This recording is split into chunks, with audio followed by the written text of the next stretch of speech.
you daydreaming or thinking something over? Yes, I did send someone to fetch you. But as for what I'd like to discuss next, well, I still have some reservations. Given that we've already made the trip here, you should just tell us. Bet you need us to help you with something, right? I do indeed have something I'd like to ask you to do. However, you should wait until after I tell you the details, then decide for yourselves whether you'd like to help or not. The situation is this. If I'm understanding you correctly, the Snezhnayan harbinger known as the Knave has essentially requested a diplomatic meeting with you, correct? I heard that she was originally from Fontaine, but for her to suddenly arrive here and abruptly request such a meeting like this, I sincerely advise you to refuse her invitation outright.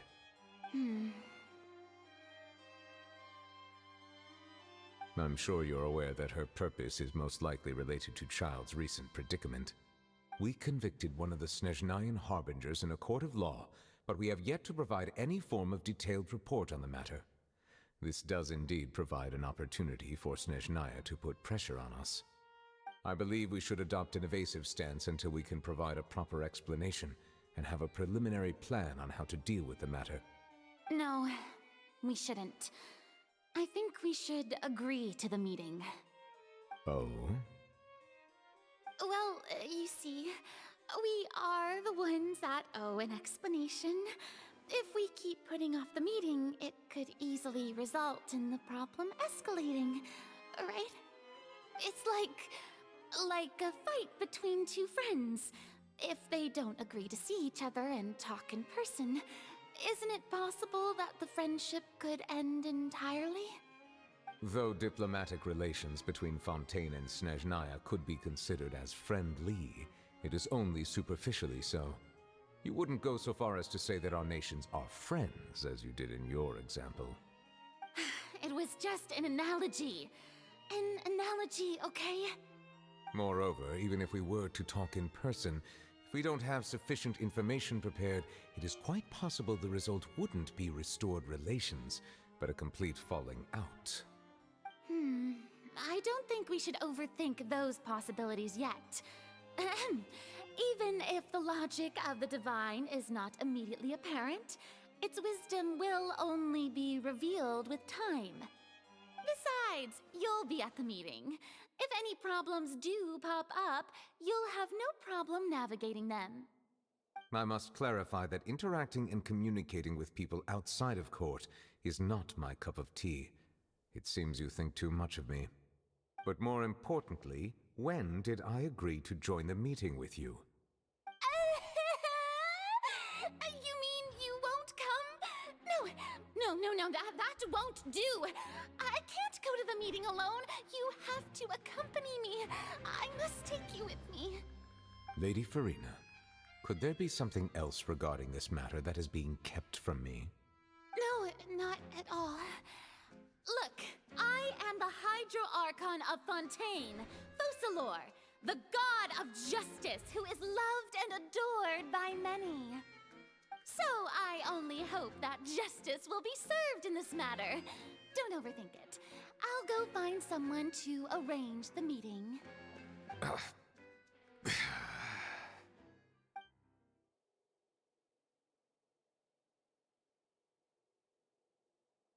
Though it could officially be considered a diplomatic conference, I prefer to see our meeting today as an ordinary tea party. I assume you see it the same way, Miss Farina?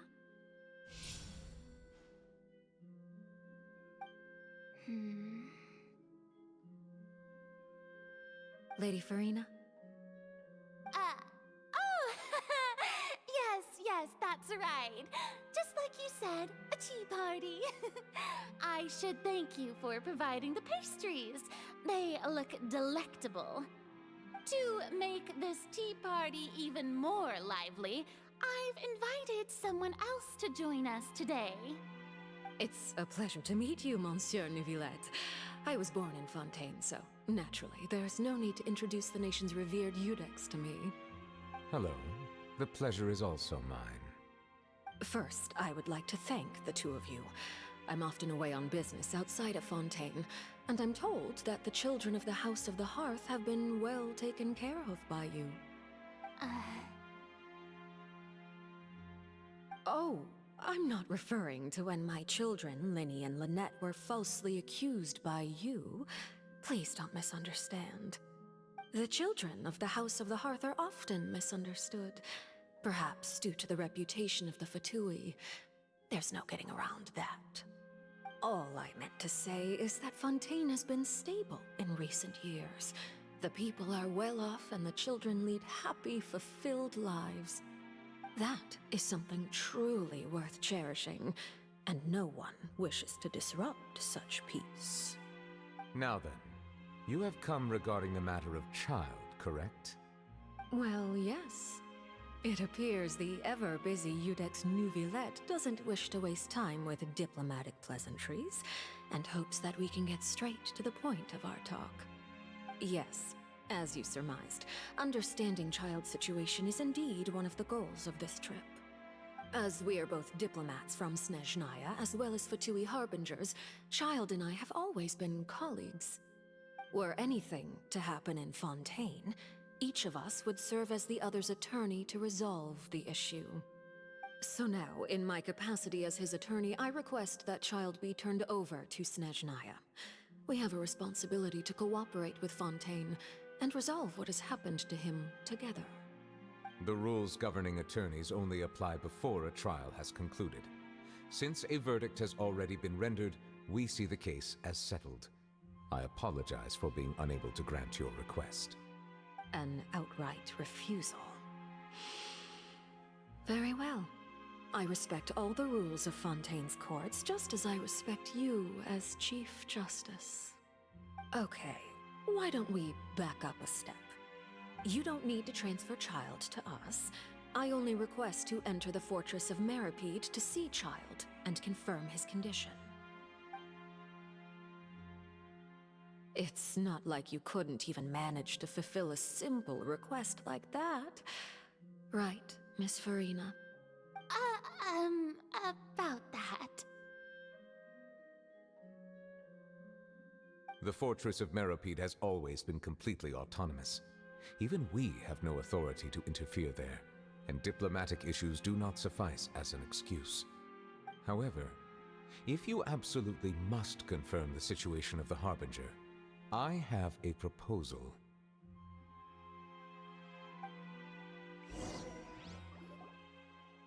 The knave showed up already? Well, Linny did say that Father will be returning soon. We didn't even know that Linny was from the House of the Hearth at the time, so we kinda overlooked that information. Yes, thank you for your kind advice. I'm well aware of the situation. I also noticed that Lady Farina acts a little odd and unnatural whenever I bring up matters related to the knave. Could the knave be threatening Lady Farina or something? If that were the case, then why wouldn't Lady Farina inform me? And what means could the knave possibly have to twist the arm of an archon? So maybe that's not very likely. Even though Farina can act a little weird at times, she's still an archon. In reality, this problem is even more thorny than it appears. According to reports from the Fortress of Meripede, Child recently disappeared under mysterious circumstances. The details are still unclear. We cannot rule out an escape, but there have also been no reports of him outside of the Fortress of Meripede. Special guards oversee the fortress, and its internal systems are extensive. Combined with the special characteristics of the surrounding terrain, an escape should not be possible. I suspect that there's something else behind Child's disappearance. I was only willing to share this information with you because you are friends of Child, and it is my duty to see justice done. So this is what you wanted to see us about before. Yes. I would like you to go to the Fortress of Meripede and investigate Child's disappearance. This was my proposal during our meeting with the knave. Rather than allowing her to intervene, I offered to send someone to find out about Child's situation and report back to her in detail.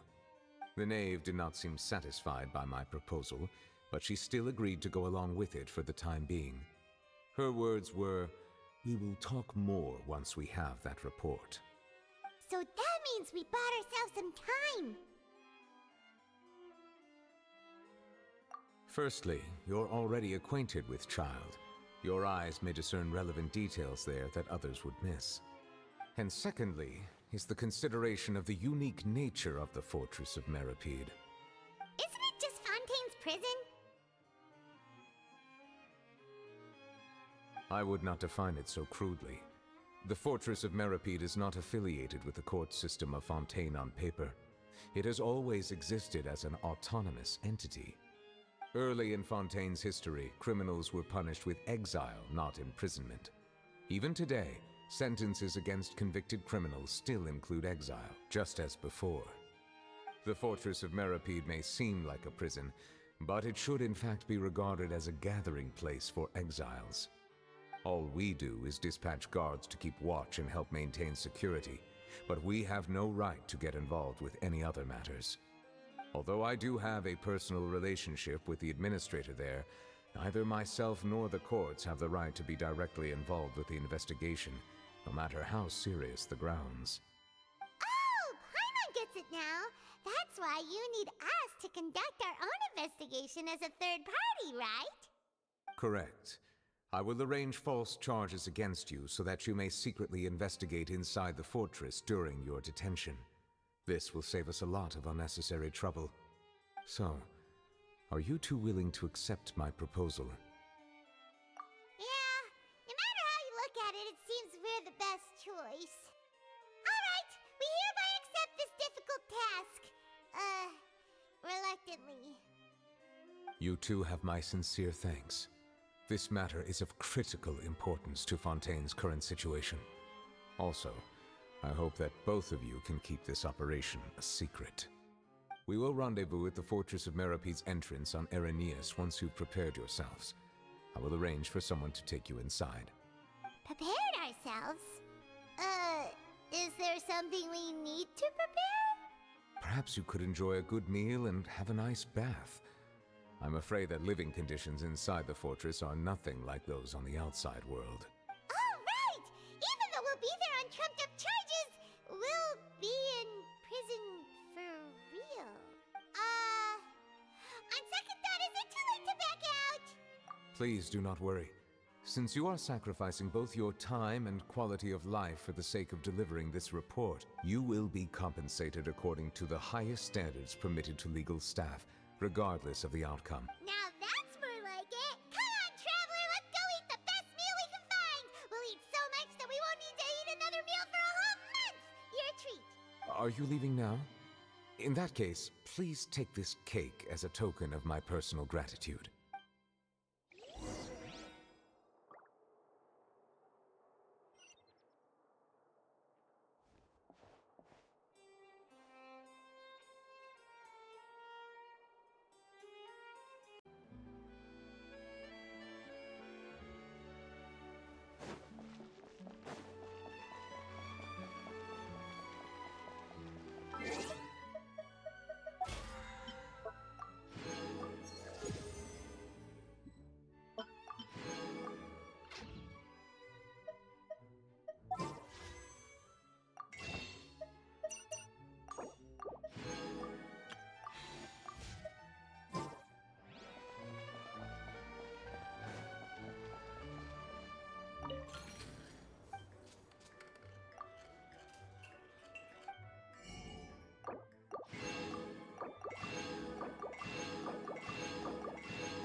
Paimon will have that, and that.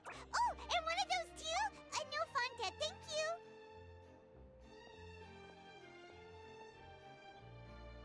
That cake was pretty good. But as soon as Paimon remembered that we were about to go to prison, Paimon's stomach suddenly became completely agree!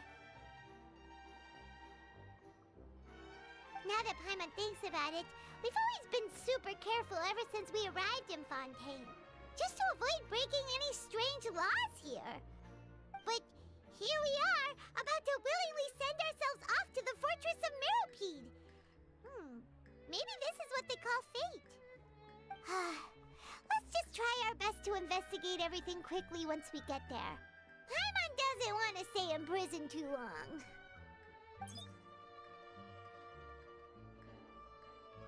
Oh, what is that I hear? Is it the taste of a breaking story? Hey! You can't hear a taste!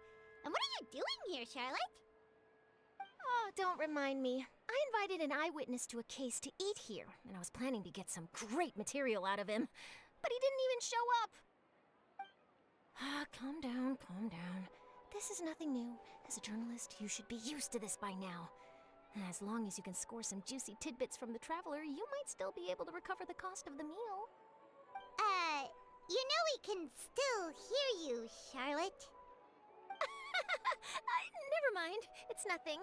I just heard you mention the Fortress of Meropide. You didn't commit a crime, did you? Please tell me all about it.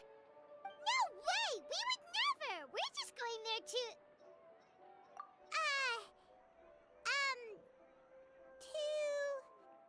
Oh no, Paimon almost forgot that Neverlet told us to keep it a secret! Huh? You're being arrested for that? Oh, but now that I think about it, I suppose that's not completely unreasonable. That's pretty despicable, almost as offensive as committing theft.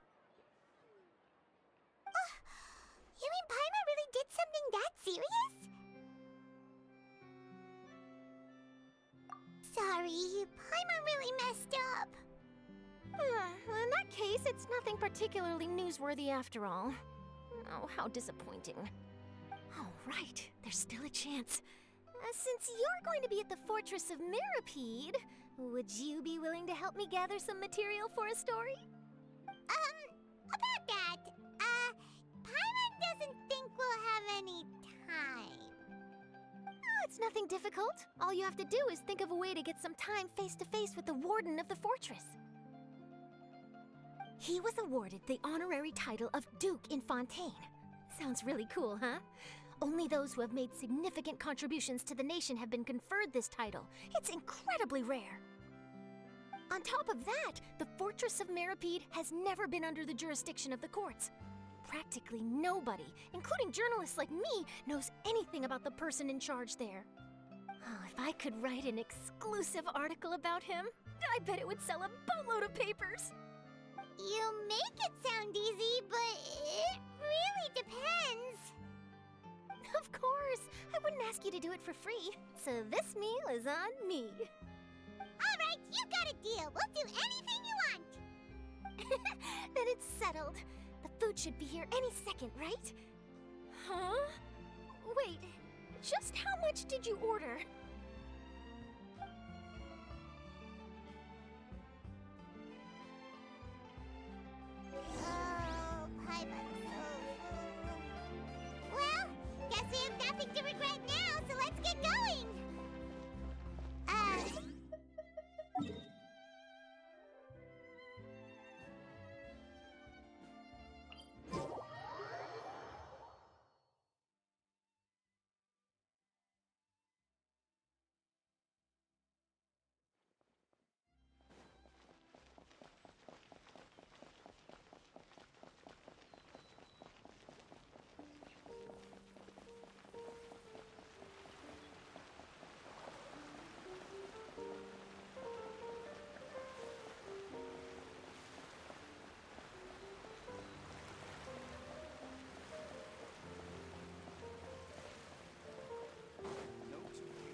have come, just as promised.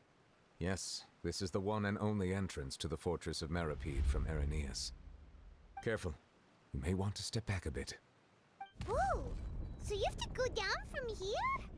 Is the prison underwater? Utilizing both the barrier of the water as well as the fear humans have of the depths, the fortress of Meripede is naturally the perfect place to confine and guard criminals. But do not worry. It is not nearly as frightening inside as you may think. You will see for yourselves once you are down there. Paimon hopes you're right. Don't know about you, but just thinking about being at the bottom of the sea like that gives Paimon the heebie-jeebies. Oh, and there's one more thing.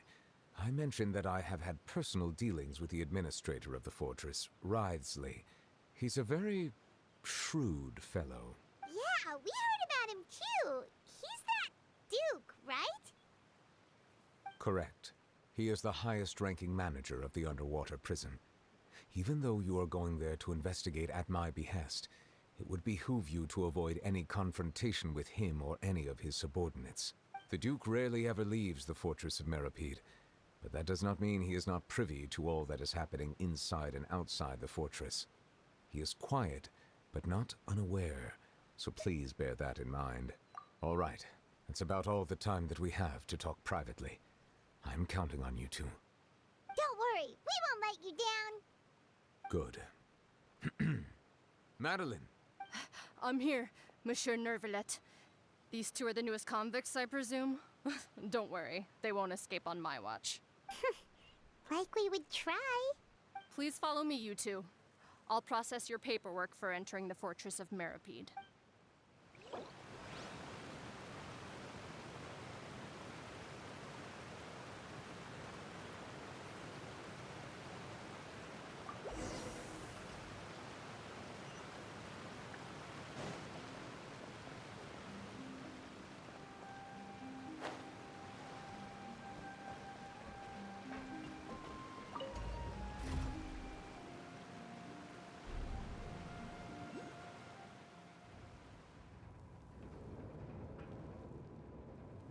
Are we already underwater now?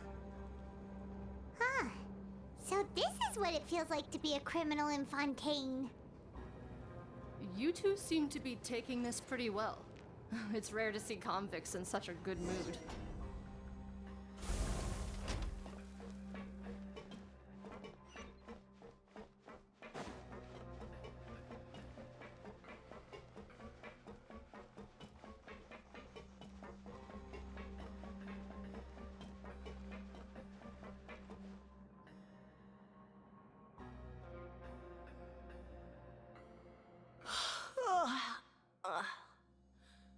Oh, it's you, Madeline. Why'd they make you make the trip down here today? Monsieur Nervalet personally requested I escort these two convicts. I suppose he was concerned others might not be up to the task. Well now, aren't you the lucky one? Must be nice to be on good terms with the big shots like the Chief Justice. The only people I get to see every day are the new inmates. Well, have you tried service with a smile? Who knows, it might help your professional reputation. Yeah, right. As if. Every criminal comes through here looking miserable. How can I smile with such a toxic work environment? And even if I did smile at them, the convicts would probably just think that I'm some freak getting some kind of twisted enjoyment from their pain. Oh, she's got a point. Well, I've finished transferring you. You two will register here, and Marette will guide you through the remaining procedures. Yep, I'll take it from here. You head on back to that bright and sunny world above. Okay, let me see. You are the Traveler and Paimon, correct? That would be us. Let me confirm your charges and sentence. Let's see. You two are charged with eating a cake specially prepared for the Archon by a Snezhnayan envoy without the Archon's permission, thereby incapacitating the political center of Fontaine for a brief period. Sentence: 45 days? Huh? Wait, you mean the cake that Nervalite gave us was... Just looking at the charges, it seems you two are capable of causing some serious trouble. And considering how fond Lady Furina is of sweets, this crime is tantamount to trying to assassinate the Hydro Archon herself. Now I've seen everything. Anyway, we still need to finish processing you before you can enter the Fortress of Meripede. Please stand in front of the board over there. I'll take your mugshots with my camera. Oh, all right. But be sure to catch Paimon's good side.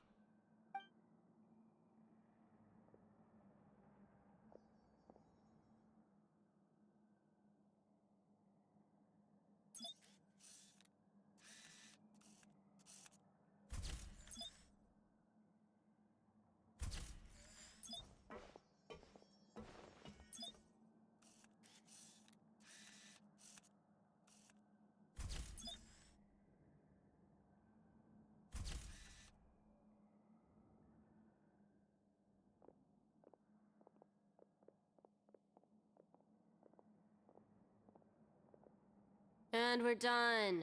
Thank you for your cooperation. Next, someone will be along to guide you inside the fortress. Please be sure to cherish this opportunity for rebirth. Huh? Rebirth?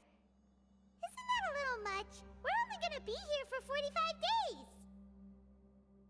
You two are the new inmates, right? Follow me. Oh, okay! Paimon is Paimon and this is the Traveler! Save it. Not like I'll remember your names. Move it.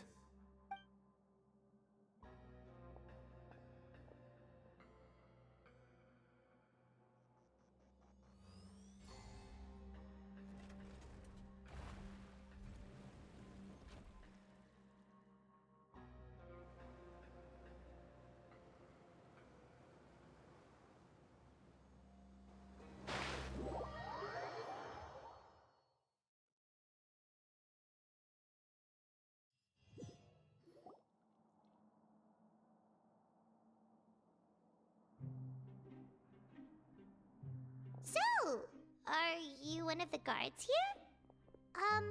Is there anything we should be careful of while we're here?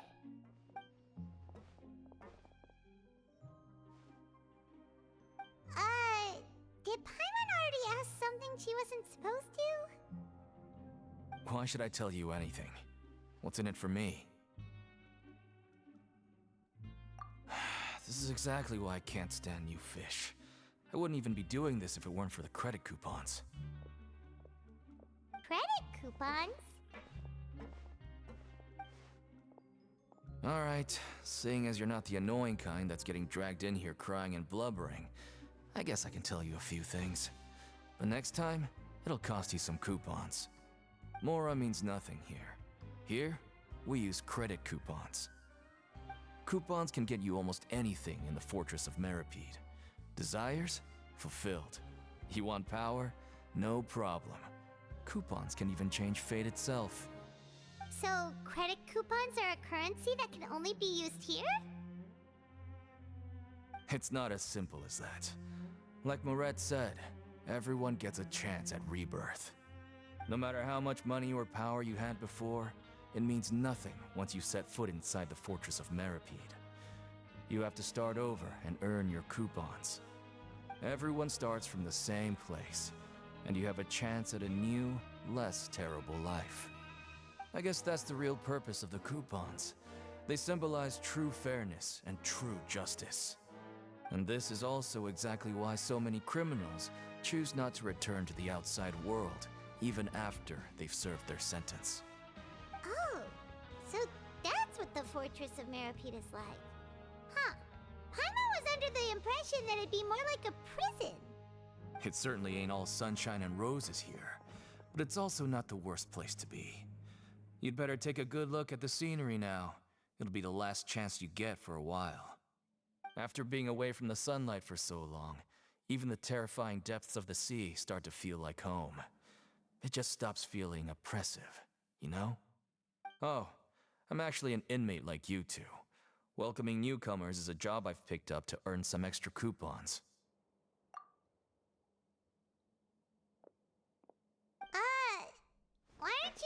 questioning us again? I've told you enough for free. Any more info is gonna cost you. So all you care about is Mora! Wait, no. Coupons? Almost there. It's down through here. Your turn to give it a try.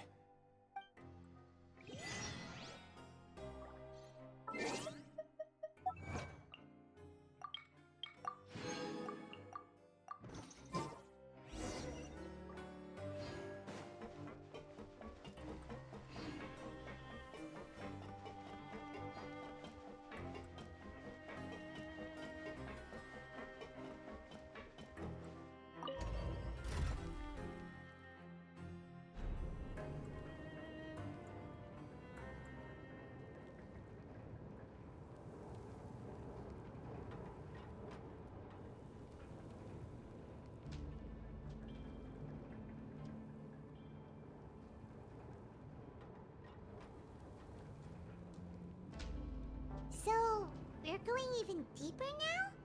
Just how deep down are we? It's like a metaphor for your previous life, isn't it? Our lives weren't that bad.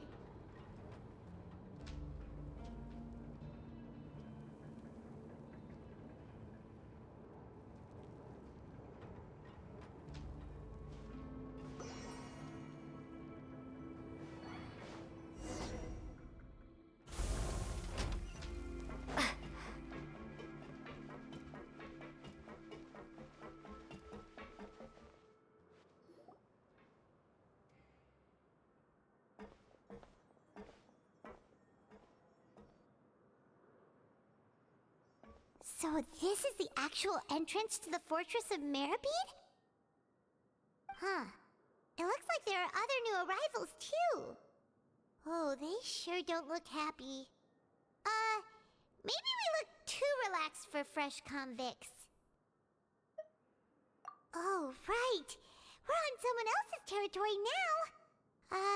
We need to think of a good way to act like criminals to get by. If we're discovered, even Neuvillette might not be able to rescue us. Hey! Don't scare Paimon! Oh, Paimon's not ready for all this! Look, I don't really know you, and I have no idea what kind of crime you committed, but... You wouldn't have happened to anger someone important, did you? Someone important? Paimon doesn't think so. Wait, why are you suddenly trying to talk to us now? Now's not the time to worry about that. Anyway, it's over there, so... You just go on over there by yourselves. I've done my job, so... Good luck. What was that all about? Wait a second. Are there usually so many garter mechs around here? They're already onto us? Prisoners numbers 7459 and 7560. Welcome. Oh, no need to be anxious. These Gardamex aren't here to attack you. In fact, they're here as your honor guard. When I heard that you were friends of Monsieur Neuvillette, I had the Guardmex come and wait in formation. Wait, you know about our connection with Neuvillette? The seafloor isn't as cut off from the world as you might imagine. However, I'm afraid that I know nothing more than that you are friends of the Udex. And as you can see, committing a crime means being sentenced here, even if you're friends with the Chief Justice. Quite fair. The Duke! Greetings, Your Grace! Lovely weather today, isn't it? Huh, greetings, my good fellow. Well, I'm willing to imagine that the weather is as good outside the sea as you say it is. How great it would have been if only the Fortress of Meribed had been built on the coast, huh? It would have been so convenient to enjoy a nice chat in the sunshine. My profuse apologies. I just got so nervous when I saw you, So this is the Duke. He sure looks a lot younger than Paimon imagined. The Traveler and Paimon, correct? Mr. Deacon here was responsible for your welcome. I trust you were satisfied with his guidance? Ah, I see. In that case, I regret to announce that Deacon here has just missed the best opportunity in his prison career to be promoted. I admit that I was only thinking about the coupons. I'm sorry to have disappointed you, Your Grace. I once hoped for a chance to do some higher level work. I had no idea you two were big shots who were worthy of speaking with His Grace. Losing out on such a big opportunity because I couldn't see past my own nose. Plenty of time ahead, Deacon. There'll be more opportunities. Well, I believe that concludes the introductions. We've already taken enough time here. Deacon, if you would. Yes, Your Grace. I'll take my leave now. Please, follow me. To make you feel more welcome, I'll show you around the various facilities of the Fortress of Meripede. I hope it'll help you adjust. He's going to personally give us a cure? Huh. Paimon can't figure out what this guy's thinking at all. No wonder Charlotte's so interested in him. He's one of those mysterious types. Alright, let's keep up with him.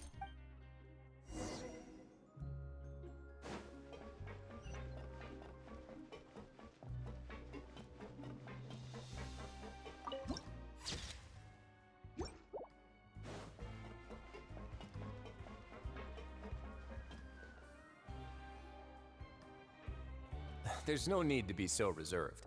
The label of criminal is nothing but one of many identities. And being criminally inclined here at the fortress is just one of many ways to survive. Is it really okay for the warden to think like that? We're real criminals, you know. What if we're too difficult to handle? Well, then maybe you'll be able to carve out a name and a place for yourselves in this underwater world,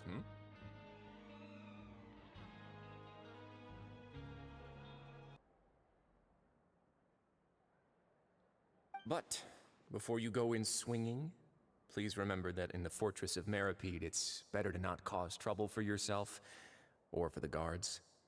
Now, we've arrived at a very important place, the Coupon Cafeteria. You can come here and claim one welfare meal each day. Welfare meal? You mean it doesn't cost anything? That's right. Criminals are essential to Fortress operations, so we must guarantee that they at least have the basic means to survive. But that's not how it was. Back in the day, it cost you credit coupons just to get a cup of water here. For fish like you who just arrived with nothing, you'd have to go to work hungry until you earned enough coupons to eat. It was only after His Grace became the administrator that we got the free meal rule. Now everyone gets a square meal every day, even no-good slackers who've never picked up a wrench in their whole lives. Nobody starves to death here. In the Fortress of Meripede, credit coupons are the only currency, and everything must be purchased. In some sense, you could say using the coupons is a form of trade. But trade is always conducted by people. So if we want trade here to prosper, we need everyone to work hard and live their lives. If nobody could even afford a meal, then the whole fortress would be up in arms. That would only make things more difficult for me. So, rather than saying that we're giving everyone a free meal here, you should say that everyone's hard work has improved the living conditions in the Fortress of Meripede. Your Grace's reasoning is correct, but what I said is also true. Whatever the case, hard work is rewarded here. You'd be hard-pressed to find anywhere else as fair and reasonable. Right! Paimon sees your point. By that logic, this place doesn't seem so bad after all. Oh, wait, no. We shouldn't drop our guard so quickly. But it seems the inmates really respect the Duke because of his attitude, right? We should still try to verify the truth with our own eyes. Let's continue this way.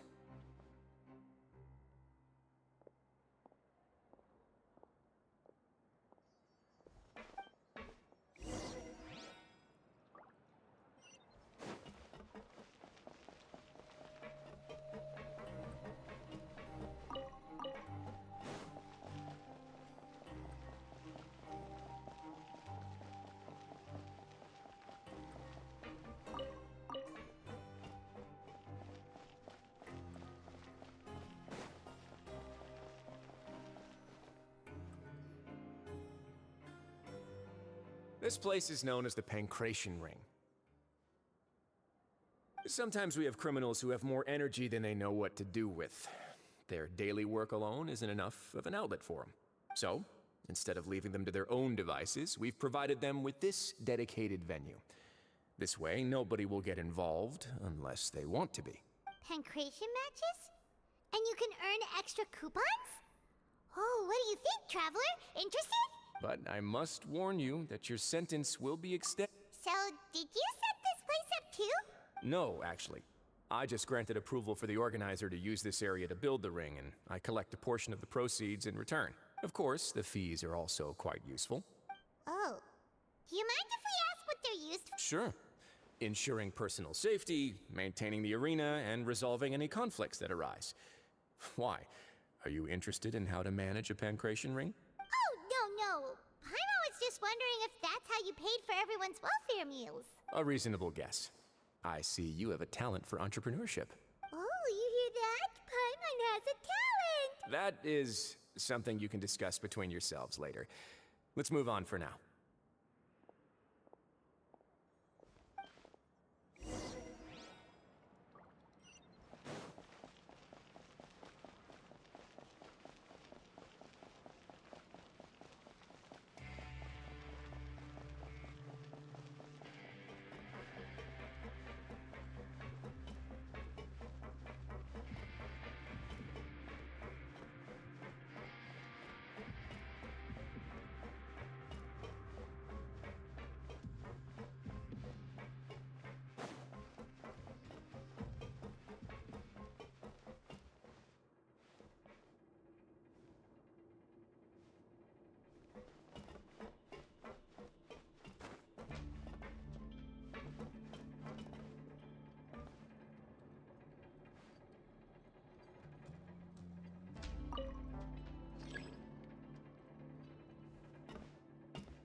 Your Grace.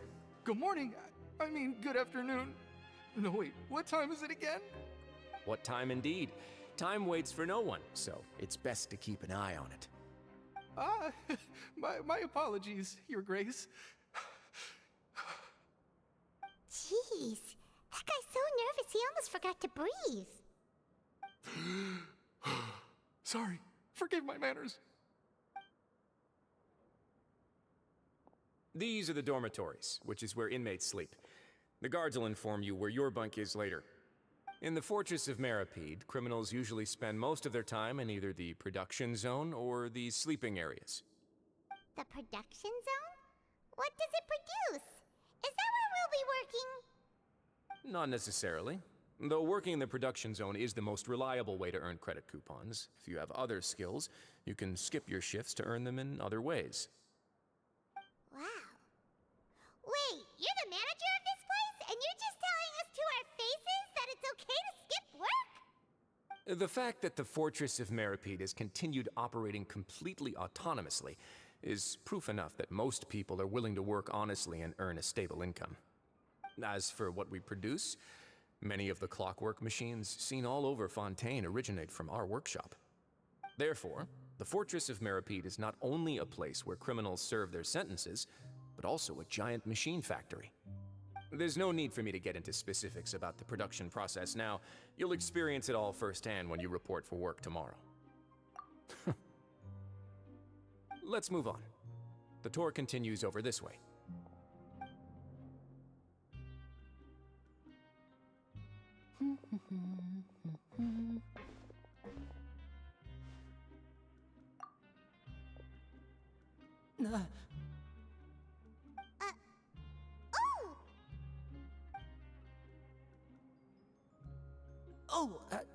You really scared me there. I didn't expect to see you here, Your Grace. I thought maybe I was so tired from work that I was starting to see things. The only thing you should be seeing is the work in front of you. Stay focused and keep up the pace. Oh? Is something the matter? It's nothing. Paimon's just worried about how hard we'll have to work tomorrow.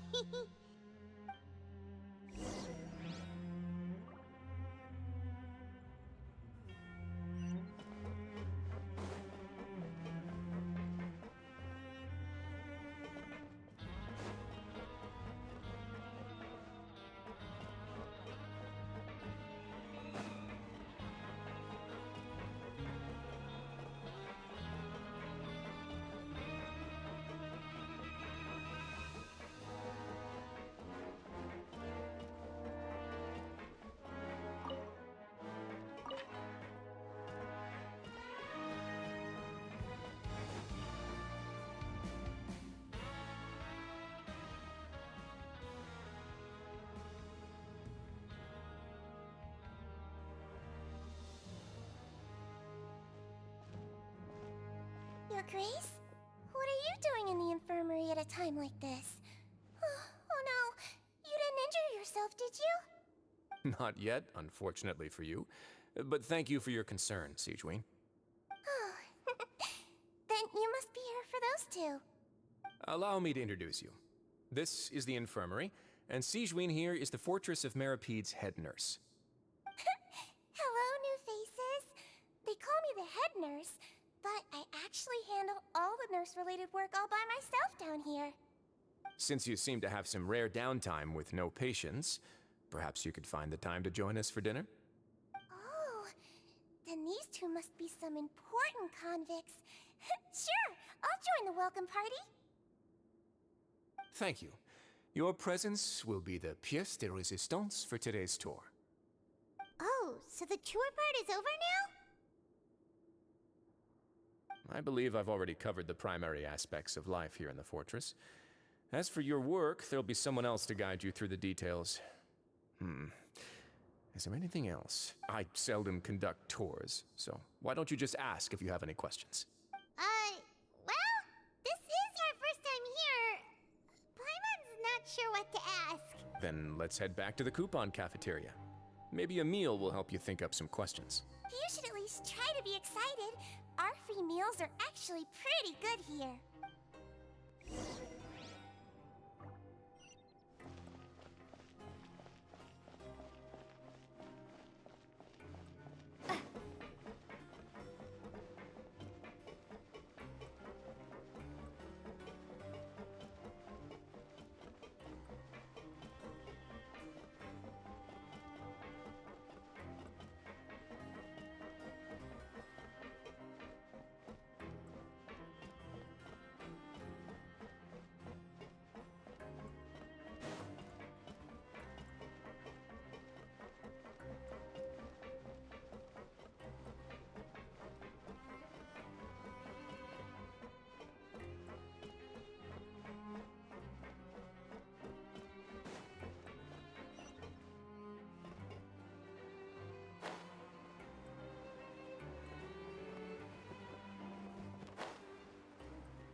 What do you think of the food?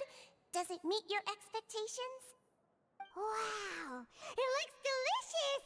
Neverlet made it sound like living conditions in the Fortress of Meripede wasn't very good. Who would have guessed that criminals get to eat tasty food like this every day?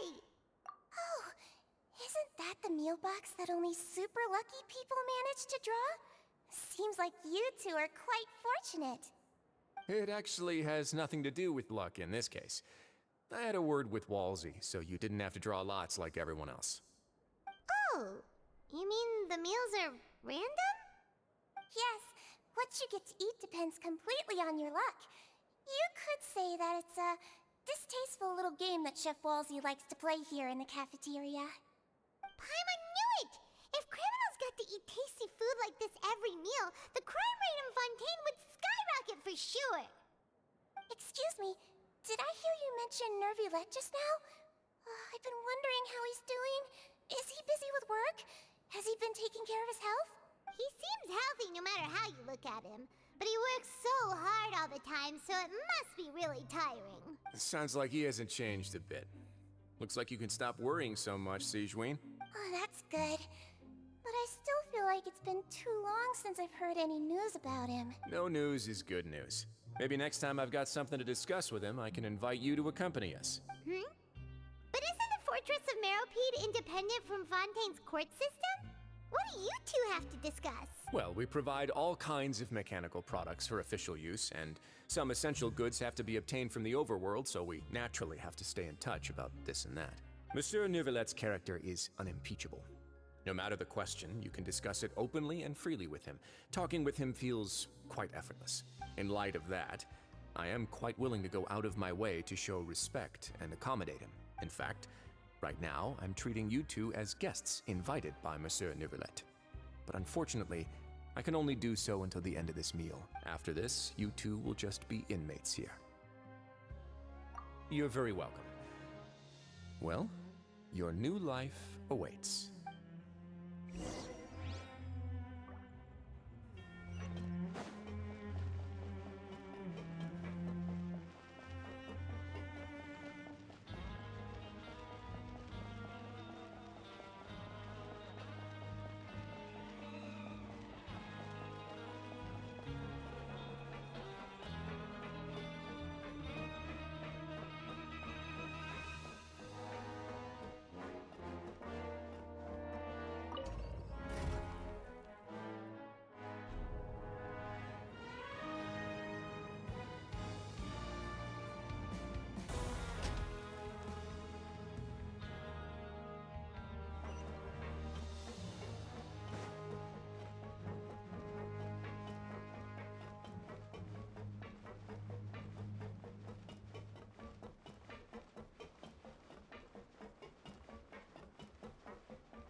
Traveler and Paimon, right?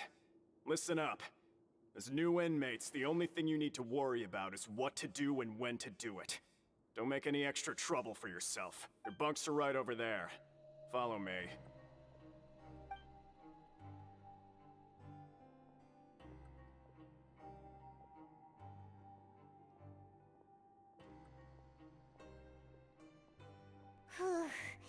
So this is where we'll be sleeping from now on.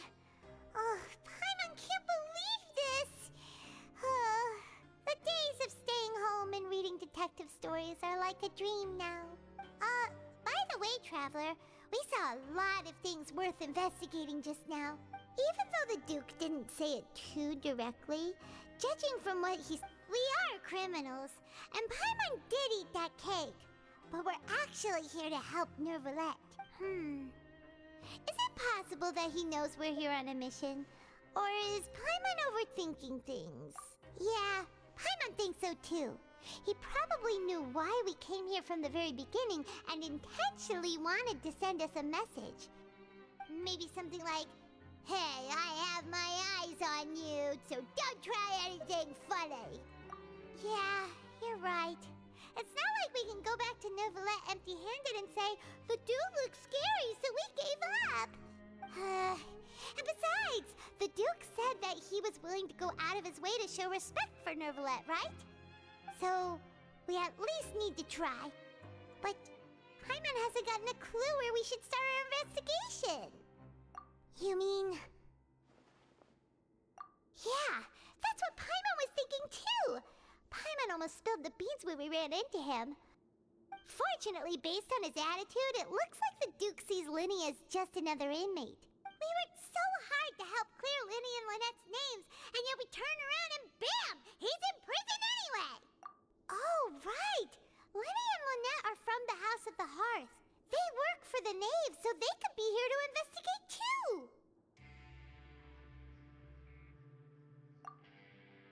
Huh? Oh, it's a card! Paimon didn't notice it earlier. It looks like a magician's prop. Lenny must have left it here.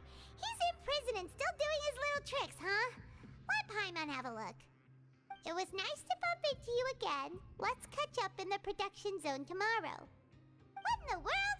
It's written like he's greeting a buddy on the street. Paimon thought he'd write something important. If you say so. We can ask him what's going on tomorrow. Let's get some rest now.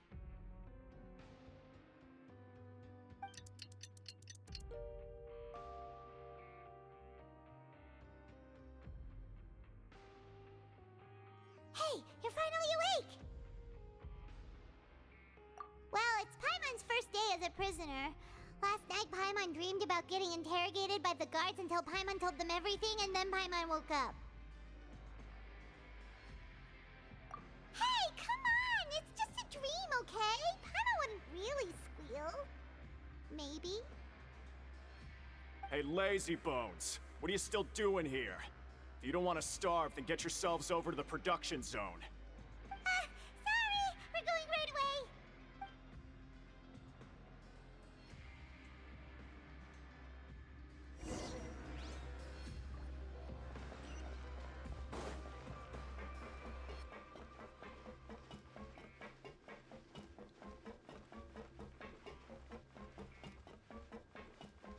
I just wish everyone could stay safe and healthy.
you must be the catch of the day.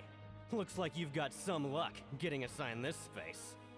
Yep, we just arrived yesterday and... Don't interrupt me when I'm speaking! Yes, sir. Listen carefully to my instructions. I don't want any mishaps. Every machine here is worth more than the both of you. Working around these machines can be very dangerous. Do your job well, and you can eat in the cafeteria after your shift. Get sloppy, and you dine in the infirmary. Anyway, the Fortress of Meropide doesn't want to lose a single one of its machines. And it also doesn't want to waste the production potential of any inmate. You got that? Got it! Your job is to use the machine over there to process widgets. Watch carefully, and make sure you step on the pedal at the right time. If the machine gets jammed, then give it a little maintenance with your fist. Here, take this. Bring me the processed widgets, and I'll give you some credit coupons in exchange.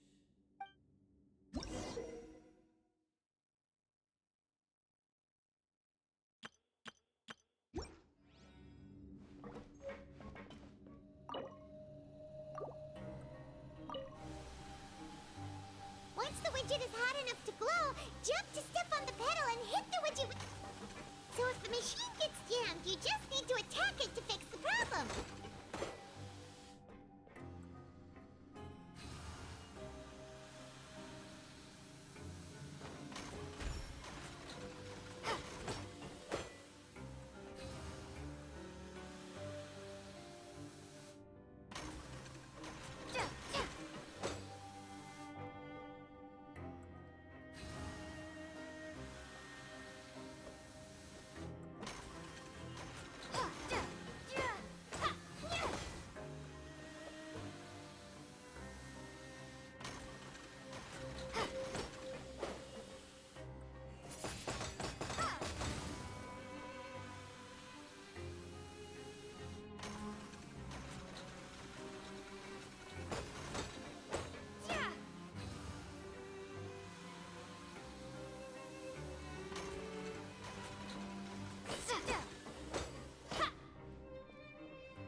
Once the widget is hot enough to glow, jump to step on the pedal and hit the widget. So if the machine gets jammed, you just need to attack it to fix the problem.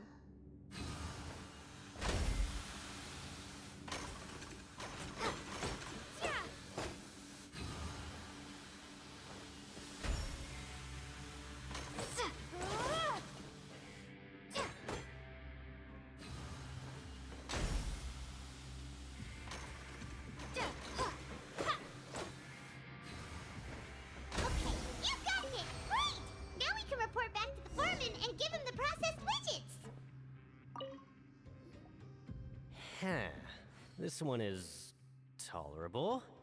Though since the processing is done by machine, the product is all pretty much the same anyway. Alright, I'll pass you for now. And we'll count up how many credit coupons you've earned.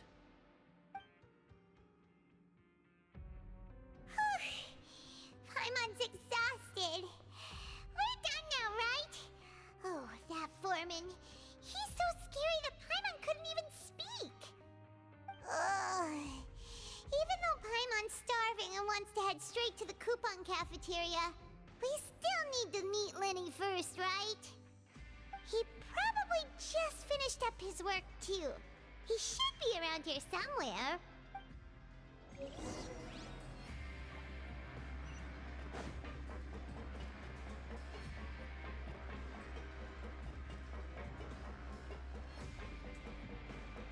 Lenny? Mr. Magician? Where are you?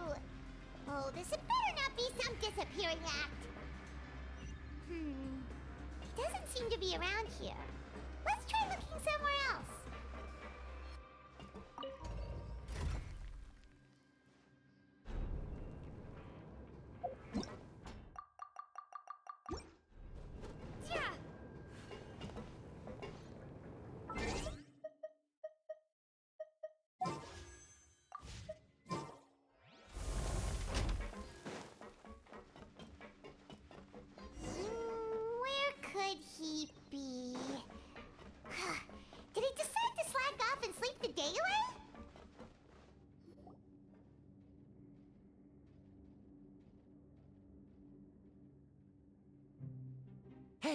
over here.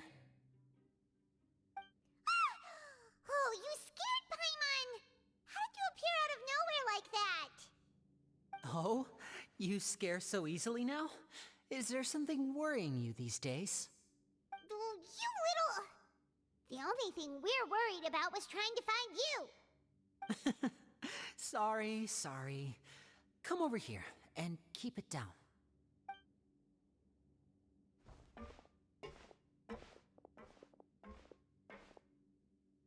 Oh, Lynette! You're here too! You two really are inseparable. That's right. My brother simply can't stand to be away from me. It's not just Lynette. Fremine is also here. Do you still remember him? Oh, you mean that diver from the House of the Hearth, right? Pyra remembers seeing him in the court of Fontaine before. Now hurry up and tell us, how did you end up as criminals this time? We fought so hard at court to prove you were innocent, but now it looks like our incredible court battle was for nothing! Sadly, even the teeniest of things can land you in prison these days. I put together a street performance and used the popularity we gained from the Opera House incident to attract a big crowd. And then? Next, I invited several audience members to participate in the show. And then, with the entire audience watching, their wallet suddenly disappeared. My brother was charged with theft, and I was charged as his accomplice, having assisted him in his crime. It really isn't that bad. The missing wallets are all in the leftmost drawer of the Maison Gardiennage's big filing cabinet. We just need to see how long it takes to discover them. Yep, we should be released then. In terms of the magic trick itself, I think the performance went perfectly. Leave it to Lenny to magic himself into prison.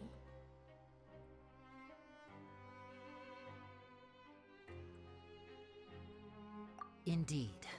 Last time I hid my identity from you, I promised that I'd tell you absolutely everything if you were angry about it. No more secrets. So I don't plan on keeping anything from you this time either. At the moment, the House of the Hearth's interests don't conflict with yours at all. We were instructed by the father of our house, the Knave, to come here and conduct an investigation. Told you so! See? Paimon guessed right. As for what we're investigating, perhaps you haven't heard, but the fortress of Meropide hides a secret. Some even say that the entire fortress exists just to protect it. The House of the Hearth has been investigating this for a very long time, trying to uncover its mysteries. But recently, all of our informants, including the ones that had infiltrated the guards, suddenly vanished and have not been heard from since. We believe that this is a direct provocation, and it's the reason why we came here. Father has somehow managed to confirm that Focaloir does not have Fontaine's gnosis. Huh? How did she manage to learn information that important? Father has her ways. Many of them are beyond our imagination, and we've never had the chance to see her at work. But we trust her conclusions. It was this information that led us to suspect that Fontaine's gnosis might be in the fortress of Meropide and is related to that secret. So it's all about the gnosis again. Well, that's about it from our side. How about you two? Did Monsieur Nervulette send you here? Bingo! The Knave has been applying a lot of pressure. She wants to know what happened to Child, so we came here to investigate. Traveler, are we allowed to tell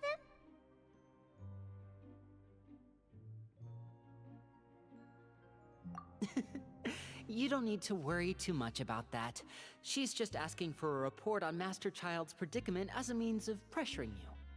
Father used this situation as a pretext to negotiate with two high-ranking officials in the court of Fontaine. She actually just wants to be able to make concessions on this matter for gains elsewhere, almost like a bargaining chip.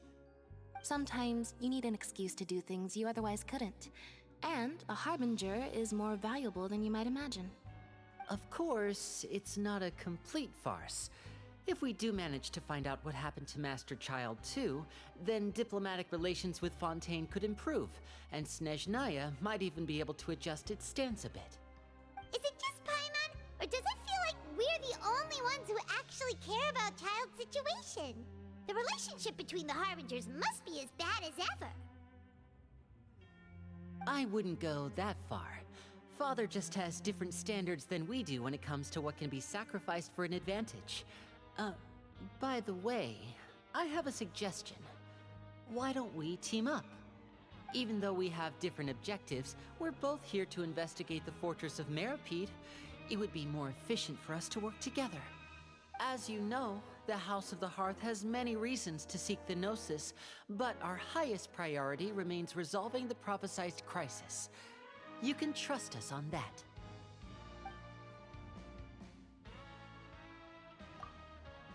See, I told you. Is that so?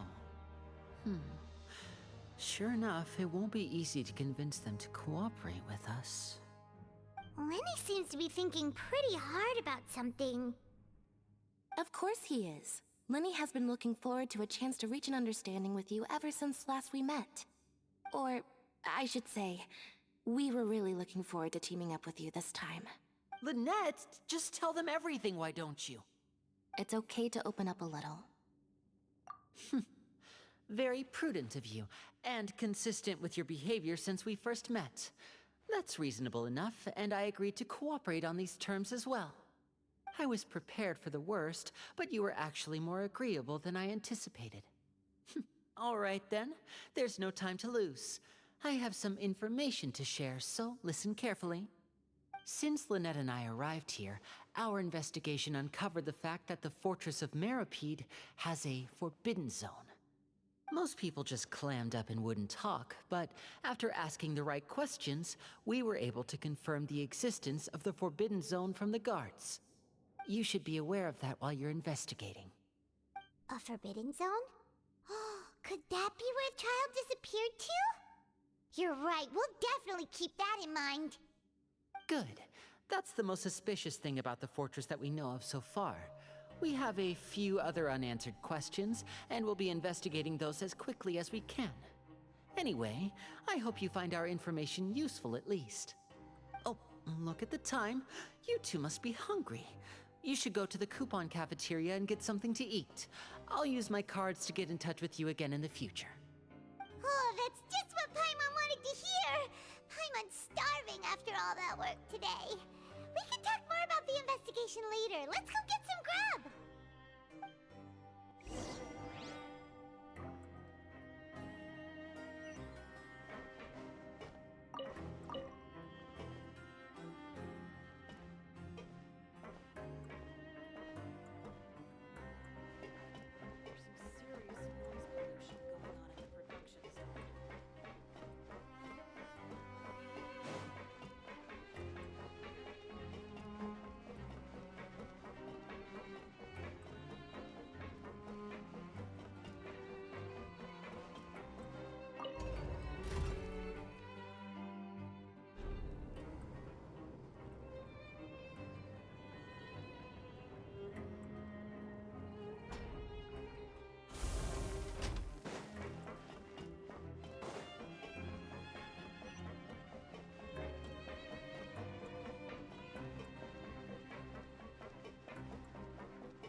good as last time. Oh, who knows how long it'll be until we're lucky enough to get that super tasty meal again. Forget about it then. We'll just deal with the regular food for the time being. Let's just get out of here as soon as possible. But life here doesn't seem all that bad. Other than the foreman being kind of mean and the work being pretty tiring. You think so, mate? If I had a coupon for every fish who said that. Seems you fishies still haven't learned your lessons from your life up on the surface. If you take things at face value, then by the time you reach a dead end, you won't even know how you ended up on that road in the first place. I like your attitude. I can, let you in on a little something. Everyone's been telling you to just follow the rules and not cause any trouble for yourself. Am I right? But what they don't tell you is that the rules aren't exactly what they pretend to be. The rules for being a prisoner. The truth is, this place has a lot of hidden rules. Huh? Hidden rules? What do you mean? Not everyone knows about those rules, but whether you know them or not, once you break one, you might encounter something even worse than death.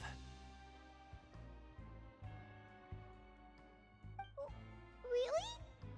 Oh, now you're really scaring poor Paimon. Don't joke around like that! Of course. And I'd say that just disappearing would be one of the better outcomes. Oh, you mean that if there really are hidden rules, then Child's disappearance might have something to do with that?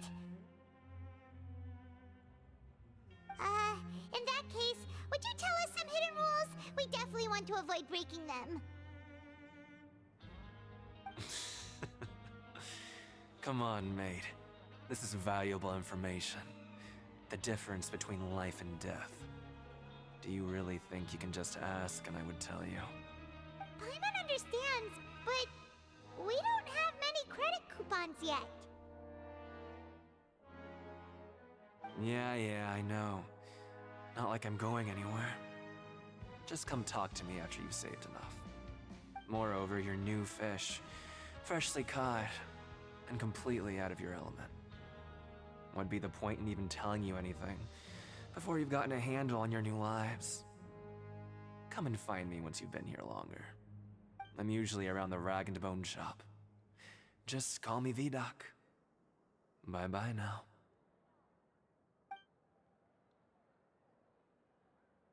He left. Just like that. Huh. Do you think he's just trying to scare us into buying fake information from him?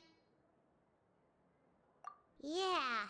It might be a good place to start in our investigation. Hidden rules, huh? But, like he said, we don't have any coupons, and we're still not familiar with this place. Oh, there's nothing we can do about it now. We were so busy talking, we almost forgot to eat. Even if it's not the best, it's probably better while it's warm. Come on, dig in before it gets cold.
Paimon just confirmed with the guards that our shift is set for every morning, and we're free to do whatever we want all afternoon. But it seems like most of the other inmates choose to continue working through the afternoon to earn more credit coupons. Oh, and they also said that you can use coupons to skip work in the morning and free up your time. They weren't kidding. Credit coupons really can be used to do anything here. Paimon's so tired. And we'll need to wake up and go to work in the morning. Without any credit coupons, it's not like we can really do anything else. Nighty-night, Traveler. Paimon hopes we can keep making progress on our investigation tomorrow.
Traveler?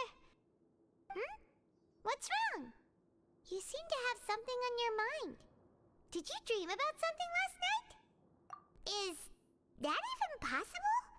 Unless it wasn't an ordinary dream? Child's vision! So you had it with you this whole time? Maybe the vision connected Child's consciousness to yours. And our investigation has its first major breakthrough! Good thing you brought the vision with you here. So what did you see in the dream? Do you know where Child went? Huh. Okay. Well, hopefully it'll be a bit more helpful in the future. What's more important now is that it's the start of another new day as prisoners. Let's do our best to earn more credit coupons. What's the plan for today? Let's go! It's time to start working. If that guard Fielding catches us skulking about, he's sure to give us an earful.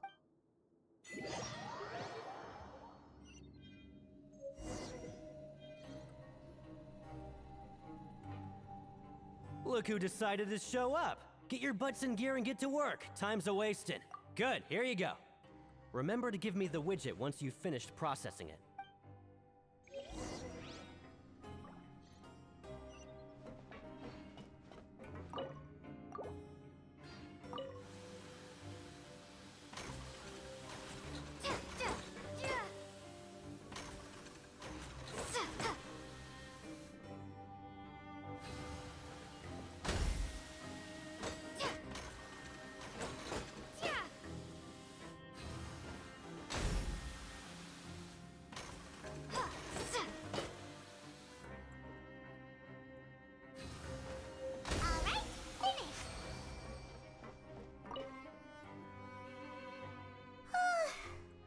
Speed. But after so many shifts, it seems we're really getting the hang of it now.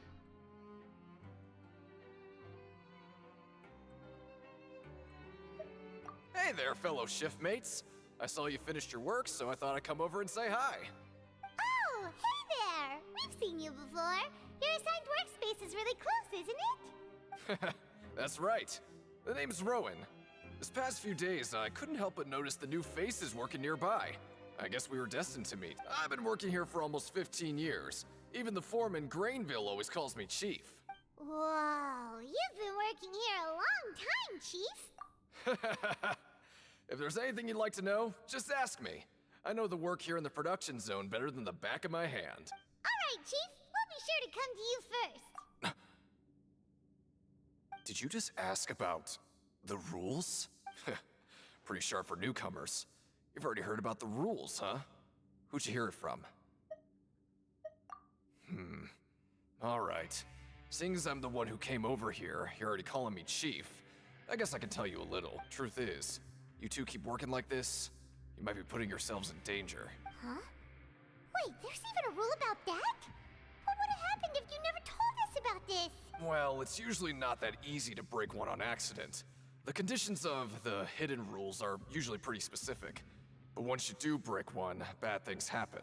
If you work continuously in the production zone for 3 days, and if all you do besides eating and sleeping is just work, then something bad will happen during lunch on the 3rd day. Huh? Like what? Oh, don't scare Paimon! If I knew that, then I wouldn't be standing here talking to you, now would I? You mean, even you have never tried working 3 days like that before? There's actually a legend about this rule. They say that there was a worker who worked way harder than me. He was both efficient and eager on the job, and most other workers couldn't hold a candle to him. One time, he tried to test his limits and worked as long as he could. Then during lunch on the 3rd day, he disappeared into thin air, as if he'd evaporated. Later, some people went and asked some of his past friends about him, but they said, never heard of the guy. What the? How could that happen? Unfortunately, we were assigned different production zones.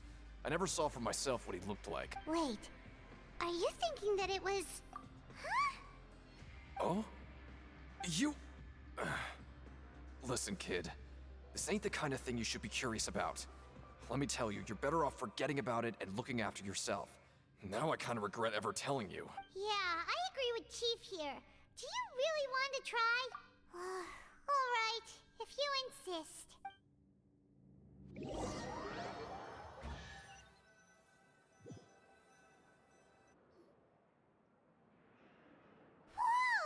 Isn't this the Super Lucky Meal? Looks like hard work really does get rewarded. Paimon's gonna take her time and savor every bite. What would you like to do this afternoon? Maybe we'll be able to find some leads there.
Oh, you must be the Traveler, huh? Sorry, mate, but competitors as strong as you are prohibited from participating. I don't make the rules, mind you, but I was given very specific instructions. Even convicts value their lives, don't they? I hope you can understand. But we have a game here that'll let you show off your strength, and you'll even earn some credit coupons in the process. What do you think? Interested? And if we lose the game, will it cost us credit coupons? Of course. That's the cruel reality facing every competitor in a place like the Pancration Ring. Okay, great. Let me walk you through the rules. The targets in front of you will pop up one after another. You'll need to hit the targets in the same order that they popped up. If you can complete a few rounds in a row with no mistakes, then you'll win credit coupons. But the second you mess up the order, you'll lose. Game over. The game costs 300 credit coupons to have it go. So, you up for it? Thanks for your patronage, mate. Now, let the game begin.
Not bad. Not bad at all. Here, the coupons you won. Be sure not to lose them.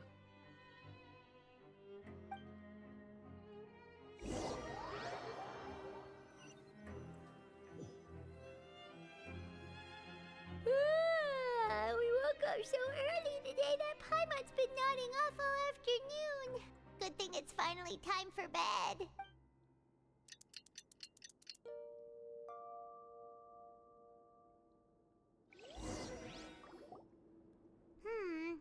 Maybe we can make some progress in our investigation today. What do you have planned for us?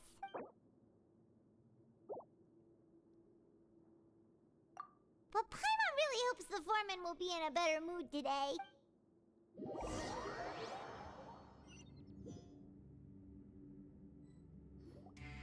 Look who decided to show up. Get your butts in gear and get to work. Time's a-wasting. Oh?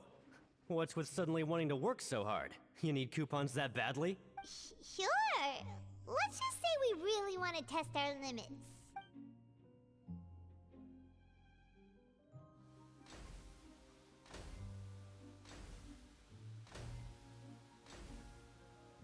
Nice!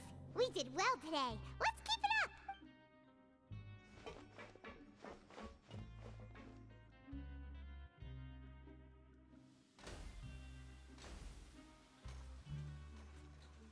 Whew, Paimon's had it.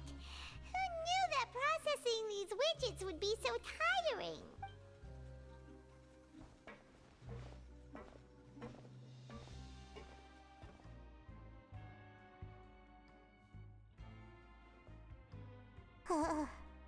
That's it. Paimon doesn't even have the energy to talk anymore. Is it time to eat yet?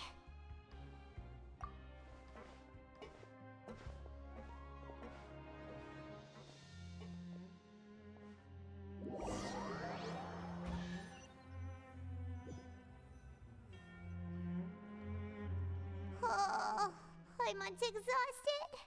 It's just work, work, and more work. Paimon's little body can't handle this much longer. Wait a sec. Now that Paimon thinks about it, haven't we been working non-stop for 3 days now? And now it's lunchtime. Oh, Paimon feels a shiver going down her spine. What's going to happen? But it doesn't seem like anything's changed at all. And we made it to the coupon cafeteria safely. Are the so-called hidden rules only a rumor after all? Well, there's no use to just guessing all day. Paimon's stomach has been grumbling the whole time. Let's just eat already. Paimon wonders what we'll get today. Maybe we'll get the super lucky meal. Wait, what? What in the world is this? What's with Paimon's food? And yours is the same. Is this stuff meat? But it looks and feels so bizarre. What kind of chef would make food like this? What do you think is going on? Is this the bad thing that Rowan was talking about? No, stop right there. Paimon gets what you mean, just don't say it. Hey, isn't that Woolsey over there? He must have made the food, right? So let's just ask him about the food and be done with it. Hey, Woolsey, have a moment? What is it? I'm about to go report the numbers for today's free meal, so you'd better make it quick. It's about the meat in our meals. Look, does it seem normal to you? The meat? Oh, that. Looks perfectly fine to me. Totally normal. You'd better hurry up and chow down. How could this be fun? Hey, don't leave! You barely even looked at it! Hey! What should we do now? Woolsey wouldn't even give us the time of day. Is he trying to hide something? Yeah, looks like we have no other choice. Paimon was positively famished a minute ago, but now she's lost her appetite.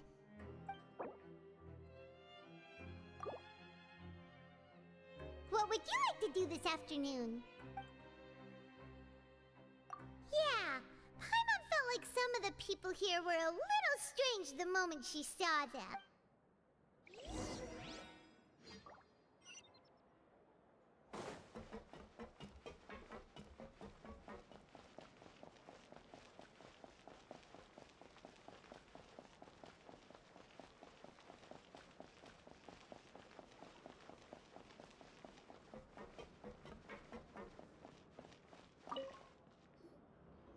Oh, hello. You two are the ones who were with His Grace. No need to be so nervous. Sorry, I couldn't help but think of His Grace once I saw you, and well, it's hard to say. Maybe I am. He's got a very overwhelming presence. It makes me feel like I'm just some insignificant little bug.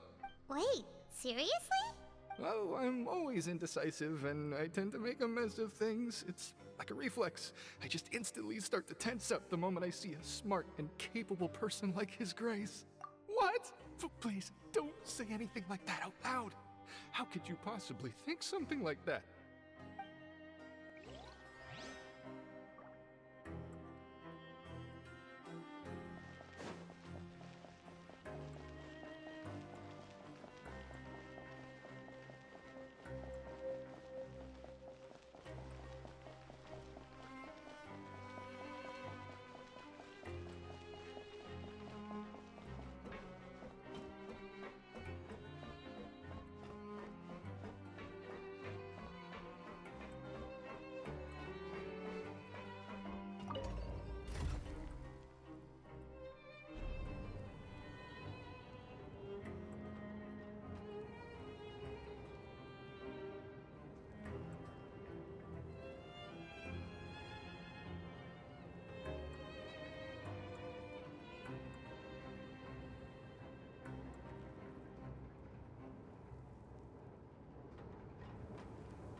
Siege Ring? Aren't you supposed to be in the infirmary? What are you doing in the production zone? Hello, Traveler. Paimon? Everyone's usually busy around now, and we don't have any patients to look after in the infirmary. I thought I'd come here and enjoy the sight of everyone hard at work. Enjoy? What's there to enjoy here? It's really worth watching. I often stand here and observe everyone. Humans are just so interesting and adorable. I like to watch your expressions while you work. Are you talking about pets or people?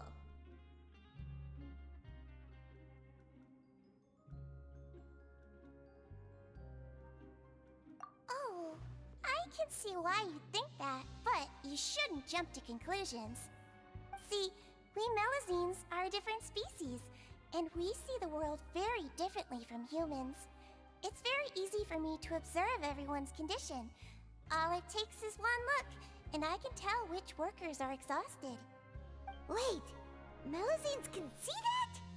Huh. That does sound useful for being a nurse. Yes, running around tending to everyone's health is very fulfilling. But I'd much prefer it if you're all happy and free from exhaustion and pain in the first place. Take care of your body, make sure you eat well. Always rest when you're tired from work, and don't push yourself too hard. We'll definitely take care of ourselves. Thanks for the reminder.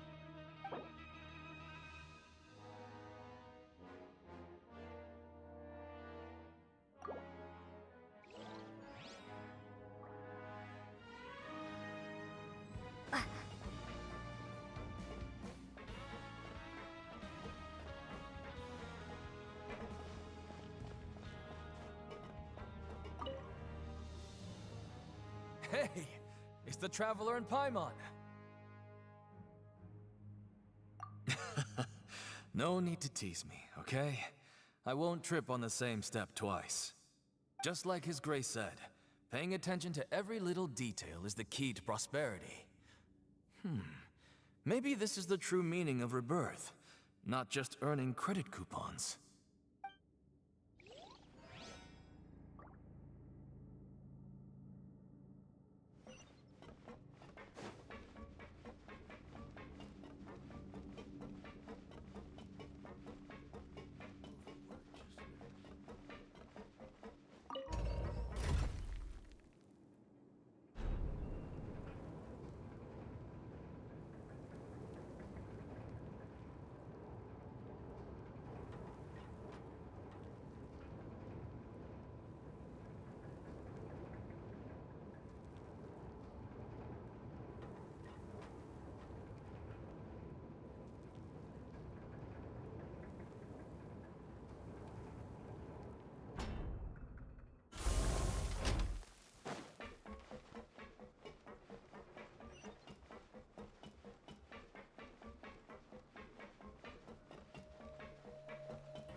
There's something here!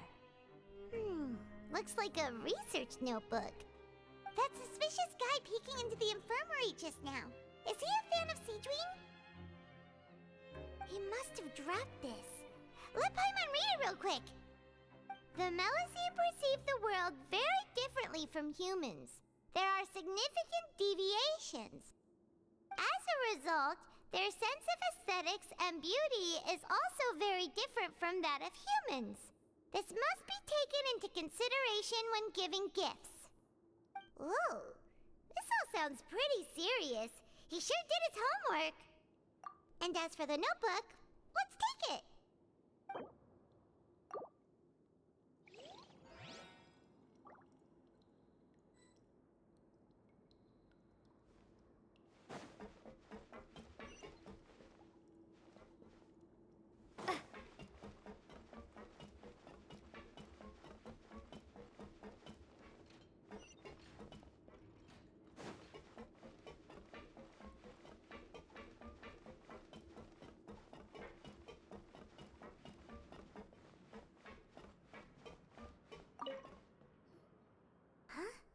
Rowan? What are you doing here, Chief? Oh, I was injured a bit just now. Nothing major, I think I just pulled something. Little mishaps like this are unavoidable at work, you know? Huh. Paimon wouldn't have thought someone as experienced as the Chief would still get hurt on the job. I just knew you would say that. This is pretty embarrassing. Where's Siegeween when you need her anyway? The one time I need to make a quick trip to the infirmary. Oh, you mean she wasn't in the infirmary? Yeah. The rumors say that there's never anybody in the infirmary in the half hour before lunch, and nobody knows where Siegeween gets off to.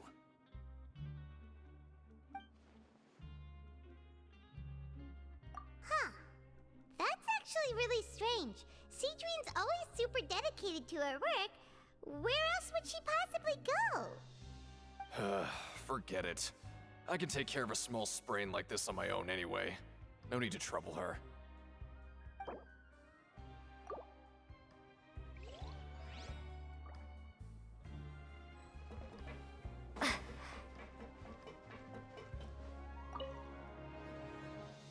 Oh, wonderful.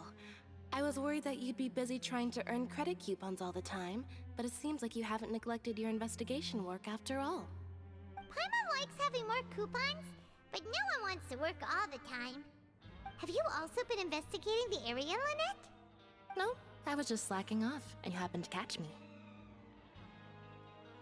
My brother is still obsessed with anything remotely related to the Forbidden Zone.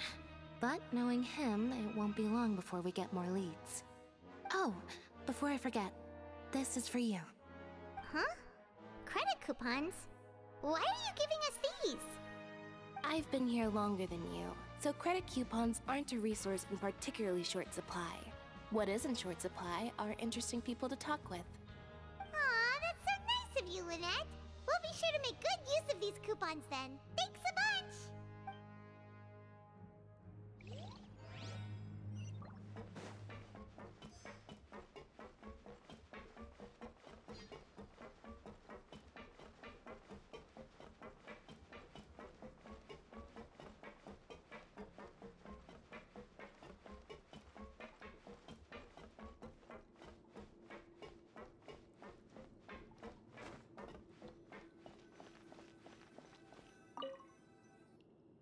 Oh, you want to stop investigating and go rest?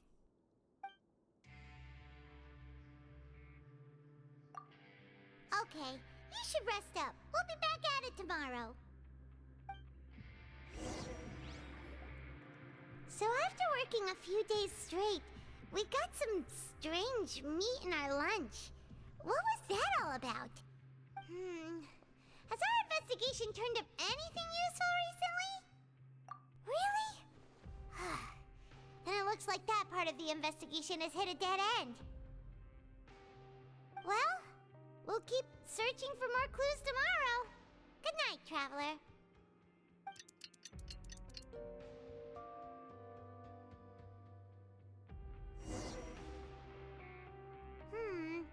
Maybe we can make some progress in our What do you have planned for us?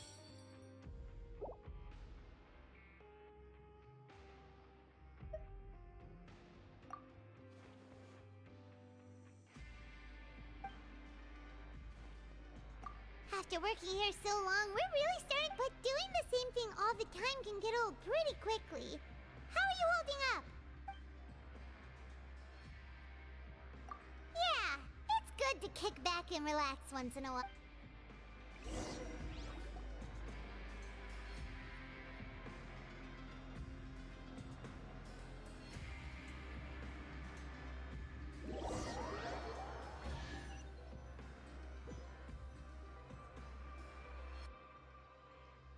Oh, just a regular meal set.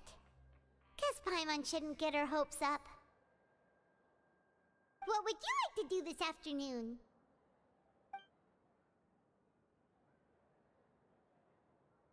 Maybe we'll be able to find some leads there.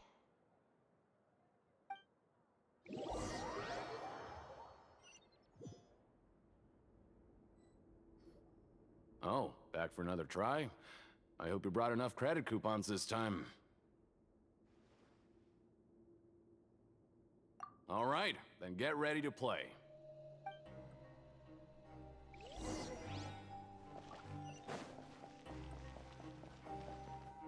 Okay, do your best to hit the targets, just like Colin said.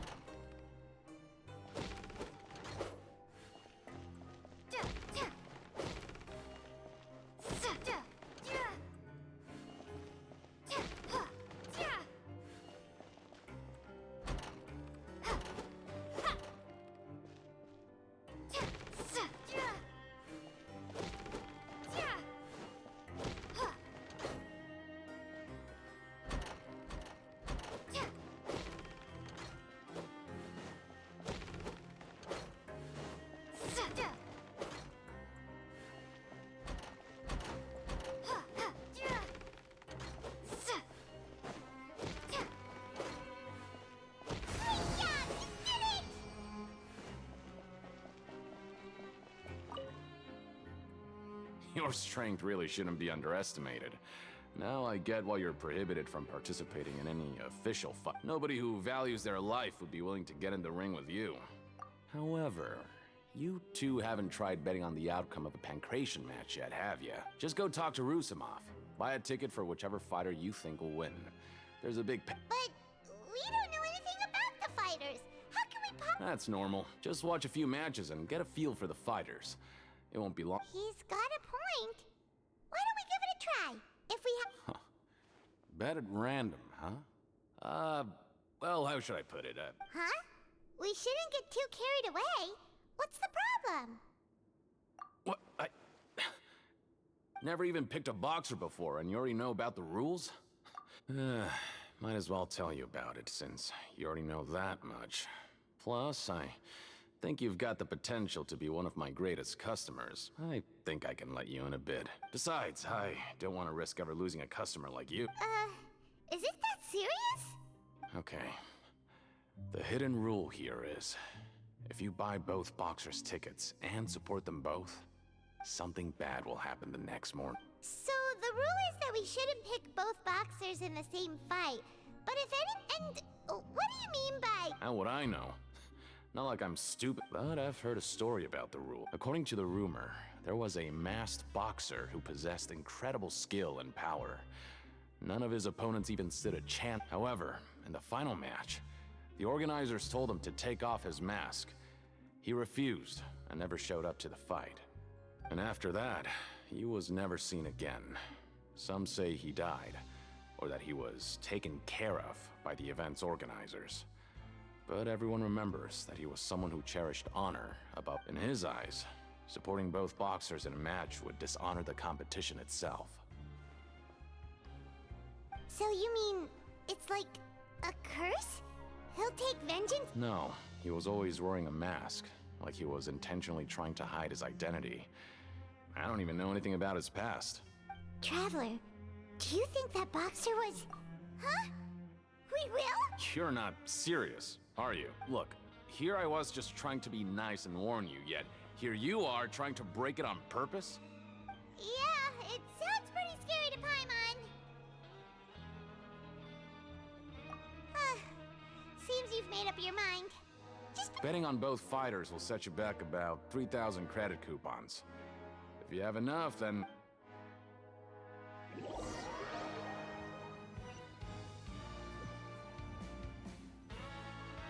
Aw, looks like we won't get a chance to sleep in as long as we're here. Let's get to bed early.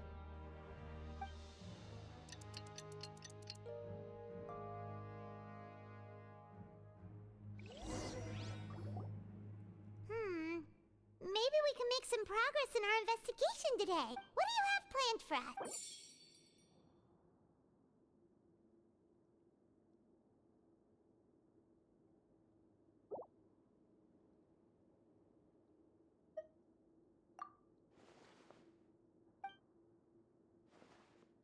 After working here, but doing the same...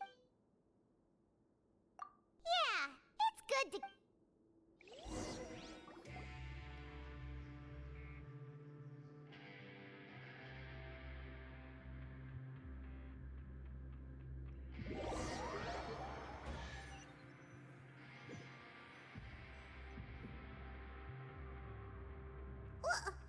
What is this garbage? Ooh, it looks disgusting! Oh, Paimon misses your cooking now. What would you like to do this afternoon? Knowing Child, he must have been there all the time.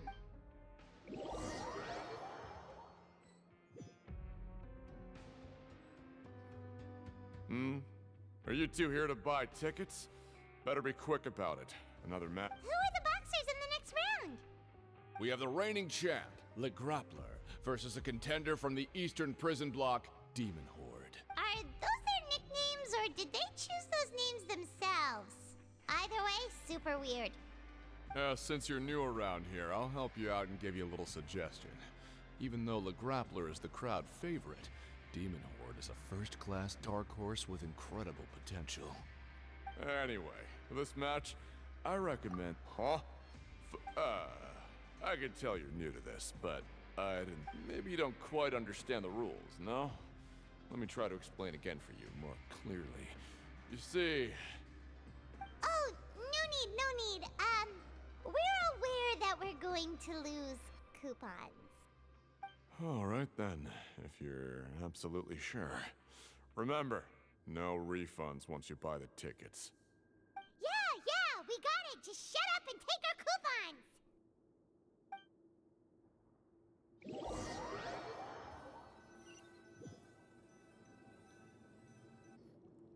Seems we had a productive day.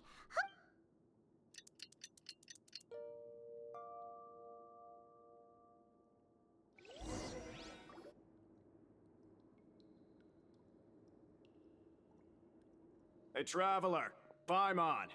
Package here for you. The next time you buy something, go pick it up yourself.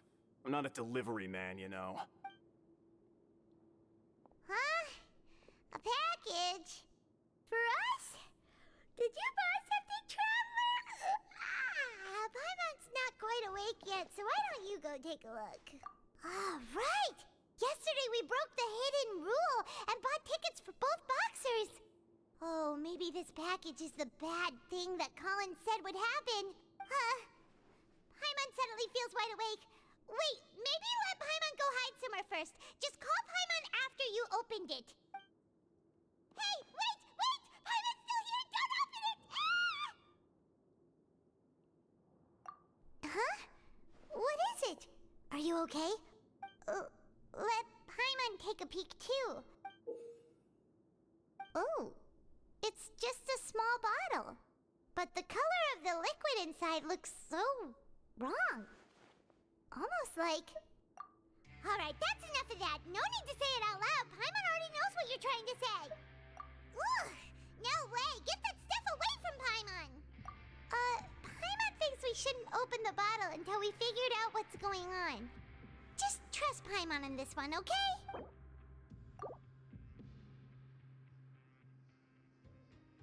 What do you have planned for us? Though it feels nice to slack off a little, less work means less coupons.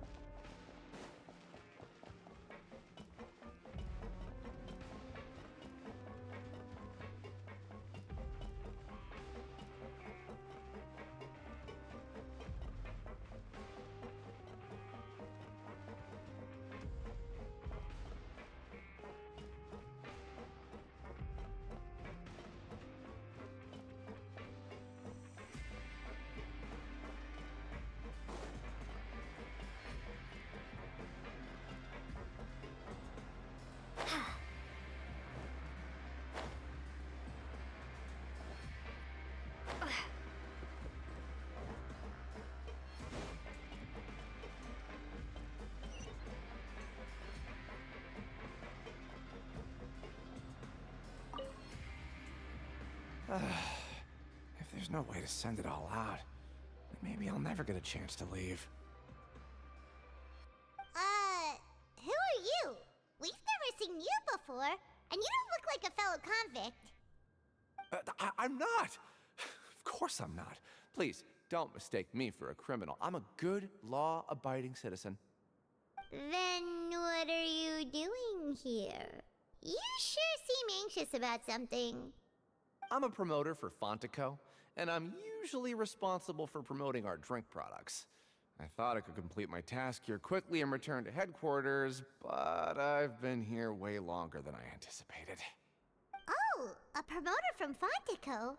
So what kind of problem did you run into? I'm so upset. It's all because of that Duke. After discussing the company's promotional plans with him, he told me outright that my project was worthless. However, in light of our long history of successful collaboration, I still tried to patiently explain the details. However, to my surprise, he just cut me off while I was speaking. Let me take a moment and recall his exact words.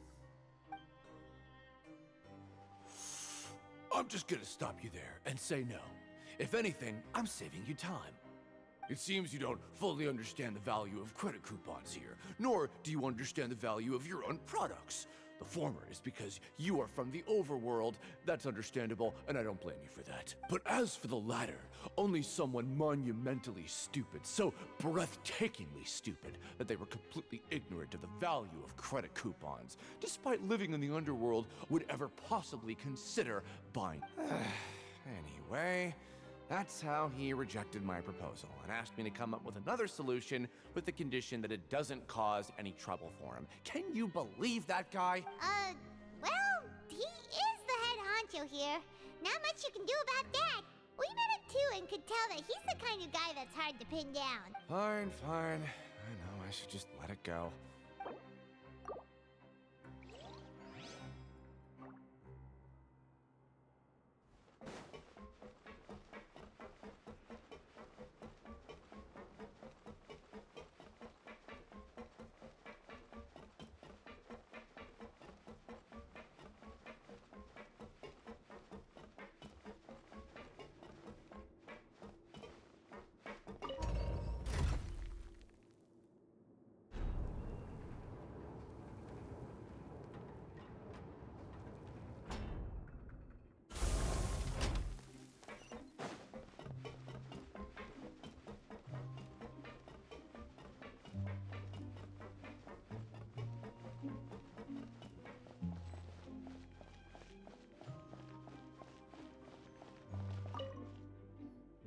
Hey, I heard you crazy fools really did it.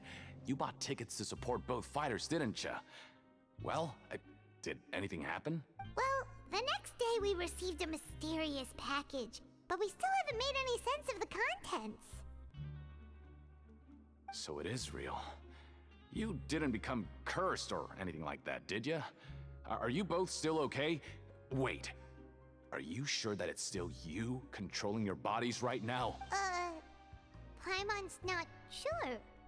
What do you think, Traveler? Is Paimon still Paimon? Oh, okay. Well, that's good. Yeah, you two don't seem to have changed at all. But I wouldn't let your guard down just yet. Still, I didn't expect you would actually do it. You'd actually throw away coupons like that just to satisfy your curiosity? Even if we bought tickets like everybody else, it's not like we could hope to earn any coupons. When it comes to things like this, it's always the organizer who makes the real profits. Hey, just what are you trying to imply? The Pancration Ring is an honest business, and we really don't make much from selling tickets. We make so little that even the current tournaments can only be held thanks to funding from the producer of Fanta. Oh, so it's the company that manufactures Fanta sponsoring the events? Paimon thought all of this was thanks to the Duke's support. Let's just say it's a mutually beneficial arrangement. They reached out to us first, hoping to promote Fanta products in the Fortress of Meropide. Anyway, you try and take extra good care of yourselves these next few days, you hear?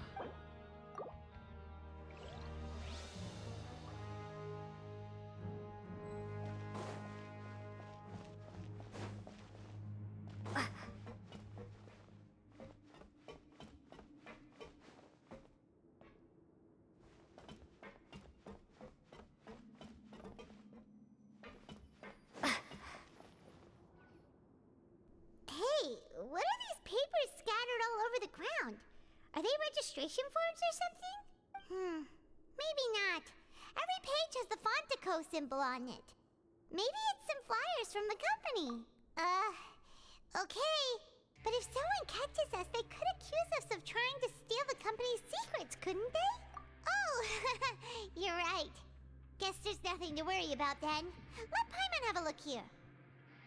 Without assistance from the Fontaine Research Institute, development of the new product has been slow, and some researchers on the project have voiced concerns. We have no choice but to let the new product undergo the first phase of promotional trials without a designated name or packaging. We will adjust the direction of future development according to feedback. We have decided to only conduct closed, small-scale trials for the time being. Sure doesn't seem like anything unusual. The company is just trying to develop some new products besides Fanta. But it sounds like things aren't going well at all. Let's put these papers back where we found them and make it look like nobody went through them. Okay, good.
Here without even thinking about it.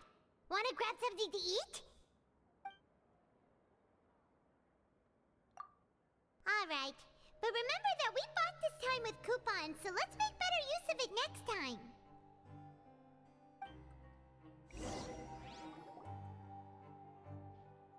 Oh, just a regular meal set. Guess Paimon shouldn't get her hopes up. What would you like to do this afternoon?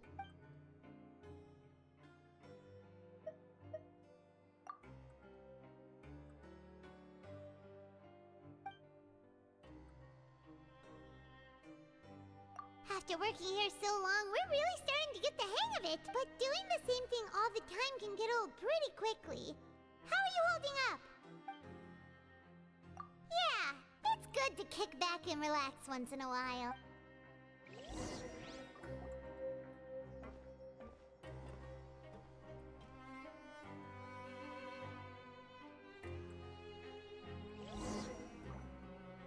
A mysterious box? A bottle of crimson liquid? Paimon still doesn't know what to make of it.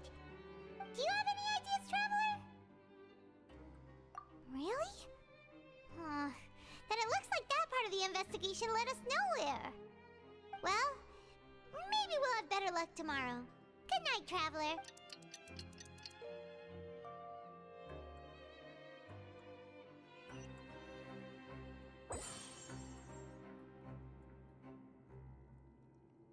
Okay, so we've investigated 2 of the hidden rules.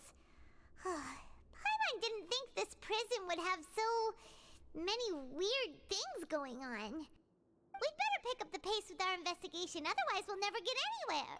Yeah, let's skip work for now and put our time to good use.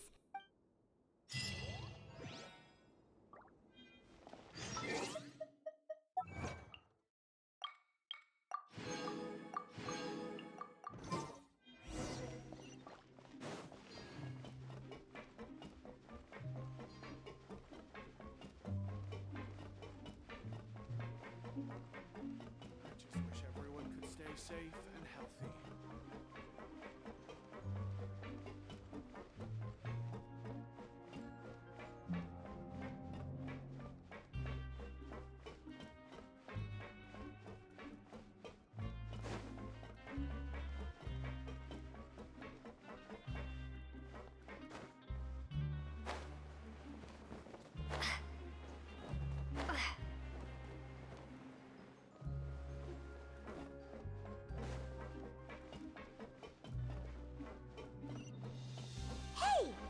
Vidok over there? Huh. Is it just Paimon, or are there fewer people than usual here to...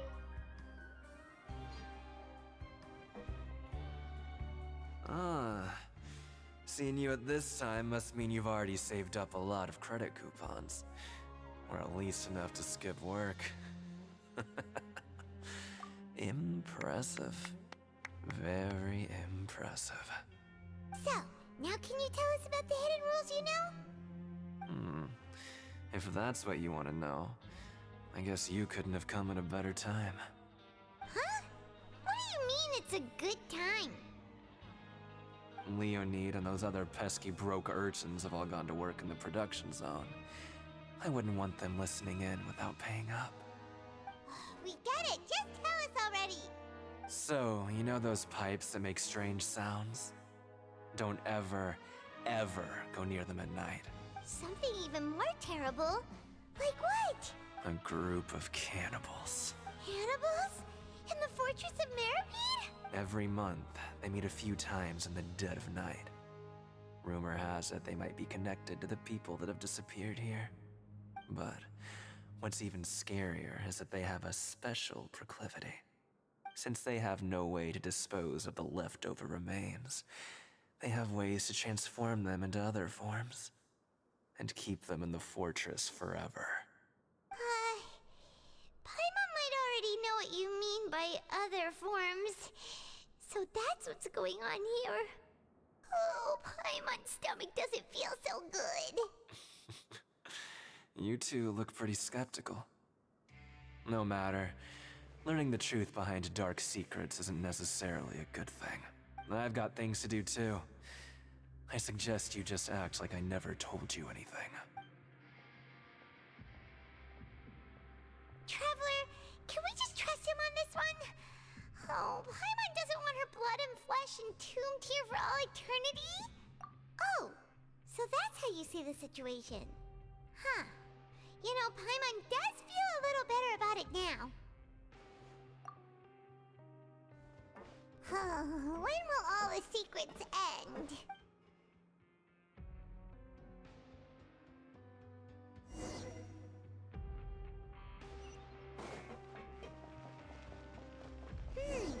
Vidok isn't here.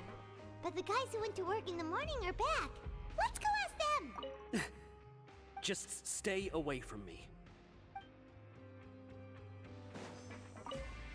What? What are you saying? You shouldn't go around saying stuff like that.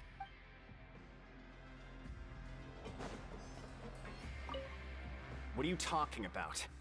Listen, you should keep your nose out of other people's business.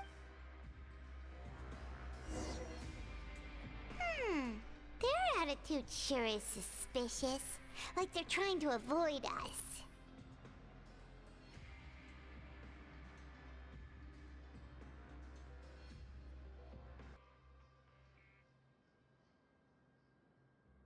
But if they're being so obvious about acting weirdly, do you think they might just be trying to lure us in? Oh, this is all getting way too creepy for Paimon. So you mean we still need to investigate some more? Okay, if you say so.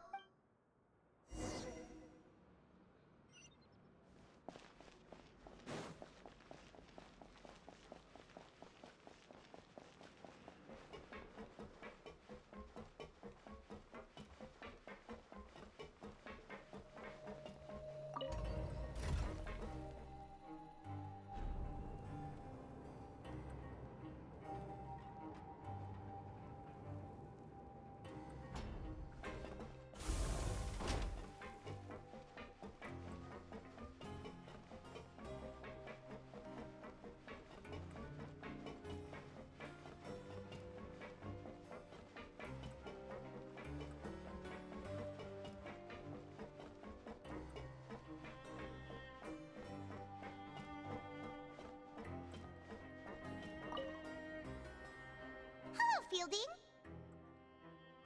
What do you want? Criminals like you ought to be working right now. Catch my drift. We just want to ask you a simple question. Have you ever discovered anything odd during your nighttime patrols? Why are you asking about something like that? Whatever happens at night isn't your concern. All you need to worry about is getting enough sleep. Well... right! We've heard it happens a few times every month. Paimon has sensitive ears, so it makes it hard to sleep. Really? I see. But it's not like I'm on duty every night. And now that you mention it, I recall my colleagues talking about something like that before.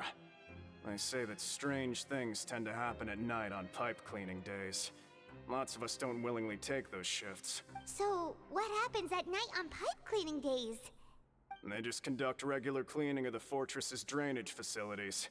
There are 3 pipe cleaning days per month, and it just so happens that today is one of the scheduled days.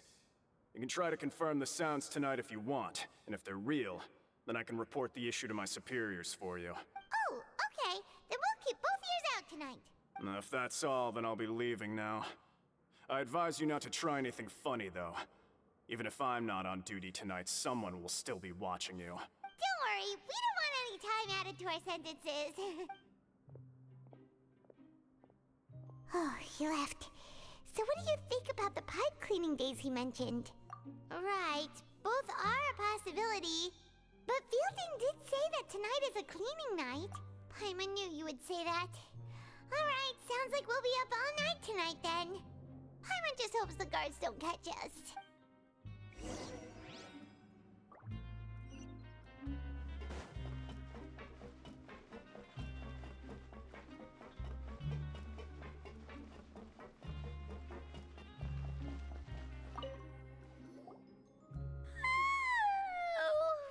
I'm so tired. But we can't sleep yet. They'll be cleaning the pipes tonight, so it's the perfect chance for us to investigate. Whatever. Just be sure to wake Paimon if she dozes off. Paimon's worried something might happen if you go alone. Huh? Traveler? Did you fall asleep already?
Traveler, come on, wake up!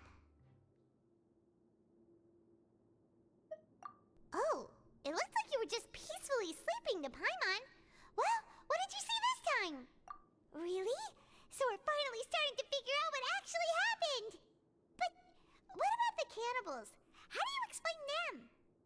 Okay, well it's about time for us to get moving. Just be careful to avoid the patrolling guards.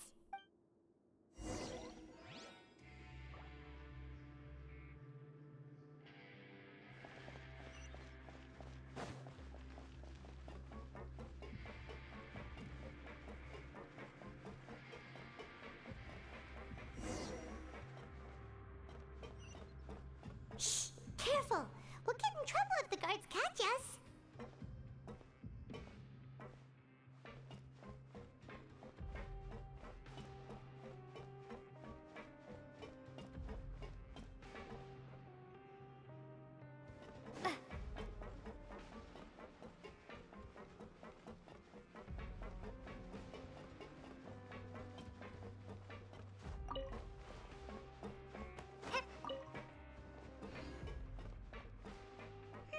This should be the place.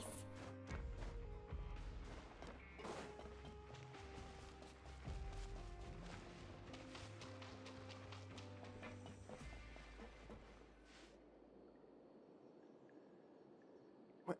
I know you. You were the ones we saw. Huh. You've got guts showing up here.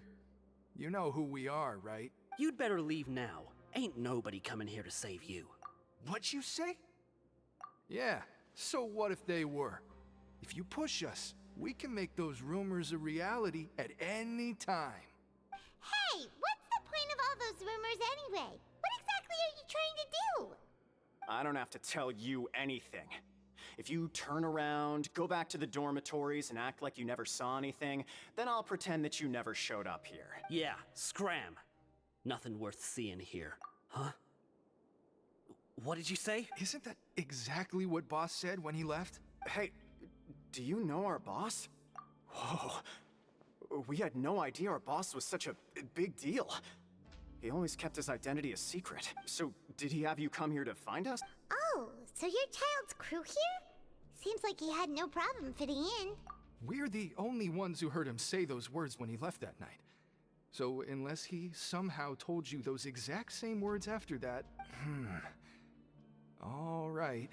I guess that's proof enough for me. I believe you. Wow, those dreams of yours sure come in handy. We gave him the business for a while, and would always give him a hard time when he first came to the Fortress of Maripede.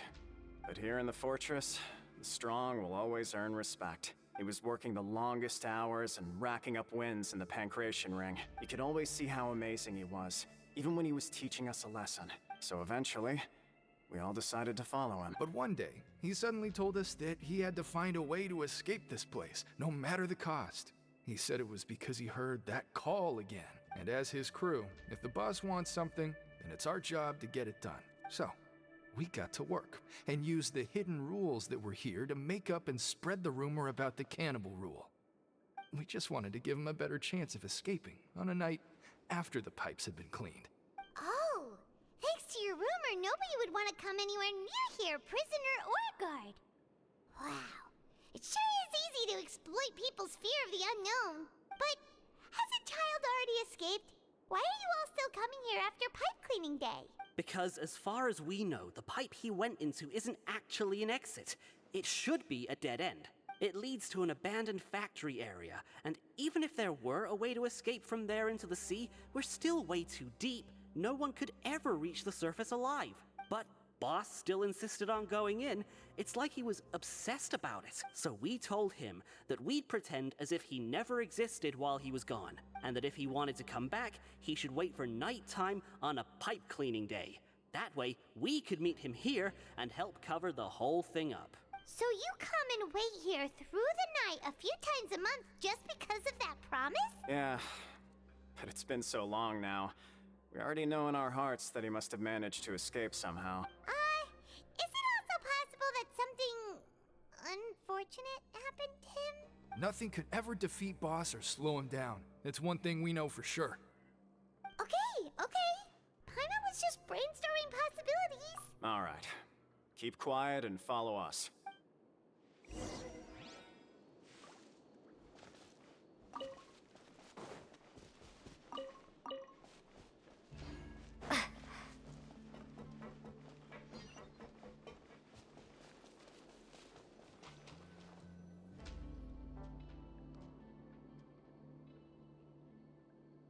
The way up from here has been sealed off. It's impossible to get through. Boss left by going down from here. It wasn't full of water at the time. Later, we came back hoping to have a look. That's when we found out it had been completely flooded. It's impossible to navigate unless you're an extremely skilled diver. Do you think Child got trapped by the water? Not likely. We all know that Boss was an incredible swimmer. Really? Then have him come investigate, pronto. Just be sure to tell us if you get any news about Boss. It's getting late. We should leave before the guards come this way. Yeah, we learned a lot about what happened to Child here. Let's get going!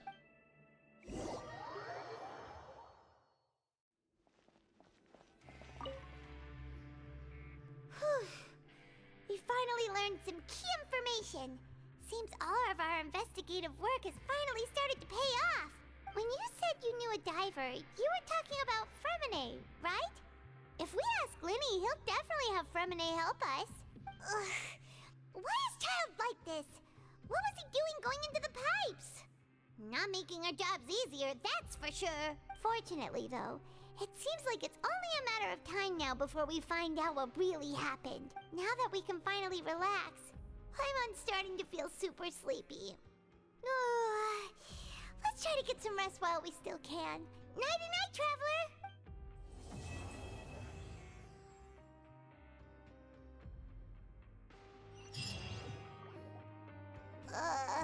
It's morning already? Paimon still needs more sleep. Huh? Wait, look over there! Isn't that... It's one of Linny's cards! Let Paimon see what's written on it. Maybe you haven't heard, but today is the monthly free day. Everyone has the day off today, which makes it the perfect time to do some investigating. It's been a while since we last talked. Have you been making any progress lately? Let's meet at our usual spot in the factory area before lunchtime. I have new information. Ooh, today's our lucky day. We have the day off. From the sound of it, Lenny's been making progress with his investigation. Wonder what he's discovered. We still have some time before we meet up. Let's talk with the people here for a bit more before we go.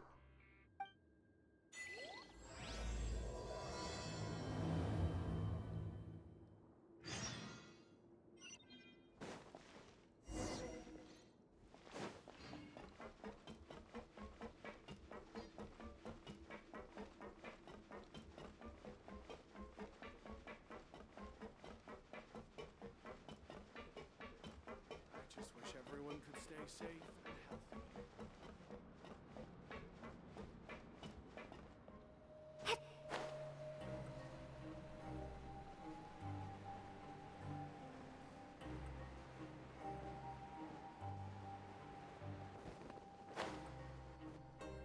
Hey, you over there? Yeah, you! Say, do you like playing card games? You know, like Genius Invocation TCG? You TCG players are like mint in the wild, literally sprouting up everywhere. Hey, come on now. What's wrong with finding fellow Invocation aficionados? Anyway, care to join me for a game? All right. No pressure. But why would you be looking for people to play Genius Invocation in a place like this? Don't people usually come here to fight? Whether you're throwing down cards or throwing punches, it's all a competition, isn't it? It's all the same in my eyes. There are lots of card players here in the fortress. When I saw you, I immediately thought, hey, even outsiders from other nations play cards. So I came over to say hi. Sure. Great! Since you've been here longer than us, you need to flex your seniority a little bit, right? Maybe you could start by telling us newcomers some stories about this place. I thought you would have already heard everything by now. All right, then. Did you have anything specific in mind? Or do you want me to just pick a topic? Why don't you pick? We'll let you know if we've heard it already. All right. Have you heard any strange rumors since you've arrived? Then, did you know that there are some people who are always gossiping over in the corner? There are two guys who are always skulking around in the corners of corridors gossiping. The bigger guy is Quisto, and the skinny one is Lavaroon. People call them the Bombshell Bros. I never really found their gossip very mind-blowing. And it's pretty much just the same stuff that I hear about when I'm at work every day. If you're interested, you can go talk with them. They tend to talk a lot of nonsense, but they aren't exactly bad. Good to know. Do you have anything else to tell us? Let me think. Sounds like you want to hear something a little more tantalizing. Oh, did you know that the Duke was also a convict in the fortress of Meripede before? Huh? Wait, are you serious? That's right. The Duke was an inmate just like you and me. Seems he was exiled here for committing some crime. Who knows how he ended up rising up to become the warden, though? To go from an ordinary inmate to becoming the manager of the whole place? I'm not gonna lie, I kinda respect that. A forbidden zone? Sounds like something that someone just made up. I've never heard of that. Where did you hear about it? It's just a rumor we've been hearing, but no worries if you've never heard of it. Do you have anything else you can tell us? Anything else? Not that I can think of, but I'll be sure to tell you anything interesting I hear next time. You'll have to play a game of Genius Invocation with me first, though.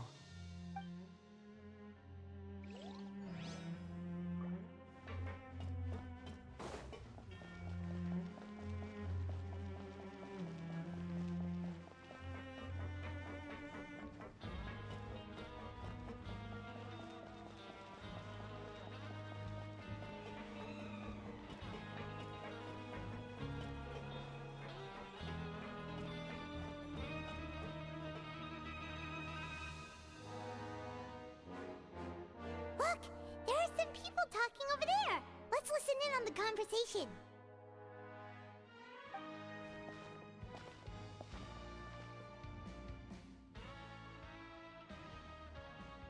If you ask me, those pompous parasites on the surface act like they're all a bunch of aristocrats.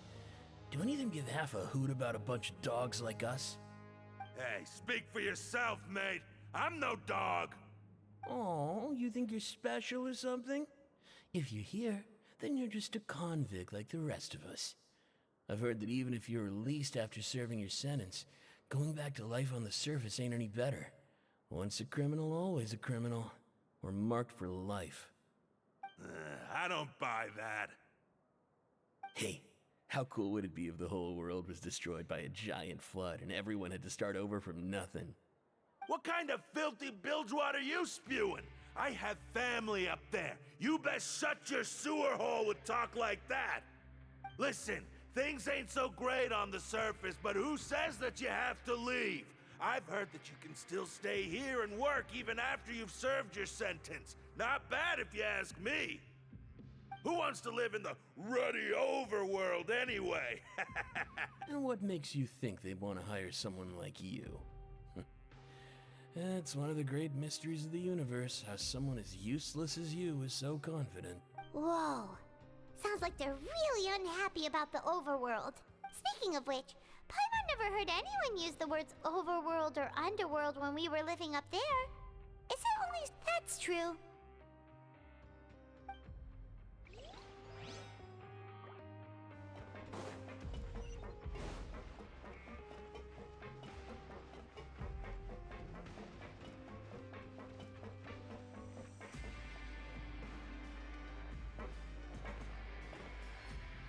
There's a group of people over there.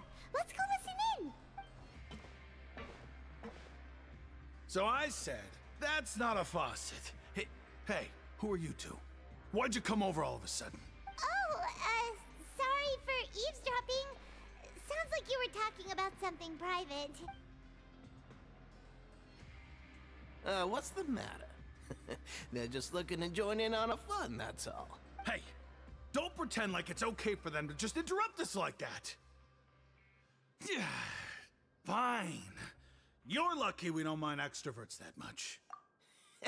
You hear that, Quisto? What nice! Your expressions tell me you're looking to hear some juicy info, am I right?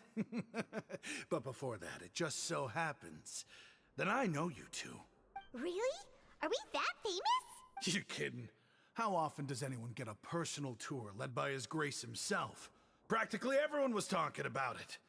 Word has it that you also caused quite the kerfuffle. A little mistake, huh? I like the way you put it. You see, people with a good attitude can join our group anytime, unlike some of the others here. Your group? I'm Quisto, and this is Lavaroon.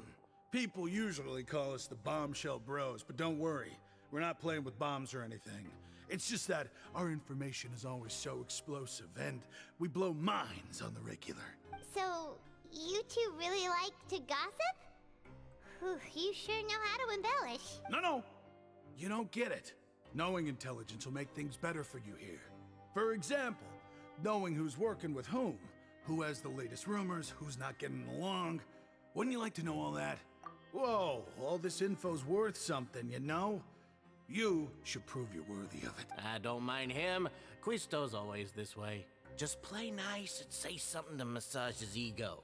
The welfare meals. Talk about the welfare meals. Right. That meal we had yesterday was super delicious. Paimon can still taste it whenever she closes her eyes. Is that so?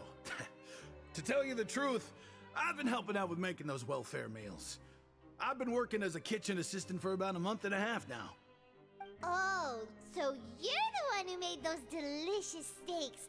Amazing. You could be a professional chef. You are correct. I am a true professional. In fact, I even went to culinary school. But enough about that.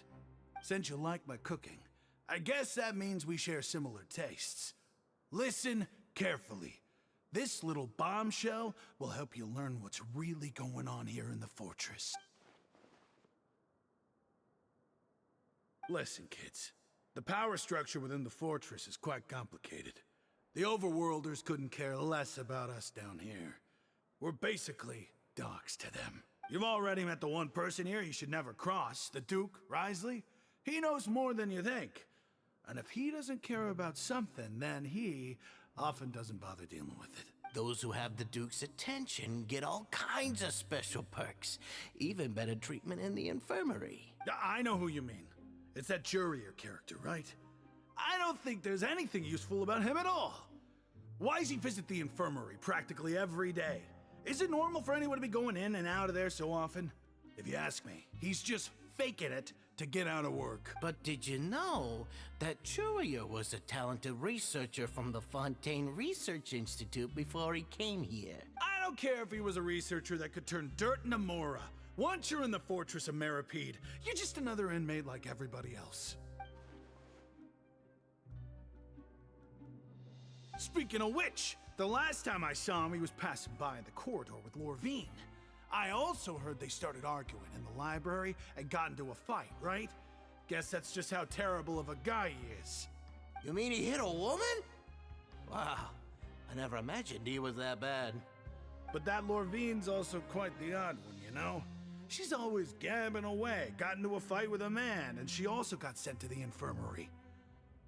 Come to think of it, I always see her going to the sick bay every couple of days, too. Huh. Wait a second. You don't think? Do you think could it be that they're secretly meeting there to go on dates? But it's really hard to imagine.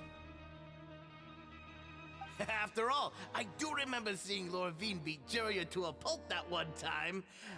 And we might be overthinking things.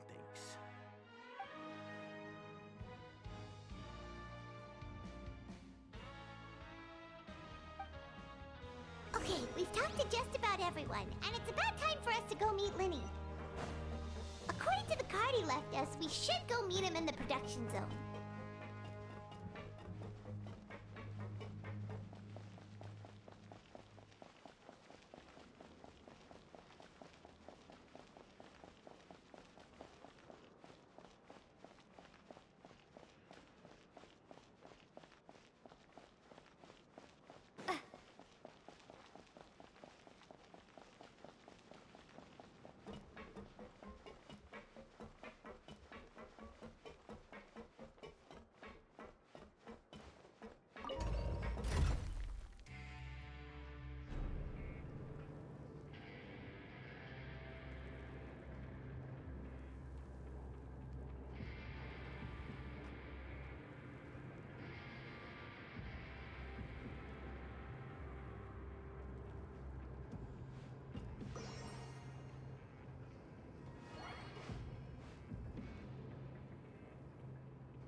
Huh?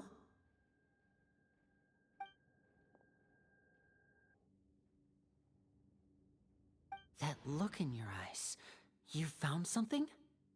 Hey, this is no time to be modest. Just tell him we found a boatload of information. Oh, as expected of the legendary duo, you have my full and undivided attention.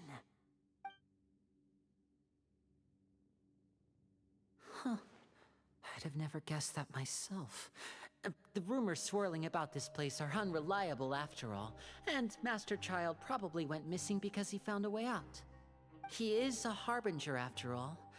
I suppose he's much more resourceful than I initially gave him credit for. Unfortunately, this isn't enough for our final report to Father. We need to find out Master Child's exact whereabouts. Father told me that even though Master Child said he was just coming to Fontaine for a vacation, he actually had some personal reasons. His agenda might be linked to his disappearance. His escape route is already flooded, so we'll have to task someone with professional diving skills to chase after him. Well, when you put it that way, it's obvious that only Fremine would be up to the task. Bingo! Is he around? He's working today. Coming here as a group would have attracted too much attention. I'll talk to him about it later. It's the least I can do. We're all in this together, so it's only fair for us to fulfill our end of the bargain. Honestly, I'm far more impressed by you guys managing to collect all this information right under Wriothesley's watchful eyes. Collecting information has always been our strong point. Now, let me think. To find out more information, Fremine will have to retrace Master Child's original route. And if he's to do that, he'll have to set out on the next pipe cleaning day at the earliest. That's 6 days from now. And after that, he'll probably take another 2 or 3 days to return. You can even estimate how long it'll take? We've been working together for a long time. We know each other's capabilities like the backs of our hands. Traveler, what say you to meeting here 9 days from now? We'll be able to pick up Fremine while we're at it, too. Oh, and there's just one last thing we'd like your help with. Though we can just sit back and wait for Fremine's report on Master Child's whereabouts, we still need to make more progress on the investigation of the Forbidden Zone. Fremine's no master of disguise, Lynette's still working on getting intel from the other areas, and I'll need to spend some time helping Fremine prepare for his diving mission. So, you are the only ones we can count on. What do you want us to do? Will it be hard? Well, I won't call it easy per se, but I think you'll be able to pull it off. Listen carefully. You'll need to find an excuse to get into the infirmary and investigate the room and environs. You've mentioned several sketchy-looking people always meeting at the infirmary earlier, so it probably has something to do with the secret we're hoping to uncover. You've already met the head nurse, so she'll be less suspicious of you. Investigate the internal structure of the infirmary and any active dealings within, and pass those on to me alongside anything else you're able to discover. But also, there's no need to take risks. Don't forget, safety always comes first. My apologies. I just started rambling out of habit. It was almost as if I was talking to my younger sister. But that's not a bad thing, right? All right, then we'll head out as soon as we finish our prep. Let's go our separate ways for now, then. Don't forget, we meet here again in 9 days. Stay safe.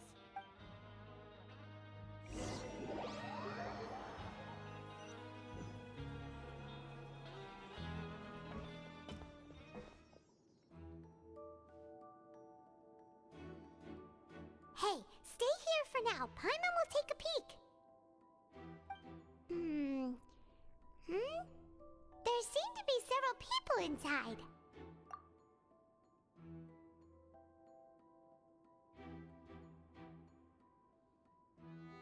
Right. I feel like it's not impossible.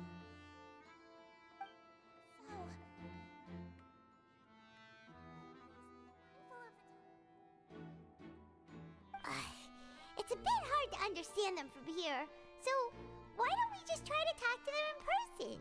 Let's go as soon as you're ready.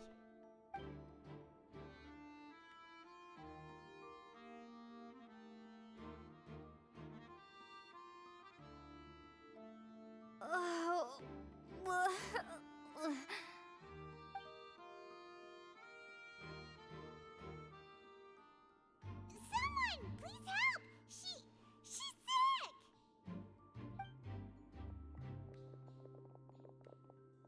Whoa, are you okay? Oh my! What's wrong, little one?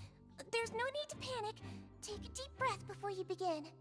The traveler started complaining of a stomachache, and then nausea, and then collapsed onto the ground.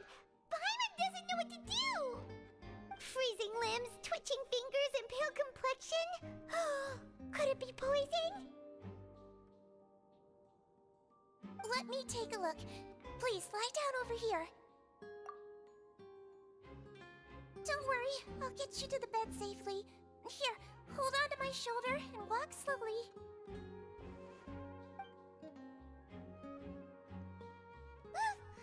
You can do it, traveler!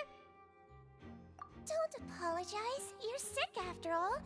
Now, please relax. I'm just going to do a preliminary checkup on you.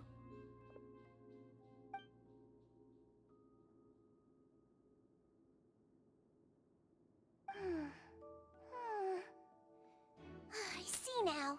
My checkup has confirmed that she's not in any mortal danger.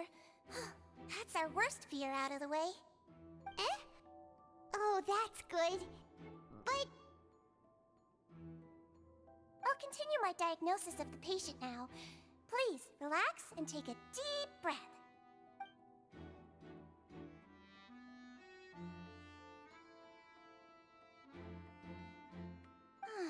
Don't sense serious damage to your organs either. Does it hurt when I press here? And here? Huh? But based on my initial checkup, there shouldn't be a problem here. How strange.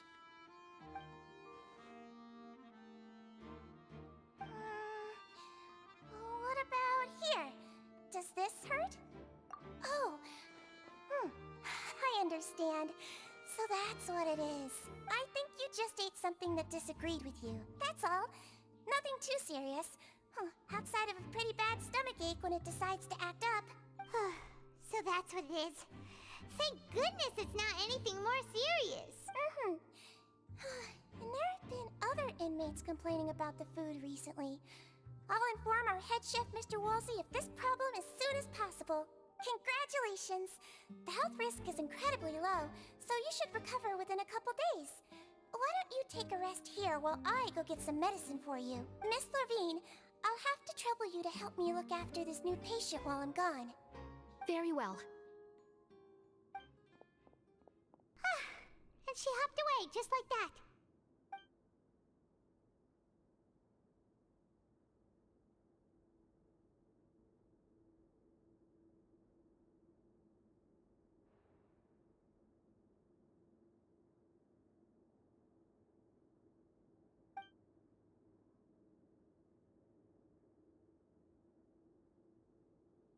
Hello. So how are you feeling now?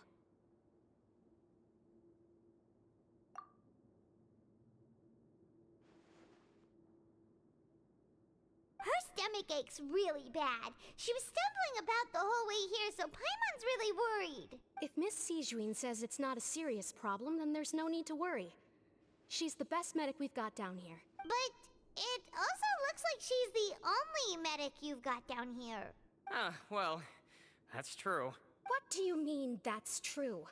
That's really misrepresenting the situation. Of course I can't speak for the whole fortress, but it's not like everyone imprisoned here is useless, you know? Though they may have committed crimes and gotten locked up here as a result, they still know a thing or two about medicine, and they help Miss Sijuin take care of the sick and injured.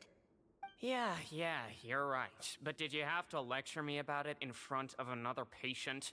Aren't you a patient too? Where did all your energy come from? That's correct. Sorry, I got a bit ahead of myself. Are you two also sick? We've been sick a while. I come back every once in a while for checkups, and to pick up the medicines Miss Sijuin prescribes for us. That's just the nature of chronic illnesses. As for her, you could say she fancies herself as Miss Sijuin's capable helper because she learned a bit of medical knowledge ages ago. Please watch your mouth, Mr. Jurier. Don't forget that you are the primary reason I have frequent heart palpitations. Hey, don't start arguing now, please. Keep it civil at least.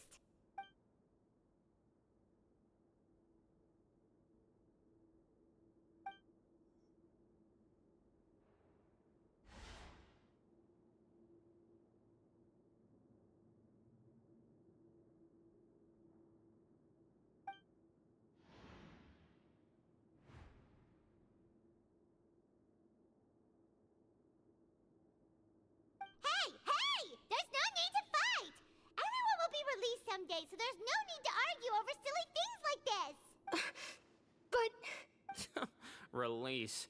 It's way too early for us to even think about that. And who the heck knows if we'd even be able to continue our previous lives?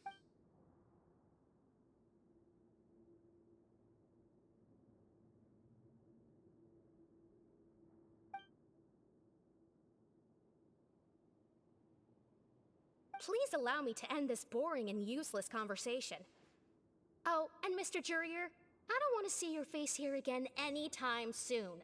And same to you, Miss Lorvine. Anyway, that was more than enough rest for me, so I'm going to get out of this excessively noisy place. See you later, everyone. He just slowly walked off like that? That's just what he's like. I'm sorry you had to see all of that. I'm Lorvine, and that's... Well, his name is Jurier, but I hope you'll never have cause to remember his name. You really can't stand him, huh? I mean, can you blame me? Who would like someone who's as arrogant and obsessed with weird research topics as he is? But there's no need to keep dwelling on him. I'll accompany you two for a while. Miss Seashween should be back soon, and I'm sure you'll feel better as soon as you've had some of her medicine. No, it's nothing. I'm back! Did you rest like you promised? Thank you for getting our medicine, Miss Seashween. Did you all cooperate with your bed rest? I trust that nobody got up to walk around. Good. Here, this should be 2 days' worth of medicine for you. Take 1 pill now, and then continue your bed rest.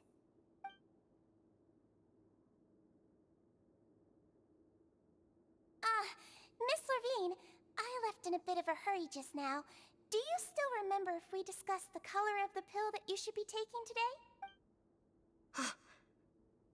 I remember. You said it should be yellow. Yellow, huh? I understand. These are yours. Please, make sure to go to bed early after taking them tonight. You'll benefit from a good night's sleep. All right, then I'll also be on my way now. I hope you feel better soon, too. See ya! I'm going to fill out your medical record now. You're widely known as the Traveler, right? I just want to double-check a few details, if that's all right with you. Those two made quite the commotion just now, so why don't we let the Traveler rest? Paimon can answer the questions instead. So her primary symptoms are abdominal pain, with secondary symptoms of nausea. Is there anything else? That's it. All right then. Is there anything we should know besides to take the meds? No, her base constitution is quite good, so I'm sure she'll recover quite quickly after taking the medicine. Please, make sure to stick to bland or less stimulating foods, and don't stay up too late at night. Got it. Paimon will hold the Traveler to that for sure. Oh, you're going to take a nap already? Okay then, you get some rest.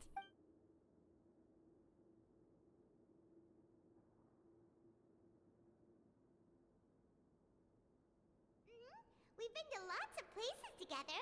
She may look a bit under the weather now, but she's actually super strong. Oh, so you're the best of companions. Well, don't worry, she'll recover soon. You're awake. How do you feel? You slept for a really long time, but we never left. Well, now you can go back without a worry in the world. Remember to take the meds regularly, and don't forget, bland foods. Thank you, Miss Seashween.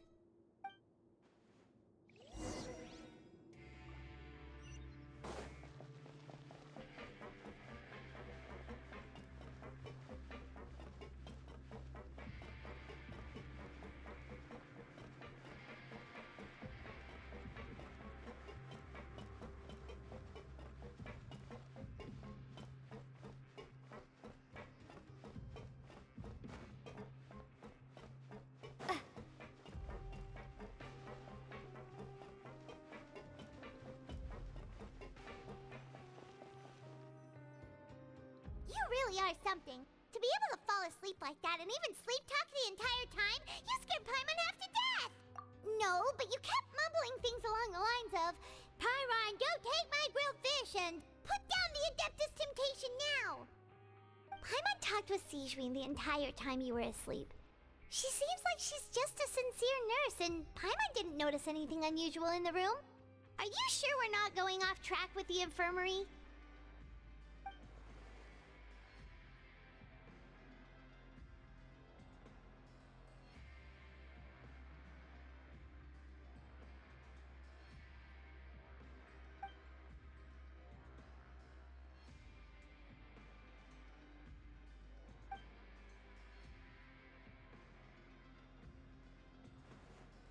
Whoa! You really are super thorough. All those tiny little suspicious things that Paimon didn't even pick up on. We've got to give the info to Linny.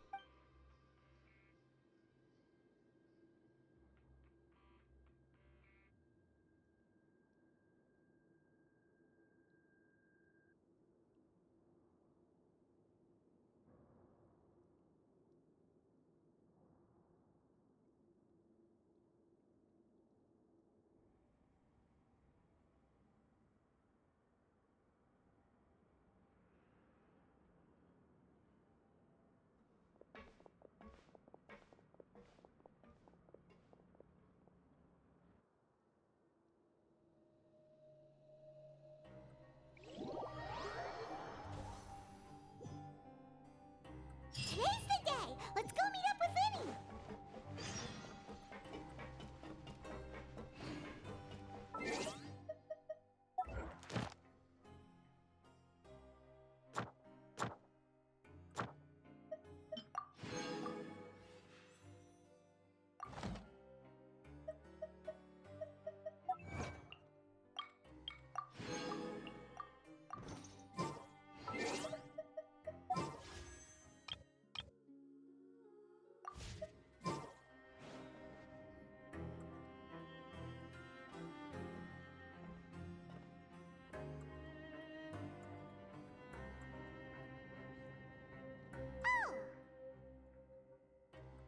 Hmm?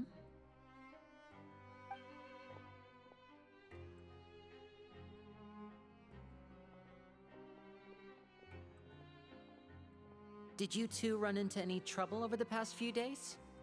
No, we just worked our shifts according to the schedule. Nothing weird happened.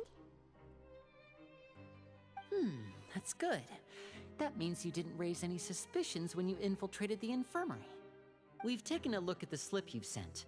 Fremine successfully left the grounds via the pipes 2 days ago, and as of last night, Lynette has also infiltrated the infirmary after faking an illness. Wait, why is she getting involved as well? You already went above and beyond when you scoped out the infirmary. To put it more bluntly, even if we were to view that as something you did in exchange for Fremine's help, you've already done more than enough. Infiltrating a guarded stronghold is a different kind of job from a one-off investigation. We want to avoid using the same faces over and over and reduce the amount of suspicion that will fall on any given person.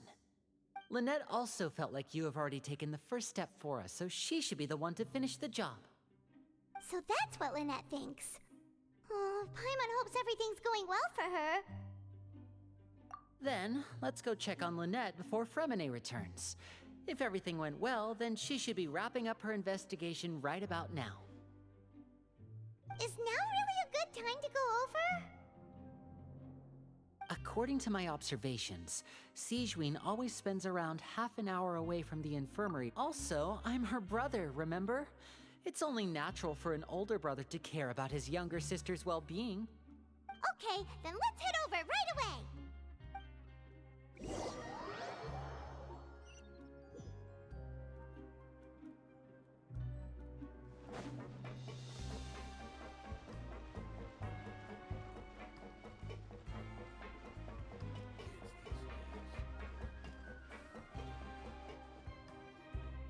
Lynette should be here right now. Huh. Strange. Lynette? As expected, Sijwin isn't here, but Why isn't Lynette here? No, Lynette rarely deviates from the plan. We agreed that if she were to make changes on the fly, she'd find a way to let me know. Unless... Let's see if there are any clues around here. We can look while we wait for her. Okay.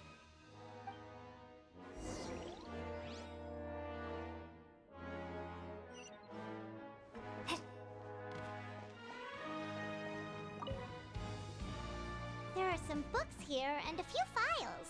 They all look like medical records. Advanced nursing, how to raise the spirit of your patients, a quick guide to the psychology of emotions, and the meaning of laughter. These sure are some interesting books.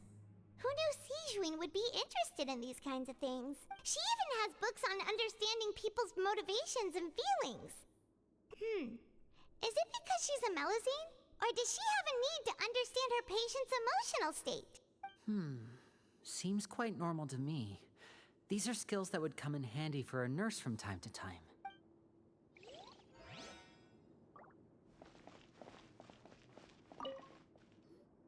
None of the beds have any signs of having been slept in. Except that one over there. That's the one Lynette must have used, right? You said she was pretending to be sick. She would have said her migraine was having a particularly bad flare-up. Generally speaking, the head nurse would then ask her to lie down and rest, while she left to retrieve the medication. Which means, either the head nurse didn't return the entire time from when Lynette laid down up until she left the bed, or the nurse intentionally left it this way.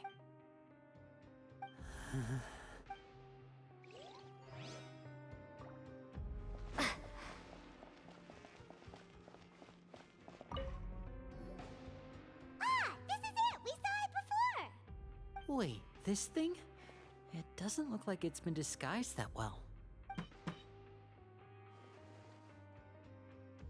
The space behind it is empty.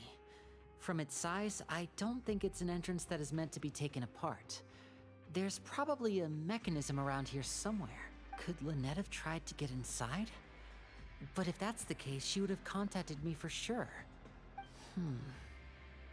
Let's look around here for some more clues. Don't panic, just take another look.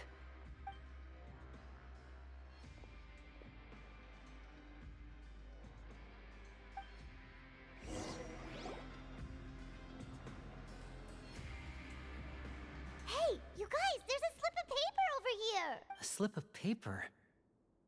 It's right over here, and there's a bunch written on it too.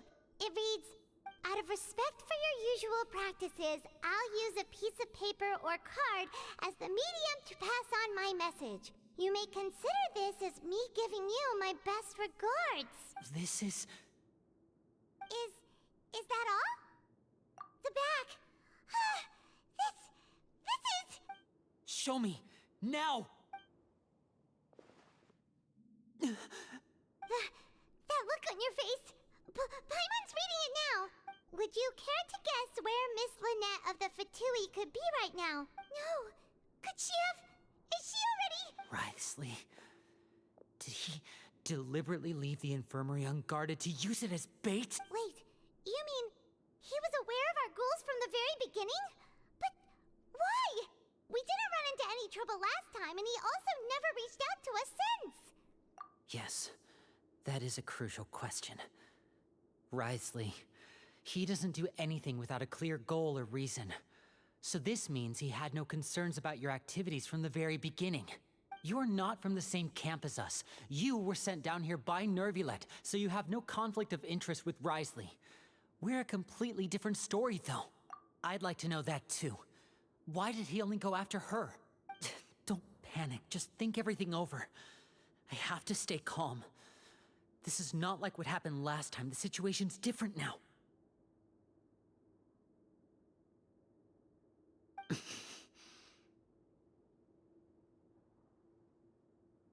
Wait, you're right. Wait, but that means... The fact that Fremine was able to leave the grounds... Could Wriothesley have let him go as well? But what does he gain by letting Fremine leave like that? that!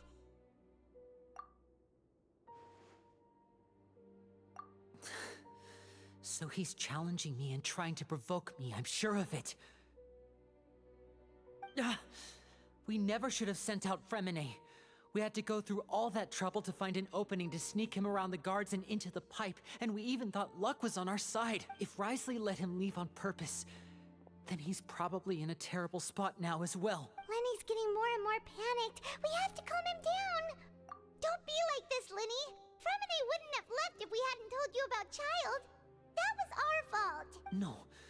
I'm the leader of this operation, and I'm the one responsible for this team. I was the one who failed to protect them. I'll go talk to Wriothesley. Hey, don't be reckless! Traveler, please, talk some sense in— I simply cannot allow Lynette to be abducted again. I have to go. I'll find a way to get them back! He's rushed out the door! After him!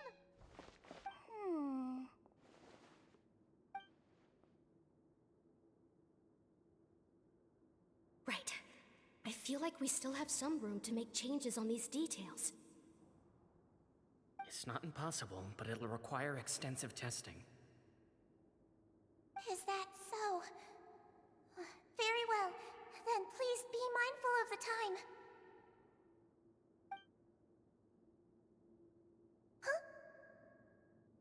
Huh? Is someone? Pack everything up. Whoever's outside is eavesdropping. They'll probably come in once we stop talking.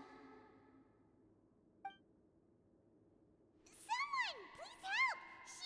She's sick!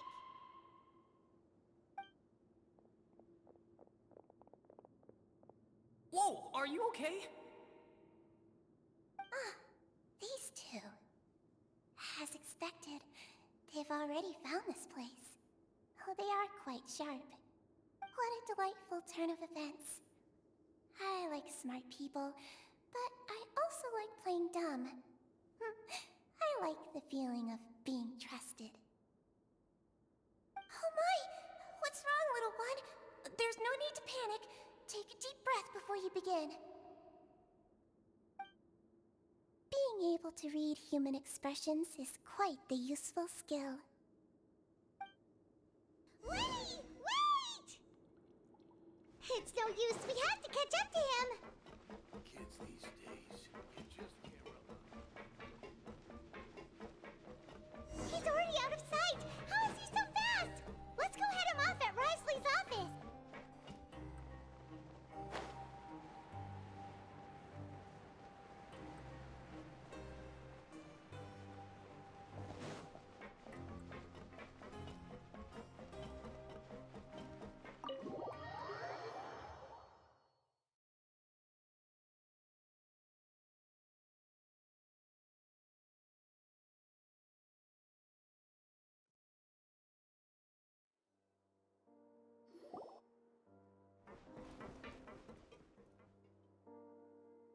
Come out and face me, Wriothesley!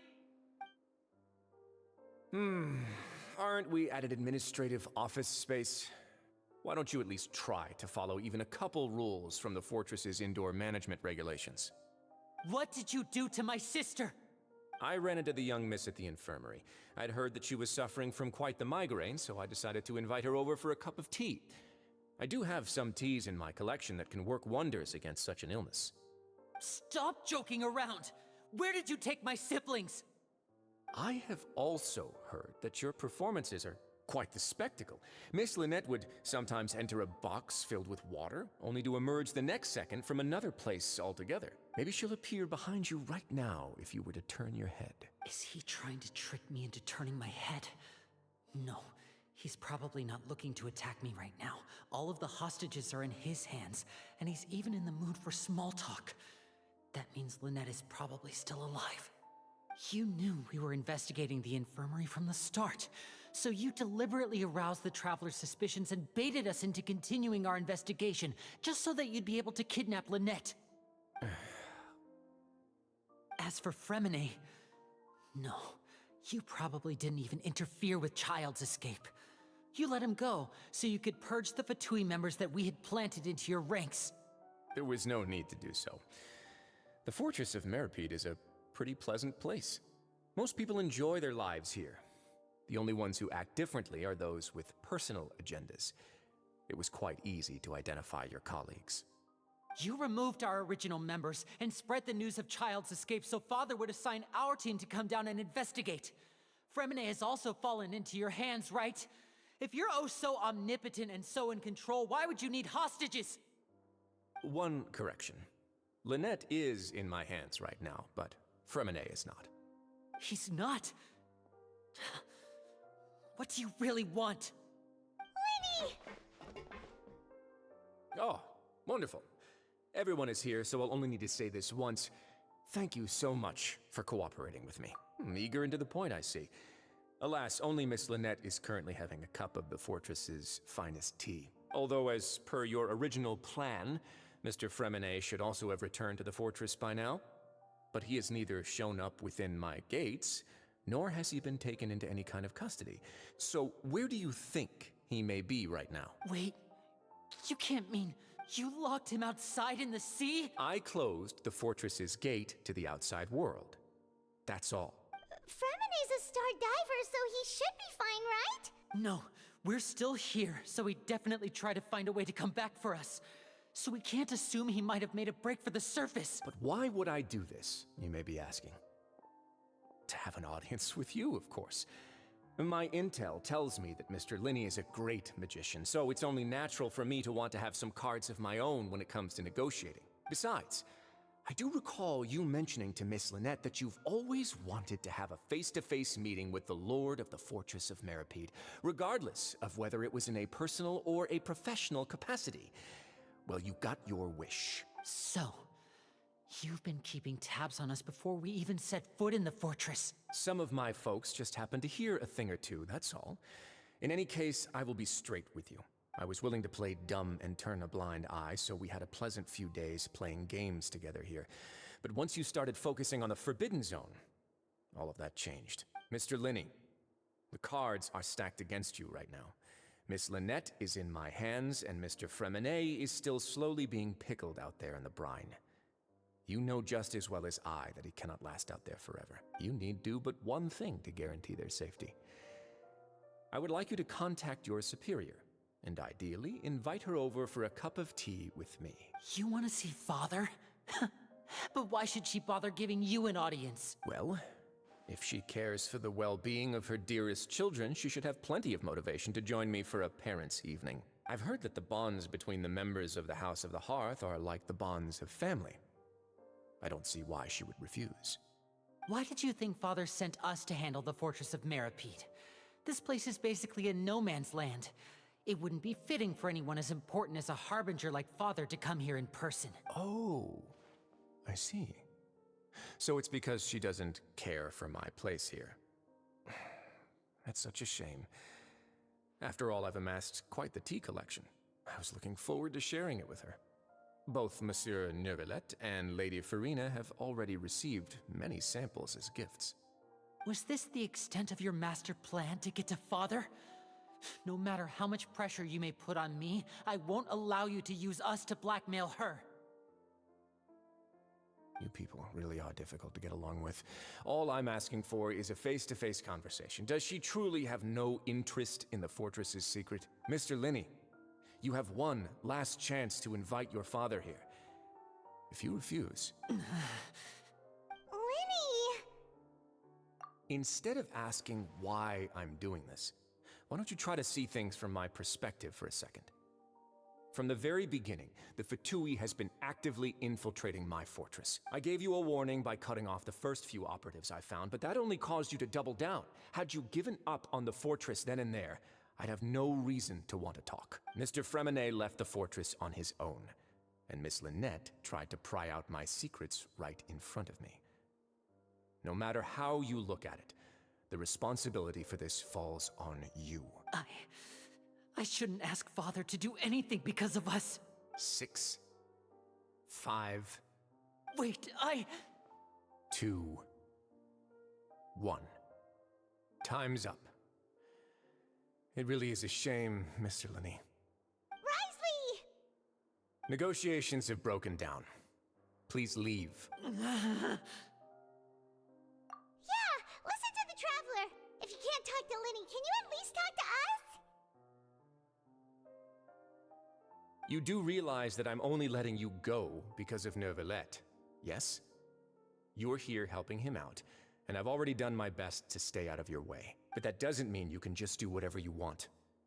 The fortress may be small and remote, but it still has its own set of laws.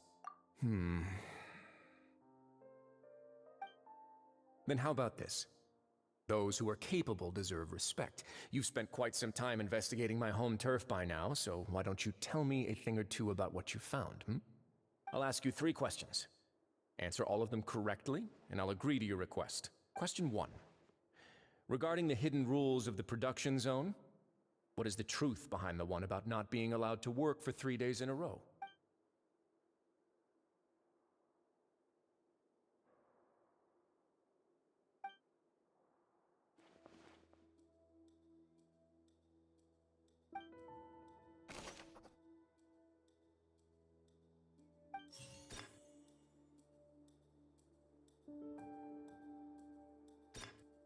I've been told that the infirmary is always empty for the half hour just before lunch.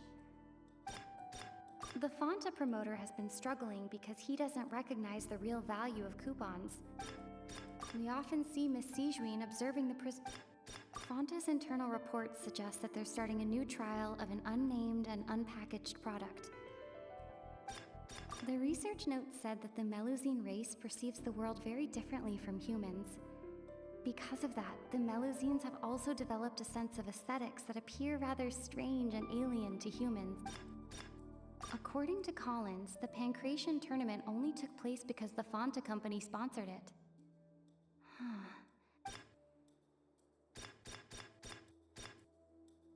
I've been told that the infirmary is always empty for the The Fonta promoter has been struggling. We often see Miss Sijuin observe.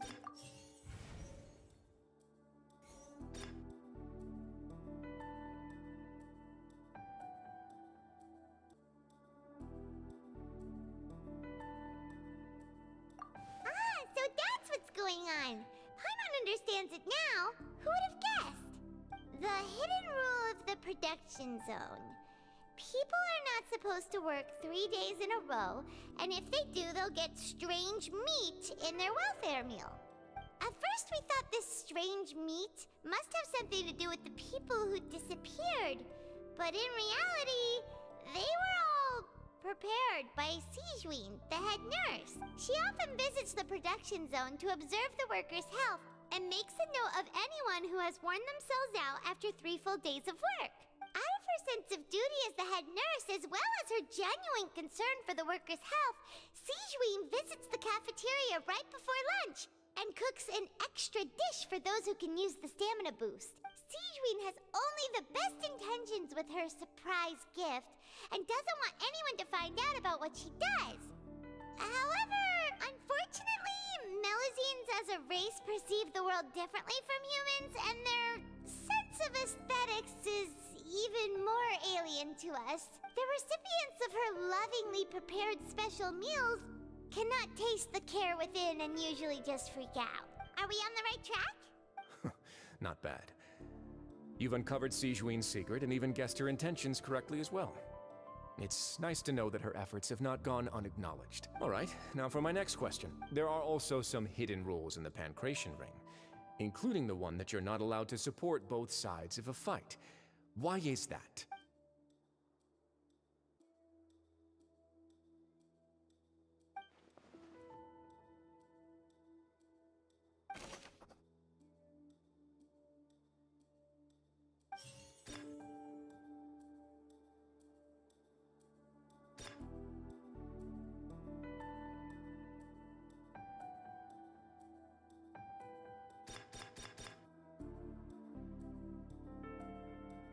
According to Collins, the Pancration tournament only took place because the Fonta company sponsored it.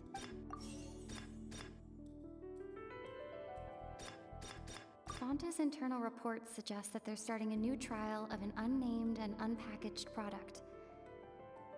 But The product has to undergo a trial because even Fonta's own employees have a lot of reservations about it. The Fonta promoter has been struggling because he doesn't recognize the real value of coupons. Meanwhile, the Duke believes that only idiots who don't understand the value of coupons would spend them on Fonta.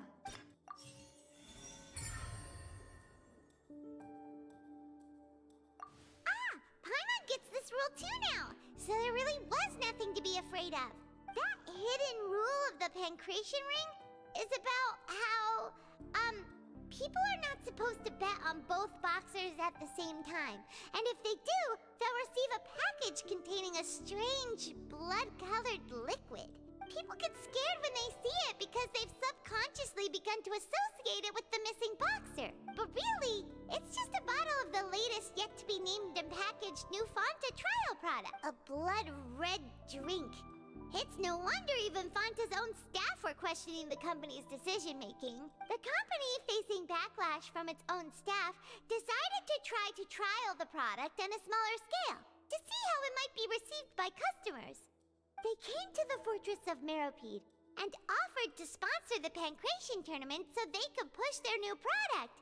But the Duke completely refused to even entertain the idea. The Duke, knowing how valuable coupons are in the fortress, knew that only total idiots who didn't understand their true value would bother buying a Fonta product here. And so, only those who proved their stupidity by being dumb enough to bet on two opposing sides of the same match were selected to receive the drinks. I acknowledge the effort you've put into bringing the truth of this mystery to light. Although, based on your description, that Fonta promoter is a bit too careless with his words. I may just reconsider my collaboration with the company. All right, and here's the final question. What's the secret behind our head nurse and all of her patients in the infirmary? Stop your cruel and pointless games, Risley! You know that we haven't finished our investigation, so there's no way we can answer the last question. The thought of sparing Lynette and Fremine never even crossed your mind! You'll pay for this! Lenny, are you alright? Oh, close one. I owe you, Sigewinne. That was a fantastic shot. It was nothing, Your Grace. Sigewinne? Though this gun may look like a toy, it's actually fully functional, as I just demonstrated. Sigewinne... You... Not at all. I am merely a resident of the fortress, and thus protecting it is my duty. When Monsieur Nervulette asked me to come here, he told me that my job would be to take care of the well-being of everyone here. I am merely discharging my duties. But if you mean what you just said, then isn't Linny someone you should be looking after as well? Isn't he a resident here just like the rest of us? But I really am just doing what Monsieur Nervulette told me to do. Everything I did, I've done to protect them. Had I not, they would be in far more dire straits right now. His Grace knows it too, right? Your Grace? Mind proving my innocence to them? My dear Sigewinne, whatever shall I do with you? Would it have killed you to just wait another minute or two? Well, it's nearly time after all. The way you do things can be truly frustrating sometimes, Your Grace. I figured I should try to talk some sense into you. What are you talking about? What time? Take me if you want. Let them go. How touching. Can you just give me one more minute? Don't be like that, Your Grace. All right, everyone, calm down. 2 more visitors will be arriving any time now. I'll go get a cup of tea. Miss Sigewinne, I leave Miss Lynette in your care. You... What are you doing? I believe I hear footsteps.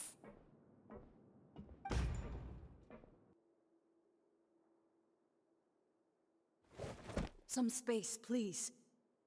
Ah, Miss Clarande. My door. Fremine... Fremine... What's going on? What is Clarande doing here? Work. I'm sorry about shooting you, Mr. Linny. The tranquilizing effect will begin to wear off soon. Please take it easy in the meantime, though. What happened to Fremine? Wasn't he diving just outside of the fortress? Why is he looking like... A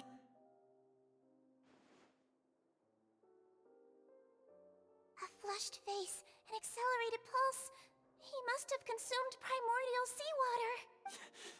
What did you say? Please, make some space. I'll need to give Mr. Fremine a more thorough checkup. Your Grace, I'll leave the rest to you. I'll talk to Clorand while you get Fremine to where he needs to be. Everything else can wait.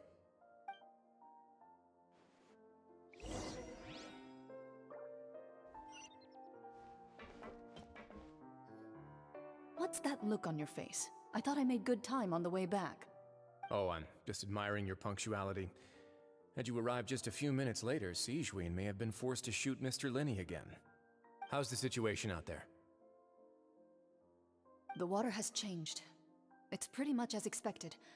The concentration of primordial seawater has increased significantly. I was only out there a short time, so it wasn't too bad. But if one were to stay for any significant amount of time... well, you can see how that boy's doing. Where was he when you found him? The abandoned zone at the end of the pipes. A good distance into the water. Closer than I thought. He must have recognized it early on and tried desperately to swim back. Locking the door was necessary. I don't think we could have saved two. Well, I did try to convince him that I had my reasons. Never seems to work, though. It would probably work on Neuvillette. He has a knack for picking out who had good intentions, even when the outcomes were all terrible. That's a bad sign if you're having to plead your case to Neuvillette. Want some tea? Not particularly. If you want to drink some that badly, just say so. Fine, I'd like to get some tea. Want me to get you a cup too, since I've already made it? Might as well then, I suppose. Actually, do you have a towel? I would like to dry my hair.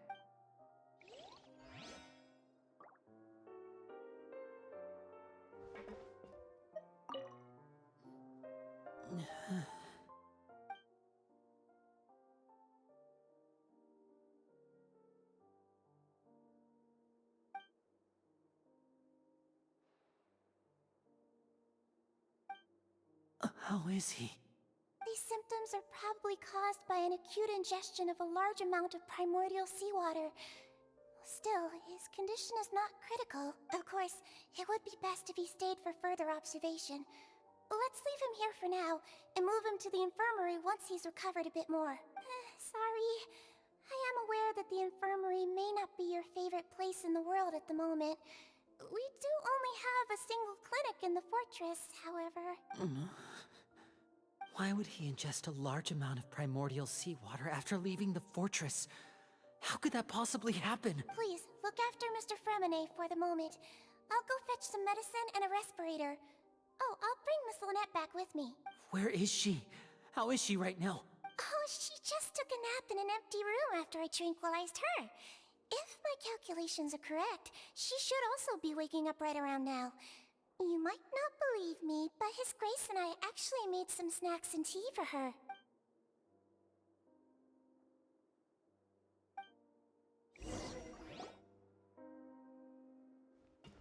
Linny, are you okay?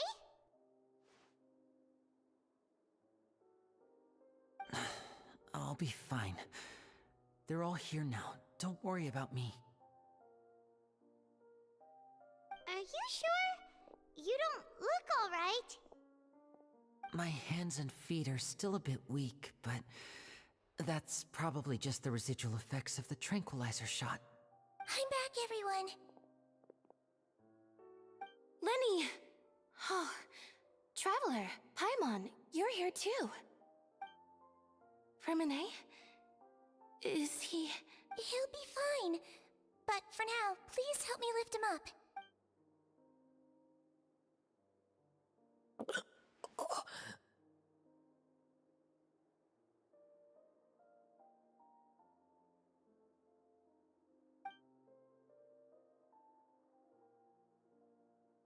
His breathing's beginning to slow down. Give me a hand and help me get him to the infirmary.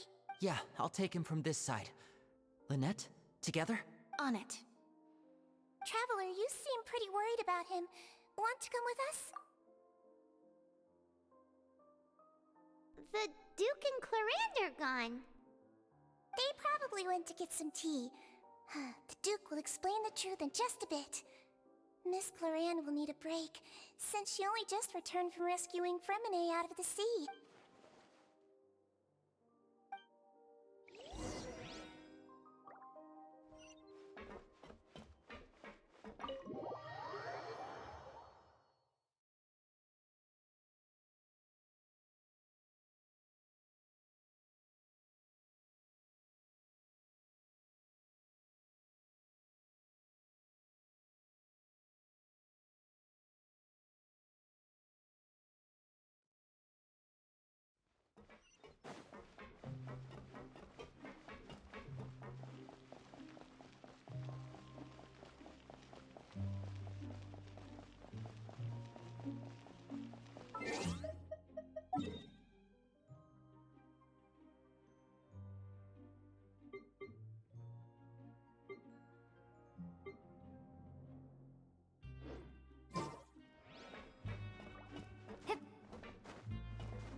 He's awake. Fremine, how do you feel? Lenny... Lynette... We're all here. Where am I? The infirmary, at the Fortress of Meripede, Mr. Fremine, and you are no longer in any danger. How do you feel? Don't push yourself if you're not feeling up to it. Traveler... Paimon... It's been so long. The sea! There's something wrong with the seawater. Shh, it's okay. We can talk about it after you've recovered. No, listen to me. This is really serious. There's primordial seawater mixed into the regular seawater. I don't know why it's there, but no one should touch it. Pipes... Right, the pipes. It's all coming back to me now.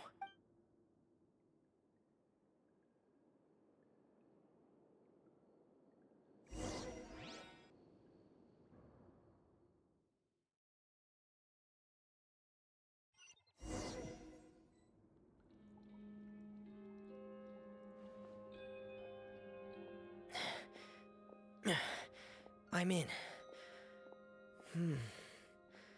Seems like this pipe hasn't been used in a long time. It looks abandoned.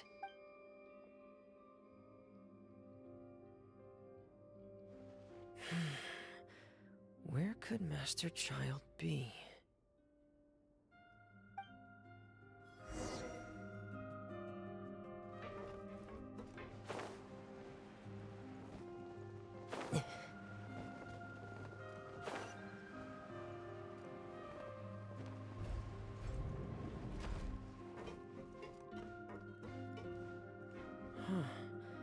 This mechanism looks like it's been tampered with.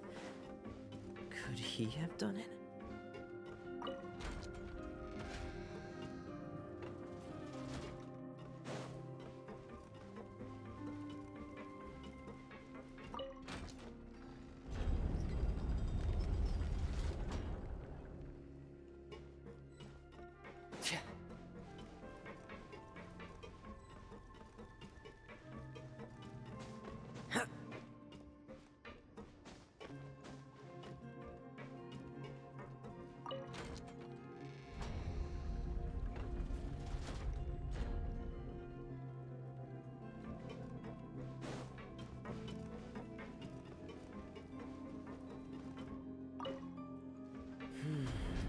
it's getting stuck on something.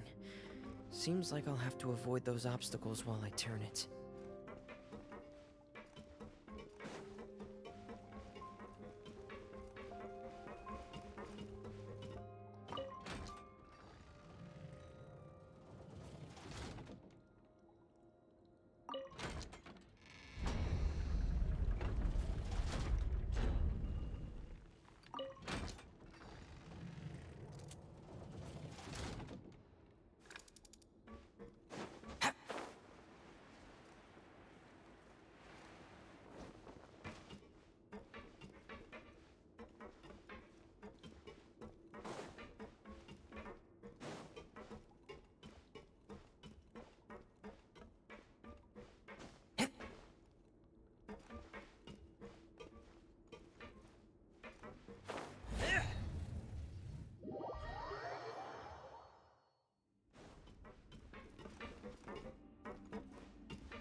This is where the water starts. Okay.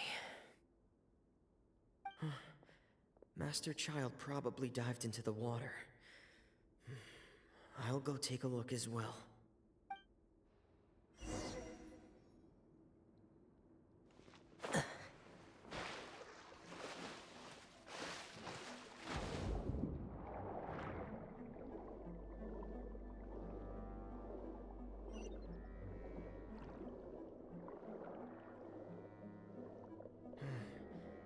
The vegetation here is a bit more sparse. These traces aren't natural. A person must have left them, and recently. I should be going in the right direction. There are traces here too. I need to keep going. Huh? The traces are gone. But I don't see where he could have gone from here. Wait. What the?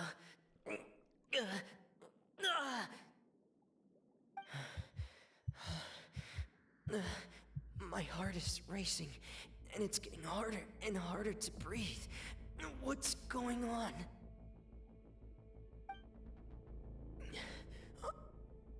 No good. I have to get back. They still don't know anything about what's going on. If I turn back right now, I should still be able to make it.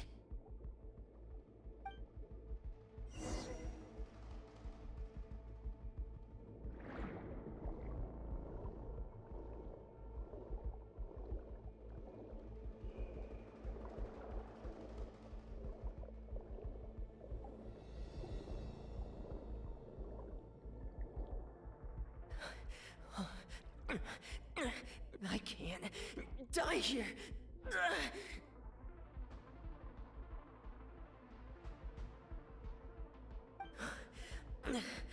This is bad. I'm feeling worse and worse, and I'm still underwater.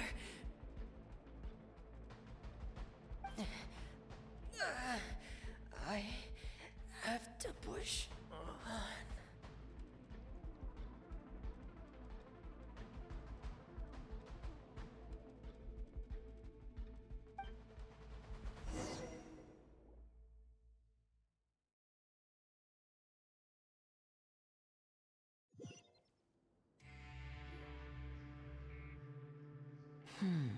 So, in other words, the trail you were following vanished, and you had no idea where Master Child could have gone.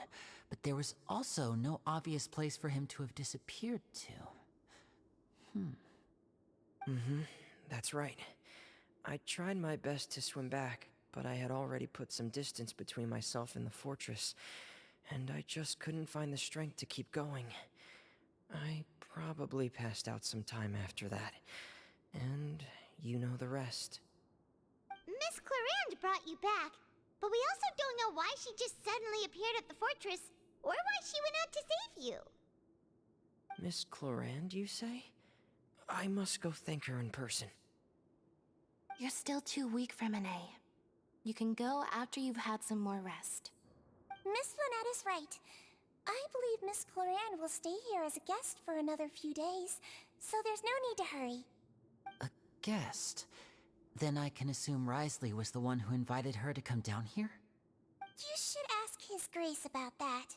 He'll be able to explain better than me. Yeah, it's about time he actually told us what's going on. Wanna come with us, Linny? No, please go on without me. I don't want to leave just yet. Linny. The logical part of my brain is aware that we're safe right now, but I still can't bring myself to leave. Understood. Then let's just sit together for a while. In that case, I'll leave the infirmary to you. The Traveler and I are going to head out for now. As long as you stay in here, I don't think you'll be disturbed. Thank you.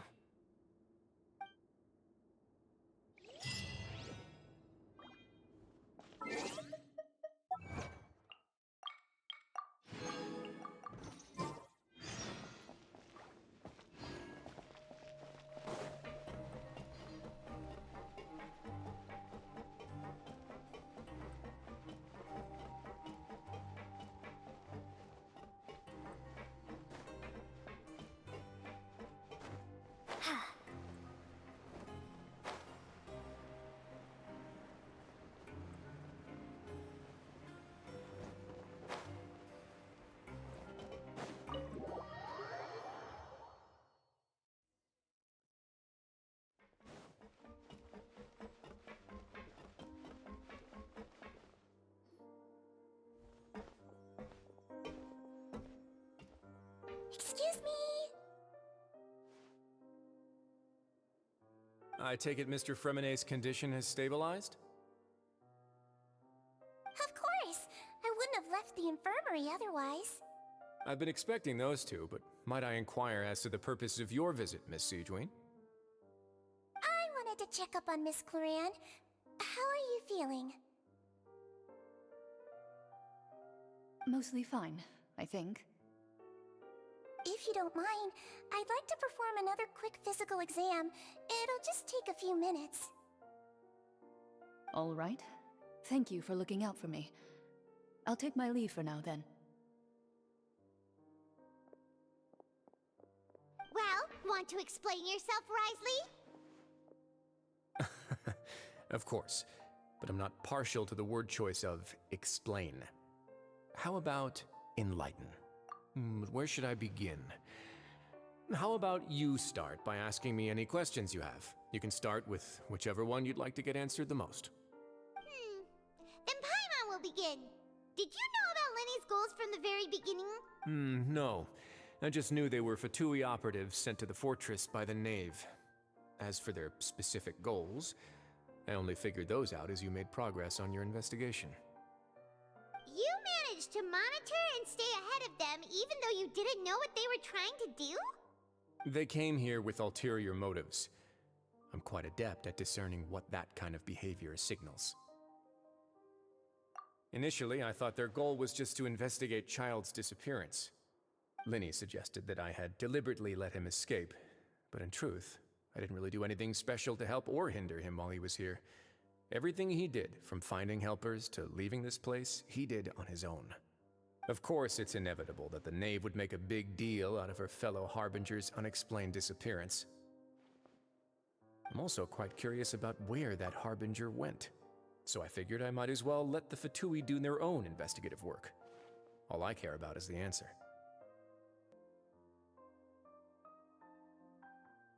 So you were hoping Linny's group would just do your work for you! You make it sound like that's a bad thing. Unfortunately, things didn't go as planned. I assume that Fremine has told you already, the ratio of primordial seawater around the fortress of Meripede is on the rise. The Forbidden Zone has always been Linny's target, and you got roped into that investigation after running into him. I began to intervene out of concern for your safety, and also to prevent the fortress from becoming entangled in more irksome matters. Are the rumors true? That you're also a former criminal? Now, why would you put it like that?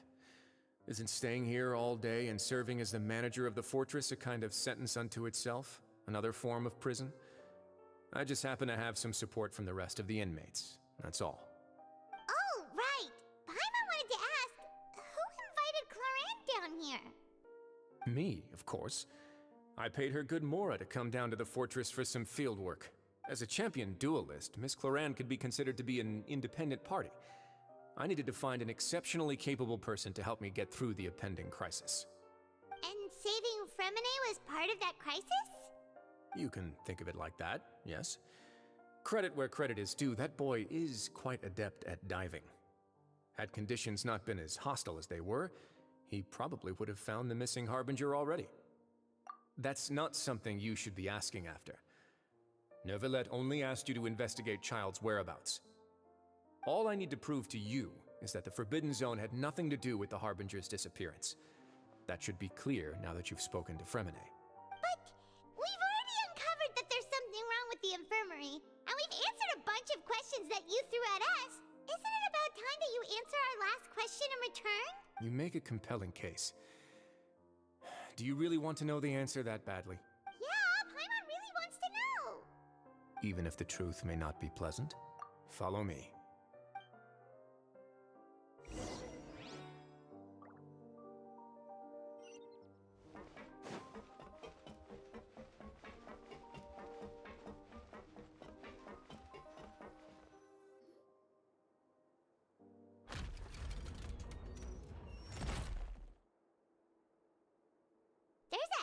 Door here? And a whole basement behind it? Huh. You're pretty good at hiding stuff, Wriothesley. It seems you've forgotten just what kind of place the Fortress of Meripede is.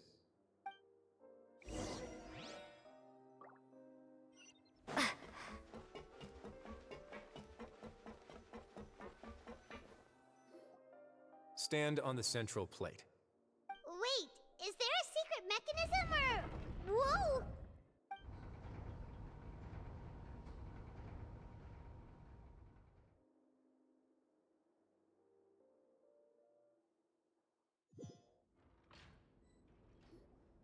So, this is the Forbidden Zone? Honestly, for a place so well hidden, Paimon sure doesn't see anything special. What a huge door! There are 3 such isolation gates in total. Generally speaking, I'm the only one who's allowed to go inside. Hence the name Forbidden Zone. Am I correct to assume you're going to run on back and tell your little Fatui friends everything? Well, Paimon wasn't thinking of keeping anything from them. Well, I'd advise you wait until you've seen the whole truth of this place for yourself before deciding whether or not to tell them.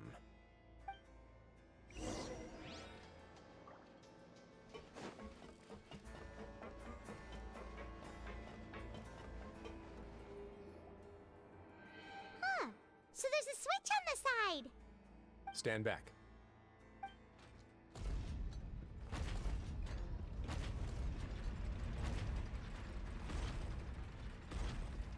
Whoa! They all just went up one by one!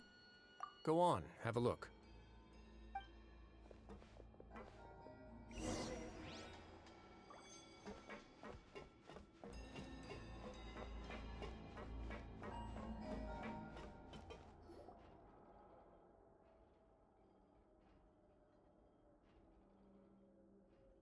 I've been interested in what lies beyond that gate ever since I assumed leadership of the Fortress of Meripede. Of course, it would be unwise to recklessly open it, but it'd also be risky and negligent to simply ignore any potential danger that could be behind it. The readings on that dashboard have not budged since the day when I first laid eyes on this place.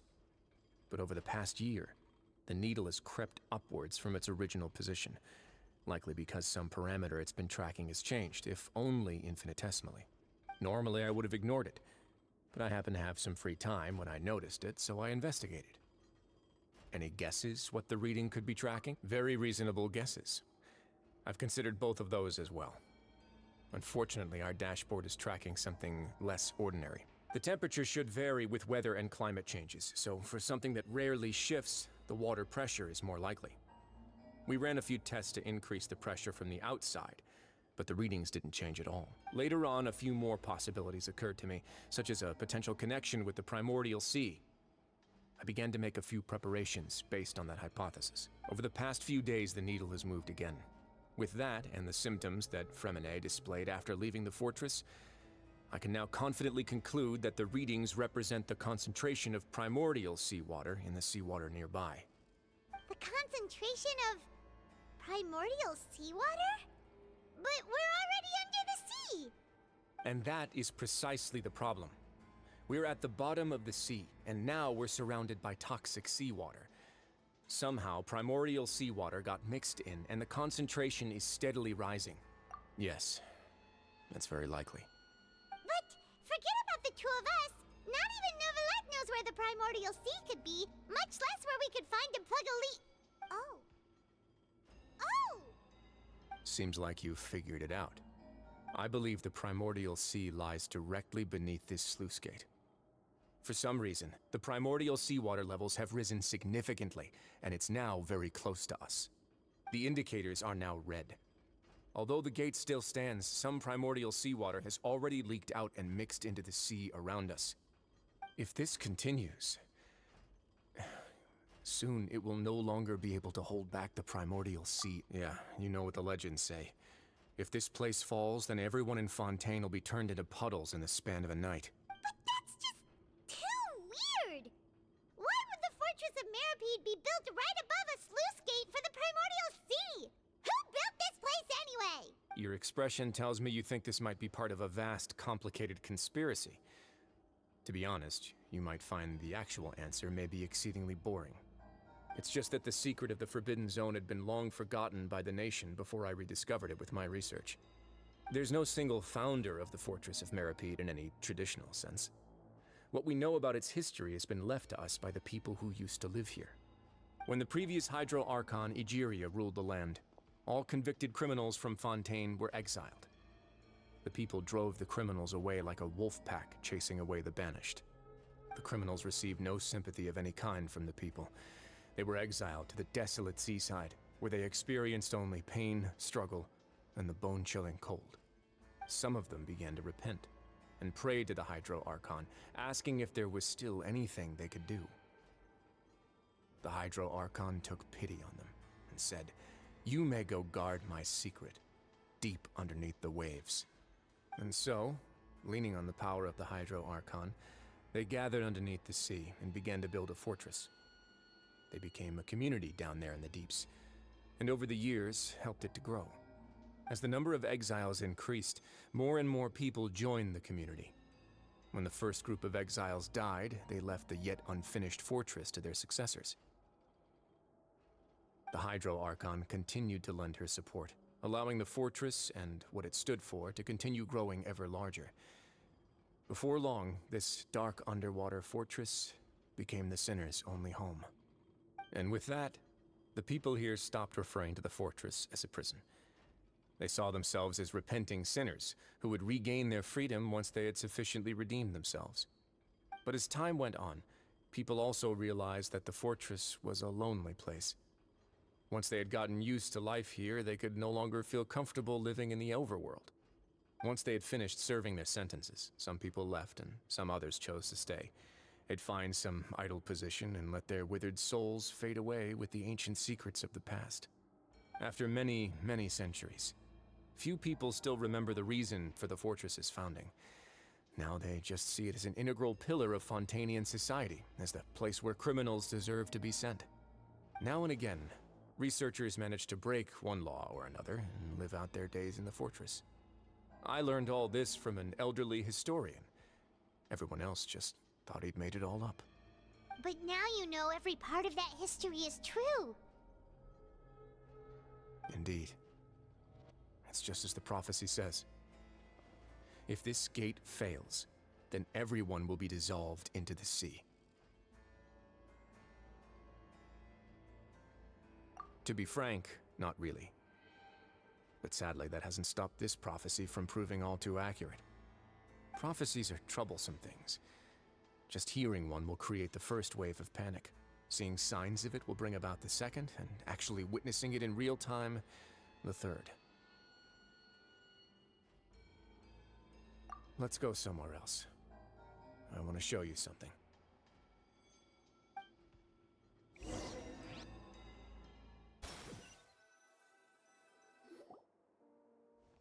This is it. Your Grace, perfect timing. The results from our last round of experiments have... Wait, Jurier, he's not alone! Huh? Lorvine and Jurier? No need to panic, you two. I've already told them about our plan. What? After you warned us not to tell a single soul about any of this? I'm skeptical as well. Are you sure they are trustworthy? The results speak for themselves, don't they? These two may already know more than you could ever imagine. All right then, if Your Grace insists. They seem harmless enough, so I'll trust them for now. Well, how about some reintroductions? This is Jurier, one of the highest-ranked researchers from the Fontaine Research Institute. He used to work under Edwin. Good. Saves me a bit of time explaining. Edwin's main areas of research were archaeum and gravimeters. As his assistant, Jurier is quite familiar with them as well. I hired him to be my technical consultant. You want to blow up the fortress of Meripede? Ah, what a lovely idea. I'm already imagining it in my head. Gotta admit, I'm tempted as well. Guys, focus! Focus! That taskmaster over there is Miss Lorvine, and is also one of my technical consultants. While Jurier used to be Edwin's assistant, she used to be Jurier's assistant. Ooh, are they together? See, everyone keeps asking this question. Are you too sure you're not a couple and just using your work as a convenient cover? Your Grace, I am not in a relationship with this man. If I dated her, I'd officially be madder than Edwin. Jeez, forget I said anything then. Follow me. Whoa, there's another door that goes right up. Your constant amazement makes it seem like the fortress can do anything. But Paimon really thinks everything's super cool.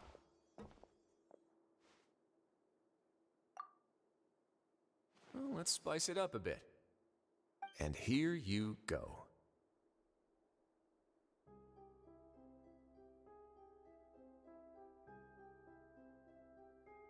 What a huge ship! This is also a production zone that Paimon's never seen before. What's going on? How much do you know about Fontainian history?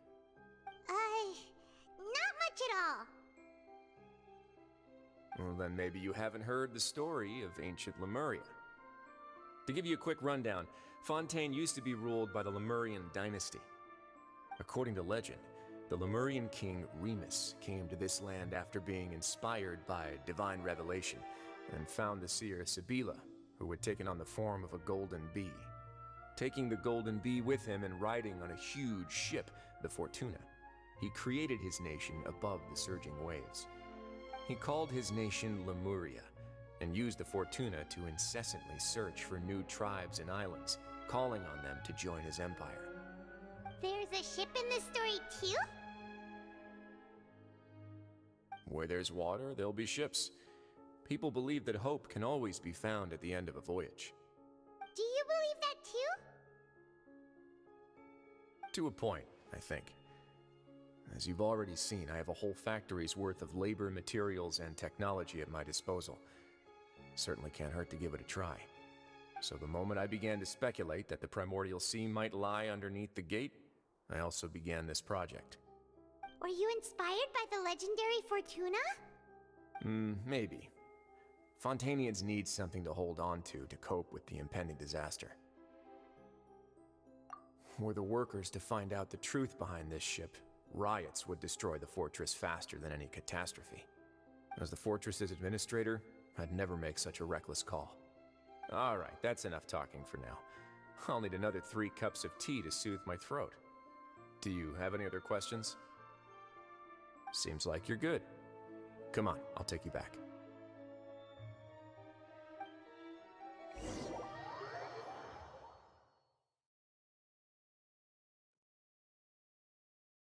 I'll leave you here for now.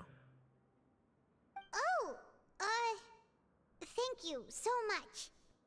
No worries. But don't forget, it's up to you whether or not you want to share what you just saw. What you do from here on out will likely affect those 3 as well.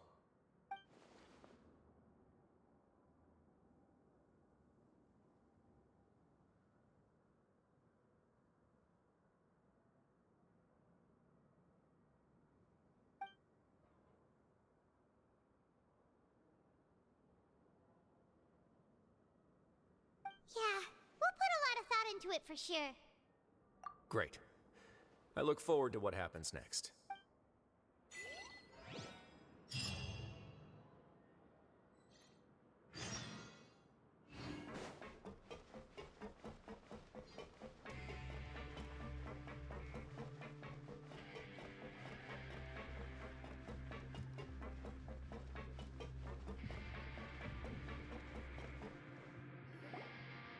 We're back!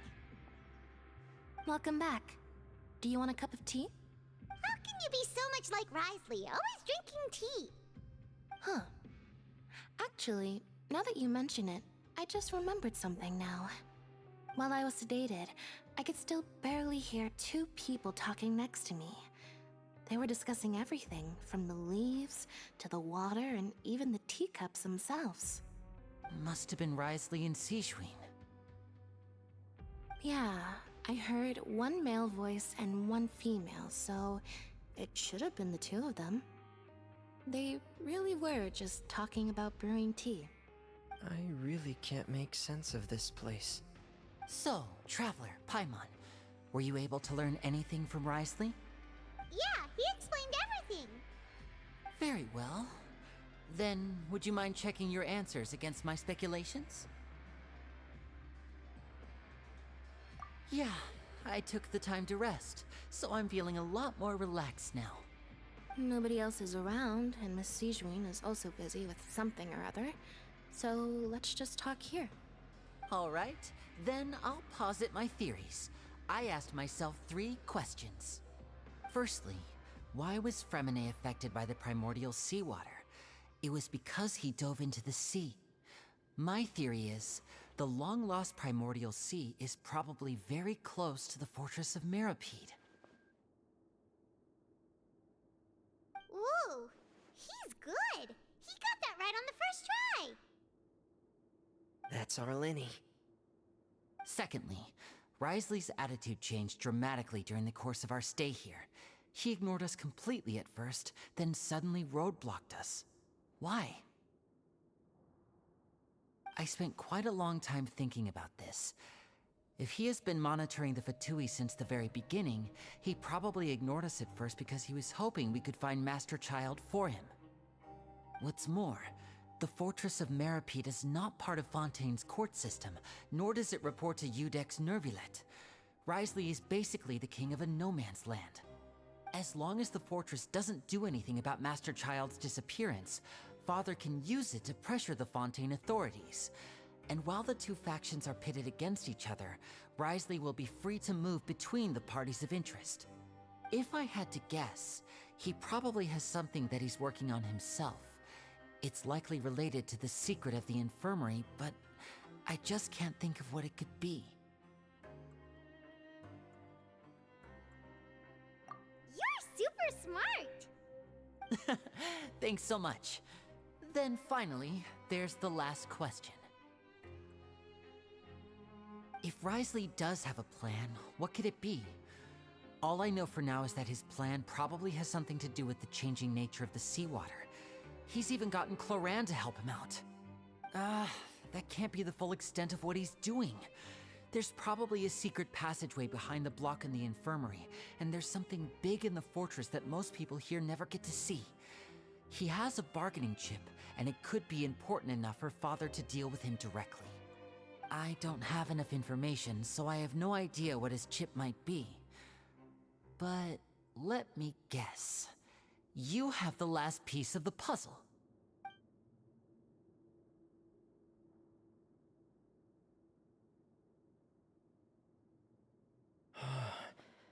I can't believe it. The sea will engulf everyone. Just like the prophecy said. Could Wriothesley have wanted to meet Father to figure out a way to deal with this crisis? If you remember, I once mentioned that Father sees the House of the Hearth as her base of operations, and she truly wants to resolve the crisis. But how could Wriothesley have known that? Or perhaps he didn't know, and just wanted to bring Father over to his side? Which could be why he said he just wanted to negotiate. Yeah, that makes sense to me. I understand your concerns as well, Traveler. I'll figure out a way to pass this on to our father. No matter what, we're on your side. The two of you have already aided us far too much. We probably wouldn't be standing here right now if not for you.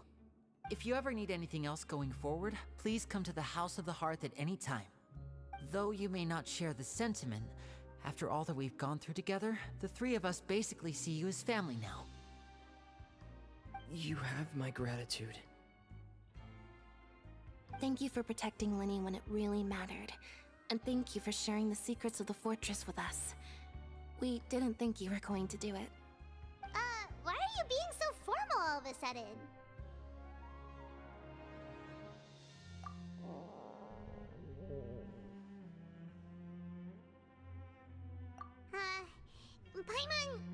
Paimon's hungry. Oh, you've done so much already. Go get some food. Alright, then we'll catch you guys another time.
Time for dinner.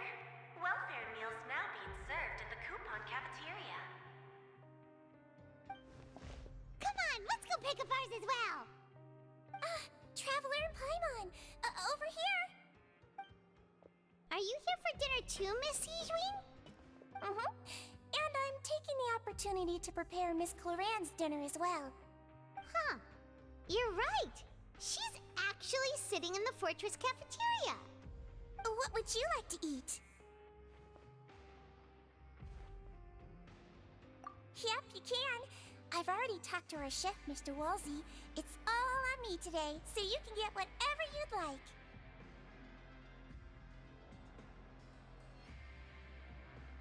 Me too! Don't forget Paimon! No problem. Just leave it to me.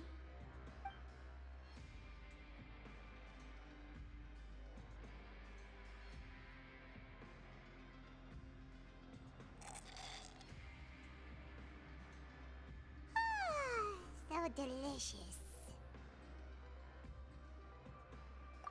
Paimon's so happy. Paimon wants to feast like this every day.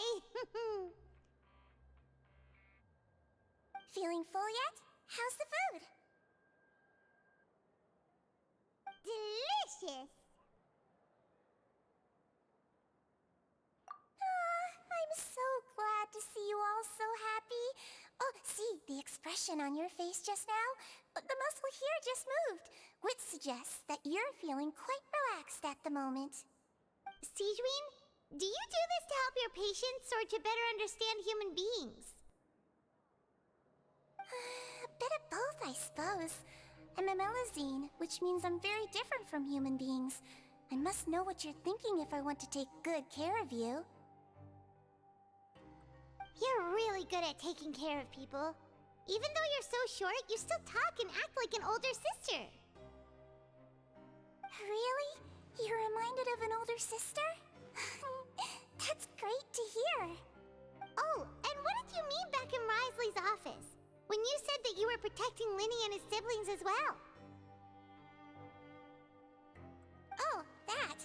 I just asked His Grace to look out for those children, especially that diver boy. I was getting a bit worried after hearing that something was wrong with the water. Thankfully, Clorand is very strong and managed to save him in the nick of time. His Grace also sealed the pipes after Clorand left, to make sure that Linny wouldn't impulsively chase after his brother. Although the path was blocked, we still stationed some guards there to stop anyone from approaching. They were instructed to only open the door once Miss Clorand had returned. Oh, and I was keeping an eye on Mr. Linny as well. We had to press him, but we couldn't allow him to be in any real danger. You were all super considerate and really thought everything through. It's just what we do down here at the fortress. At least this has been His Grace's style for as long as he's been the leader. Oh, I really wish Monsieur Nervulette would come down here more often too. I feel like he'd like it here, with all the darkness and chaos.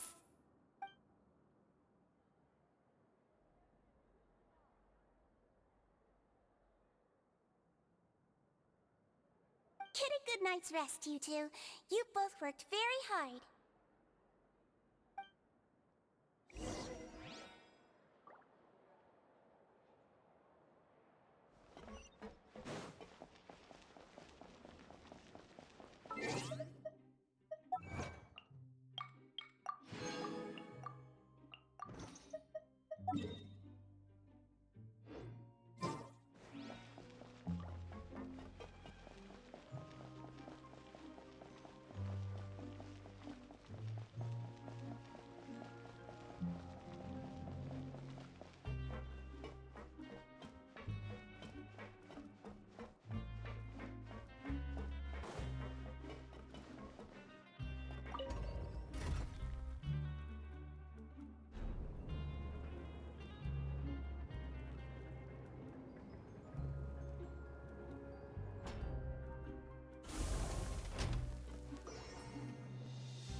just happened.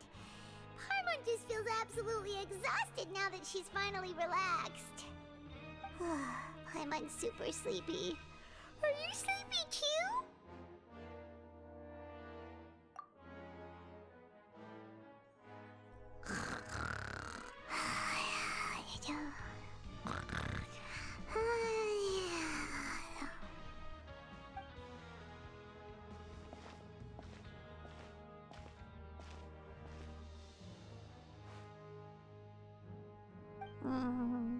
Delicious. Paimon wants seconds for free.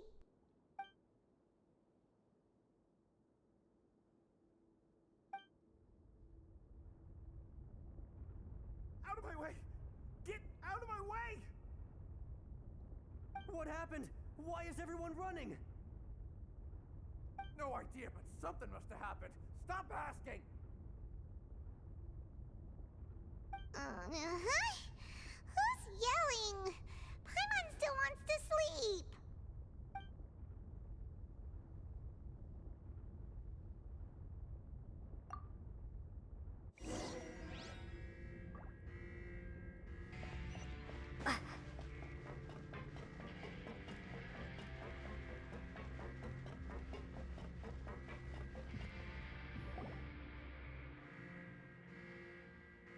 What happened? Why is everyone running around? Hey, what are you doing? No time to explain, mate. Goodbye. Hey, wait! What's wrong with these people? They won't even talk to us. They're here! Yeah, there you are! Oh, thank goodness! Quisto and Lavaroon, do you know what happened here?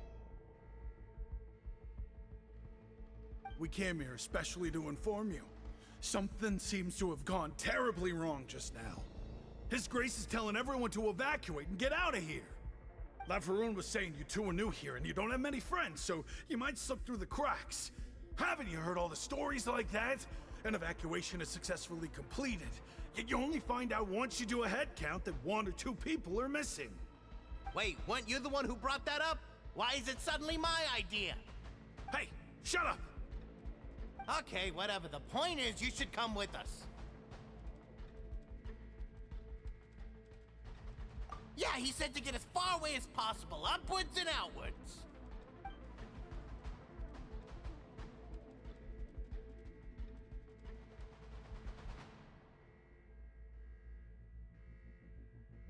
Oh no, it can't be that thing! Whoa, wait, what? What? Hey, where are you going? We have to go find the Duke! You two just go and get out! Go on without us! Hey, hey! Be careful! Attention! Please evacuate upwards and outwards, upwards and outwards. If you're already at the topmost layer, then try to move as far outwards as possible.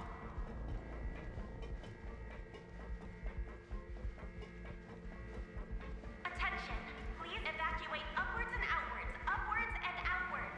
If you're already at the topmost layer, then try to move as far outwards as possible. Come on, we can do it! Attention! Please evacuate upwards and outwards, upwards and outwards. If you're already at the topmost layer, then try to move as far outwards as possible.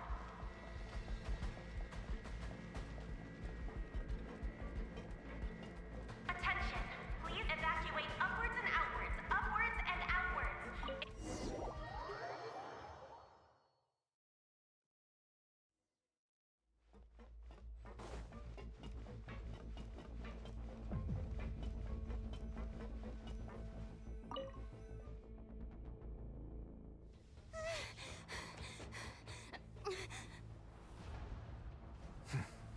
They're here.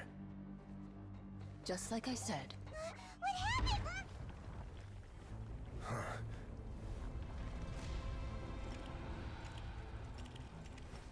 You're just in time. But be ready to run.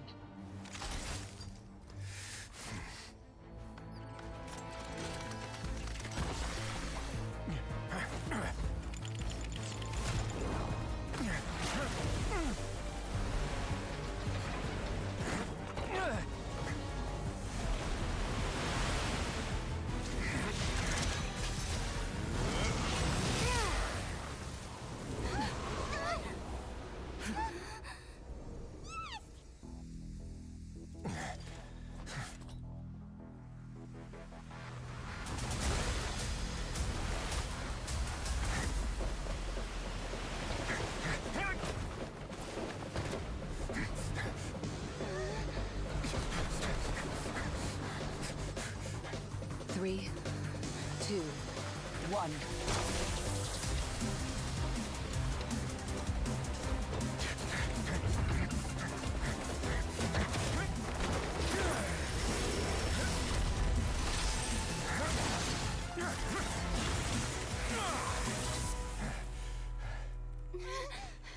This won't hold it for long. Find Neuvillette. Tell him the defenses are about to collapse. Then what will happen to you? Until he arrives, we're the last line of defense.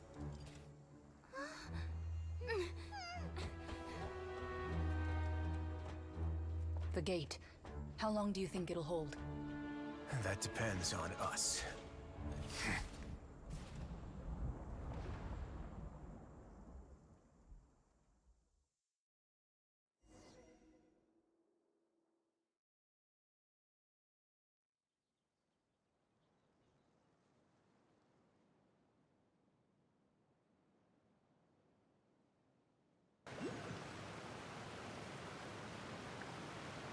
Neuvillette, why are you here? Traveler, I need you to head to the Opera House immediately. Farina will soon be meeting with the knave there. You must protect Farina, and make sure she doesn't spend too much time alone with her. Will do. You have my sincerest gratitude.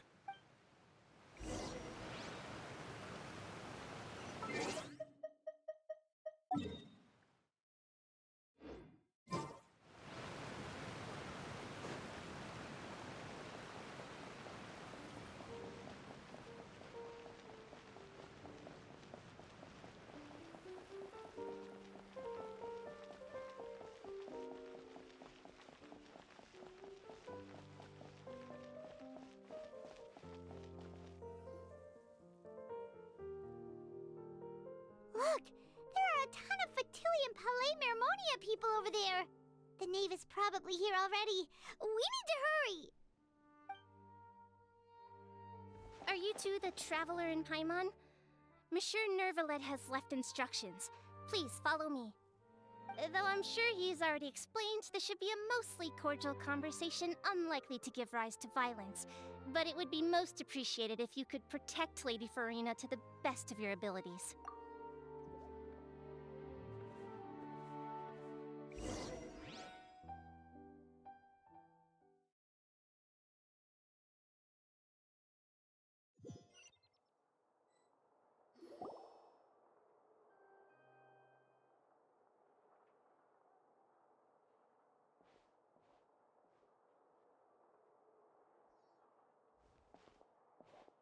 Oh, so you two are the honored guests Miss Farina mentioned. Of course! How could they not attend a meeting such as this? I must always have 2 or more guests at my dessert table. Otherwise, the occasion would be too lonely and unbecoming of my station. It is my pleasure to make your acquaintance, traveler. I have heard much of your accomplishments. I am the Knave, one of the 11 Fatui Harbingers.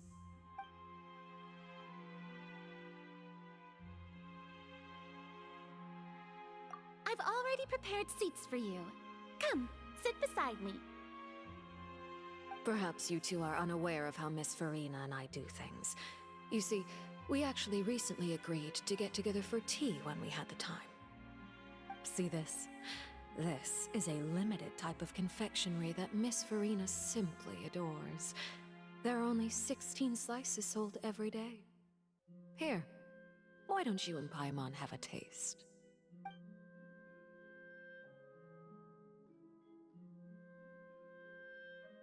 Traveler, what do you think of this cake? That's good to hear. So what Child said was on the mark after all. You do share a taste in desserts with Farina and I wonder how he's doing nowadays. You must have heard, right? He's suddenly gone missing. I'm really worried about his safety, you know. Here's to hoping that he's an excellent swimmer. Since we're talking about him, I feel like I should add something. His martial prowess really looked certainly pretty impressive, yeah.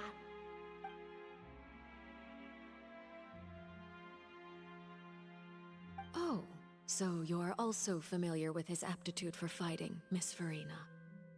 Oh, right. I almost forgot. Child was subdued by Udex Nuvillette right in front of you.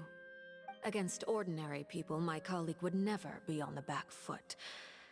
But alas, he just never imagined he'd run into such a person. I must express my admiration for Monsieur Nuvillette. Coming from you, that's not surprising at all. But I thought you would be happier to hear the news. Of course, but it's still a bit of a shame. You see, I would have been far happier had I received this news somewhat earlier. As you well know, a long time has passed since Child disappeared.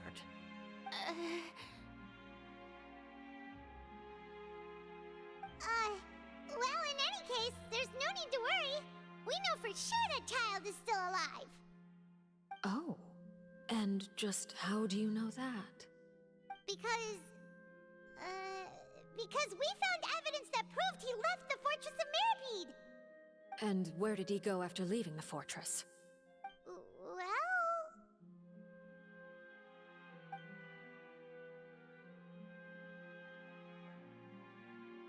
The Fortress of Mirapede lies deep beneath the waves. Unless he pranced right out of the main gate, he must have had to swim for it. Do you have any proof that he surfaced safely?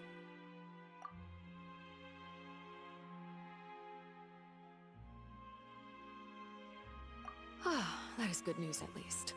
His sister Tonya sent a letter to Fontaine not too long ago. Since he was unfortunately unavailable, I picked it up on his behalf. Do you have any idea how he usually writes back to his family? Dear Tonya, your letter made me feel like we were still enjoying our time in Snezhnaya together. I'm currently admiring the scenery on the streets in front of the Opera House. Is it something like that?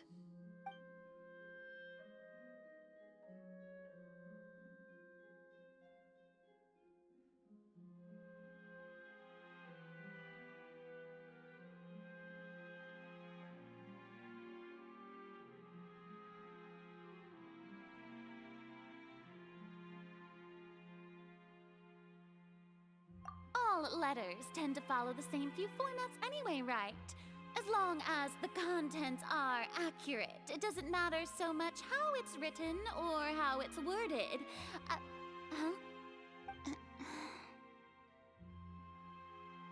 Hold on. The water in the teacup is shaking. I suppose this is also a sign of things to come, Miss Farina. Huh? I don't quite understand what you're trying to say. Have we entered into the next stage of the prophecy?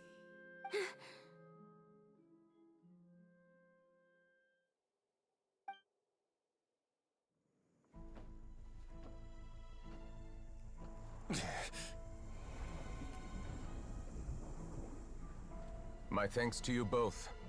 I will take it from here.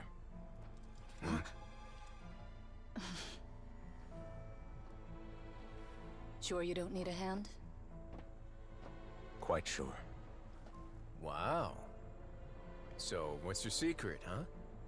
Let me guess. Nah, who knows? Maybe it's just your sense of responsibility. Sounds about right.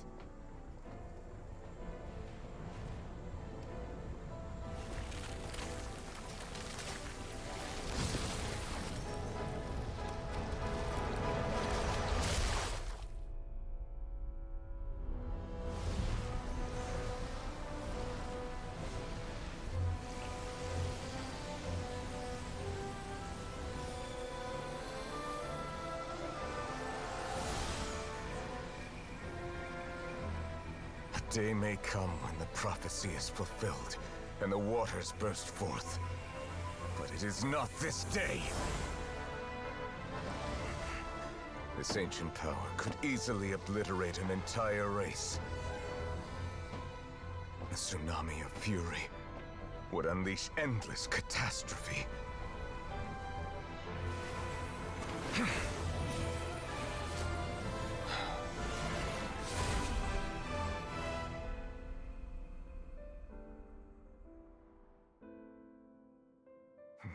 sentence is too severe. Forgive me for overruling it.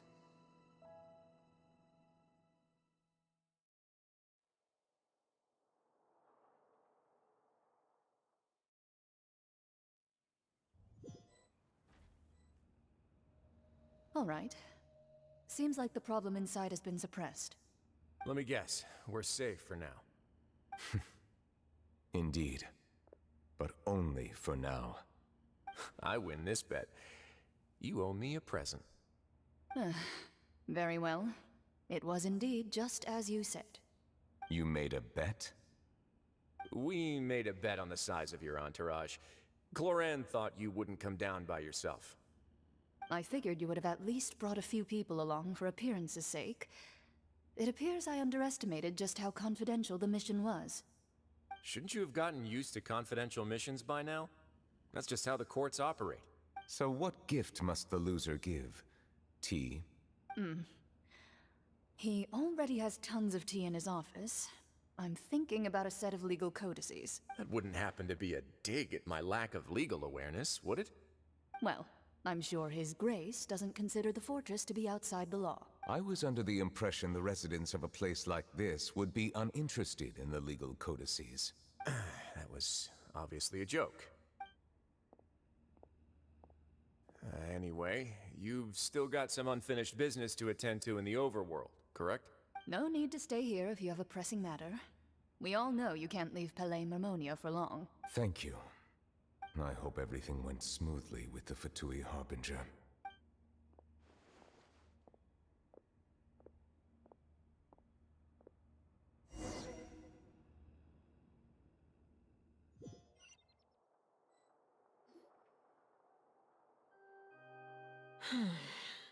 I must say, we've spent long enough playing house, Miss Farina.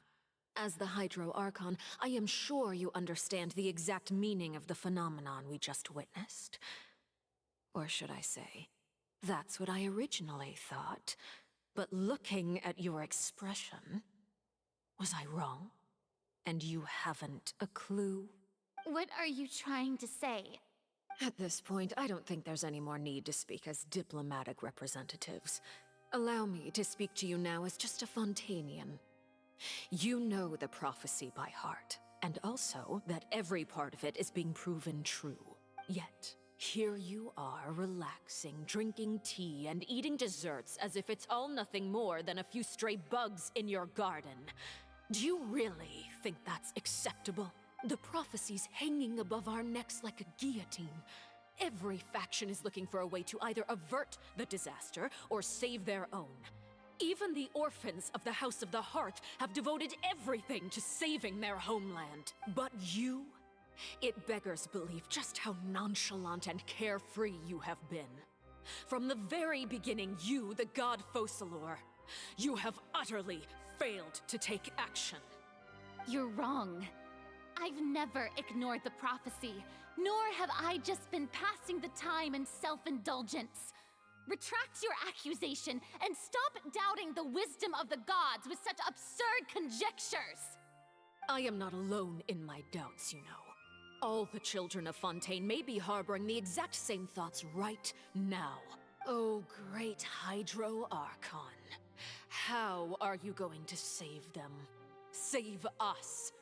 How are the people you've sworn to protect supposed to survive in a land that will soon disappear beneath the waves? I have my ways, and I've been working on them for all this time.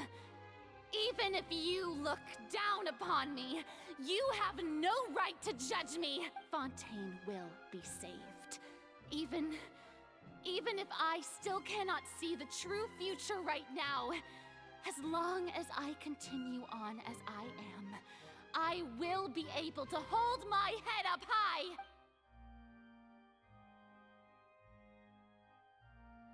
Then I ask you, Miss Farina, just what have you been working on? Where can we see it, and what is it doing to help?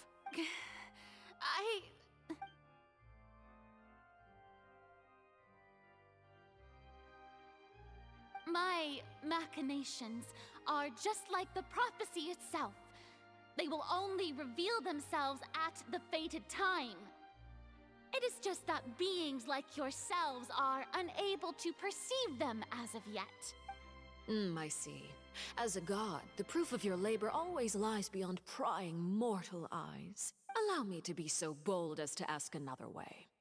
Would it be possible for you to tell us the parts of your plan that are not confidential? Such as your emergency response plan for the impending disaster? An emergency response plan? Oh, that look in your eyes. Have you not even prepared one of those? The emergency response plan is also strictly confidential. Then allow me to jog your memory. Miss Farina, what is the purpose of your Oratrice Mécanique d'Analyse Cardinal? And what do you plan to do with the massive amounts of indemnitium that has accumulated over the years? The Oratrice? It's just like it appears to be. So you also have no idea. If I'm not mistaken, someone's using it to prepare for something. But unfortunately, it would seem that someone is not you, Miss Farina. I first caught wind of this when Linny tried to investigate the Oratrice in the Opera House. You see, even just getting close to the core contaminated him with an extremely large amount of indemnitium. But even if that had nothing to do with you, then what could you possibly be working on, oh great Hydro Archon? Oh, right. I almost forgot. Udex Nouvillette is not at the tea party with us today. Miss Farina. Yes, that's exactly right. Please keep it a secret for me. Of course I will. Although, I must say, Miss Farina, you seem quite insecure without the Udex by your side. Oh, very well. Let's stop that conversation here. There are still a few slices of cake left, so please, help yourselves, everyone.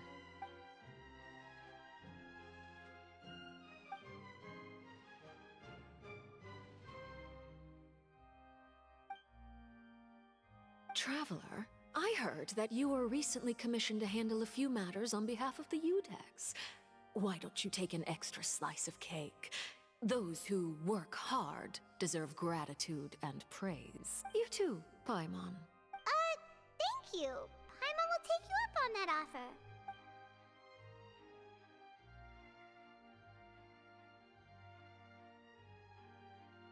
Oh, Paimon's super full. That cake was great. If it's on my tea table, it must be of the highest quality. Yes, and we must thank the knave for bringing these over as well. You're welcome. I'm sure the cake also felt greatly honored to be featured at Miss Farina's table. And I was merely catering to Miss Farina's tastes, seeking a chance to chat over tea. It is getting late. Why don't we call it a day? There are still a few matters that I need to take care of, so I must take my leave now. Very well. We'll end it here. Mind seeing me off, Traveler? We could use the opportunity to discuss Child before I must be on my way. Paimon's coming too!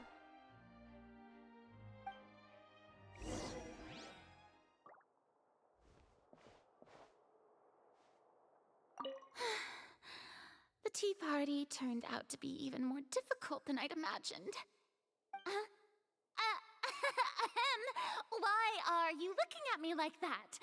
Is something the matter? If there's nothing urgent, then I shall be retiring for now.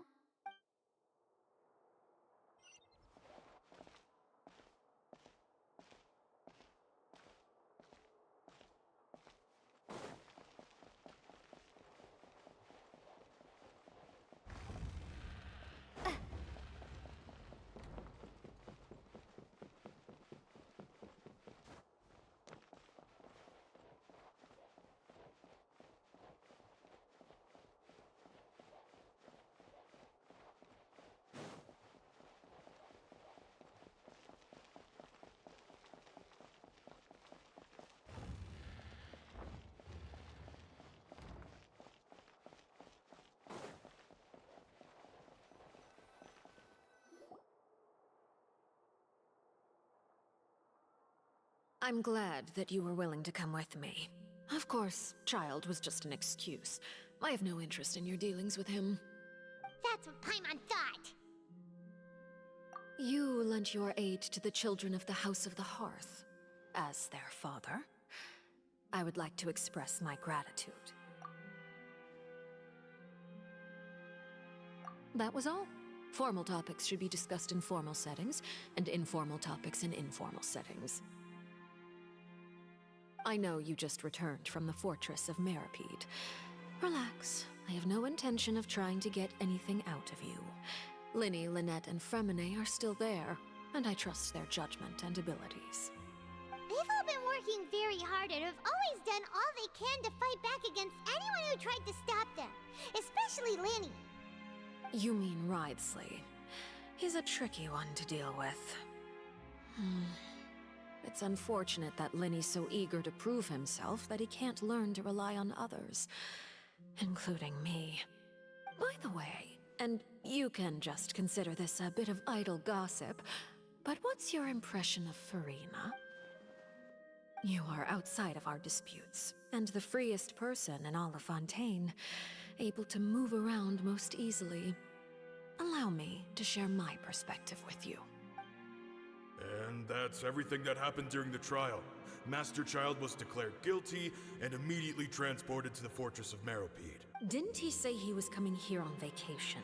Does he not feel an ounce of shame for all the trouble he has caused? Forget it. He did give us an opportunity. I will be meeting someone shortly. Do you require help with any preparations? No need. I will take care of it myself. I need to meet with Furina, the Hydro Archon. She is at the heart of Fontaine. But what's fascinating about her is that she often seems more like a celebrity than a working Archon. Oh? Come over here, you little critter, you! You dare to run from me? Stop right this instant! My goal is just to discover the location of the Gnosis. But I didn't expect the chance to approach Furina to be handed to me on a silver platter. This is so easy, it's actually making me a bit suspicious. Anything left unguarded is usually just bait. But no one will blame someone for taking the bait. After all, from the moment it was attached to the hook, the bait is meant to be sacrificed. It's just as I guessed in the second before I struck. The Hydronosis is not currently held by the Archon. In fact, this Archon doesn't seem like a god at all. And I sense that she's under some kind of curse. Who are you? And what are you trying to do? Please don't kill me!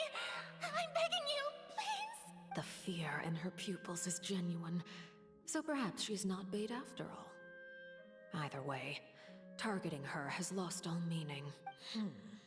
I left the scene with ease. Nobody came looking for me, and nobody could serve as a witness to my near assassination of Focaloir.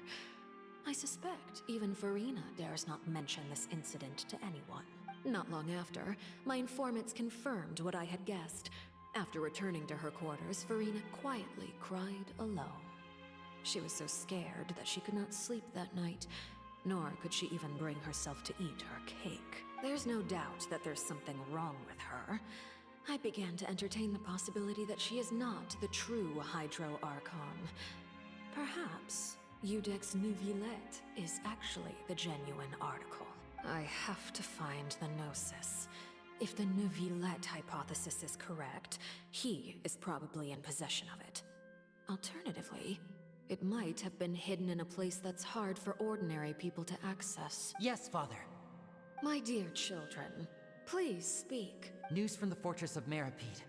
Master Child has gone missing. On top of that, the contacts and guards we bribed at the fortress have all gone quiet as well. Probably the handiwork of that Wriothesley. I'm afraid so.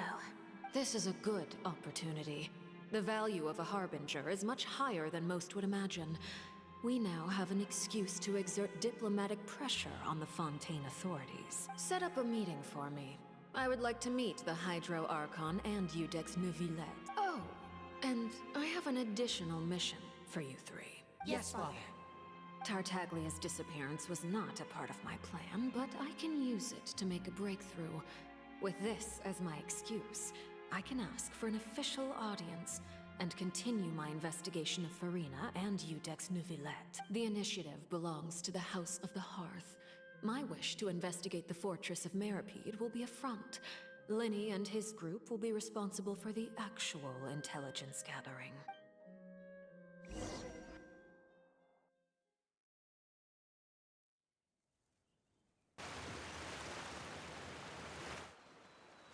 You should know the rest. Linny's group is quite close to you, so they wouldn't have hidden anything from you. You attacked the Hydro Archon? It wouldn't mean anything, even if you shouted it from the rooftops. After all, even Farina herself is still pretending that nothing of that sort ever happened. Alright then. I've now had 2 chances to enjoy tea with Farina. I have to say, the leadership of Fontaine is even more inscrutable than I had imagined. I once surmised that Udex Neuvillette must be the Hydro Archon, but now, that doesn't seem right to me either. I am a servant of Her Majesty the Tsaritsa. Over my years of service, I've learned how a real Archon conducts and carries themselves. Whether Udex Neuvillette or Farina, neither fits the bill. It's hard to imagine either of them as the Archon. Of course, that is all just how I feel. Gut feelings often do not require justification. It is, however, quite amusing to me that after all my years working in intelligence gathering, I've come to realize I am at a complete loss regarding the identity of the god of the... Don't you think Fontaine is quite intriguing? A catastrophe looms, yet many secrets have yet to rise to the surface.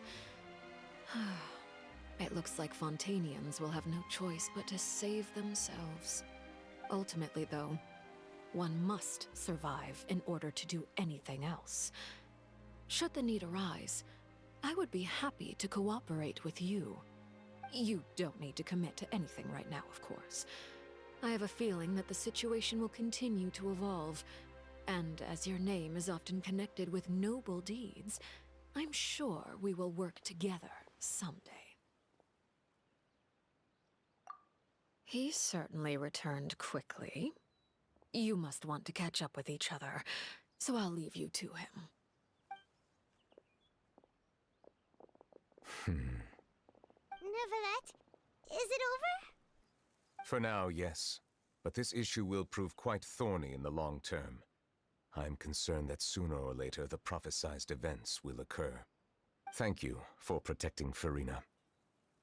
To put it simply, I used my power to force back the Primordial Sea and reseal the sluice gate.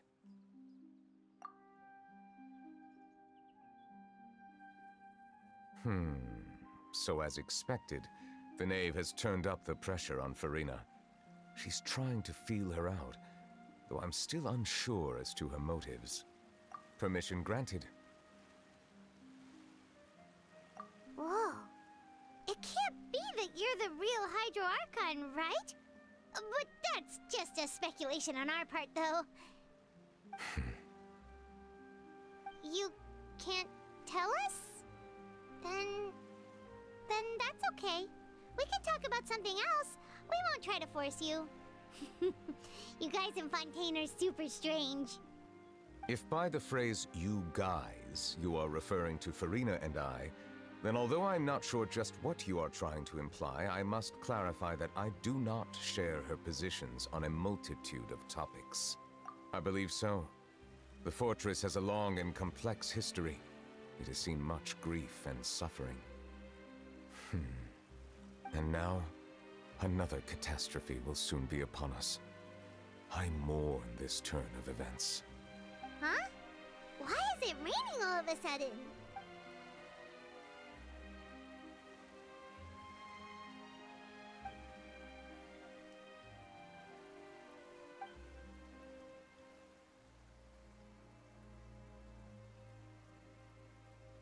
You may be closer to the truth than you think. Oh? And what are you thinking? The dragon of... what? Huh? Please do not be so surprised. Farina? Neverlet! Neverlet, are you listening? Ah, my apologies. We were just guessing randomly. We didn't guess right, did we? You're not actually the Dragon Sovereign of Water, right? Well, if you don't want to confirm or deny... You guessed correctly. I sincerely hope you'll be able to keep this a secret for me. Right, of course. We'll definitely help you keep it a secret. There's still something Paimon wants to ask you, though. Please, go ahead. Well, if you are the Dragon Sovereign of Water, and you were able to force back the primordial sea from the fortress, then since Fontaine's prophecy is all about seawater, couldn't you just use your power to solve the crisis?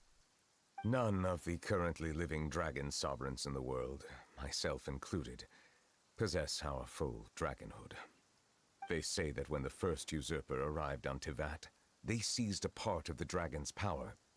Today, that stolen power is the basis of the Archon's authorities. There are 7 elemental archons and 7 matching dragon sovereigns. The dragon sovereign of water who lived through that era perished a long time ago. As their successor, I know far less of that part of our ancient history. In any case, I believe I will not be able to do much unless the Archon disappears and returns their elemental authority to me. Given the status quo, however, I would recommend finding another way to deal with the prophecy. Oh, so even you can't solve it. I still have some urgent matters to attend to at my office. If you have any more questions regarding ancient history, you are welcome to discuss them with me at a later time. Please go right ahead. There's a place that Paimon wants to go too. Traveler, why don't we pay another visit to the Fortress of Meropide? Paimon is a little worried. We'll see you another time. Take care.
You guys are back? Crystal! Macaroon! You guys didn't get caught and thrown back down here, right? Huh? No, not at all. And here I thought you'd managed to escape from jail during all the commotion. I'd held you up as legendary jailbreakers, but now you're telling me you just never left? We're sorry, but we just had some business to take care of. All right. There's no need to get caught up in the details. We're just relieved to see you. He was super worried about you, you know. Hey, it wasn't just me. Weren't you super worried as well? Something like that, yeah. I was also transferred to work in the kitchen a few days ago. I can still hear Quisto mumbling to the carrots. Are those two all right? Do you think they made it out alive? Whenever he'd say that, I'd tell him I'm sure they're fine. Wherever they are, they're kicking back with drinks in hand, enjoying the lovely scenery. Hey, there's nothing wrong with worrying about your prison pals. Is there? I mean, considering how they always love listening to all my gossip. These two. They sure are a lot warmer and friendlier than when Paimon first met them. Oh, well, if you say so. I'll be watching you to make sure you finish every last bite.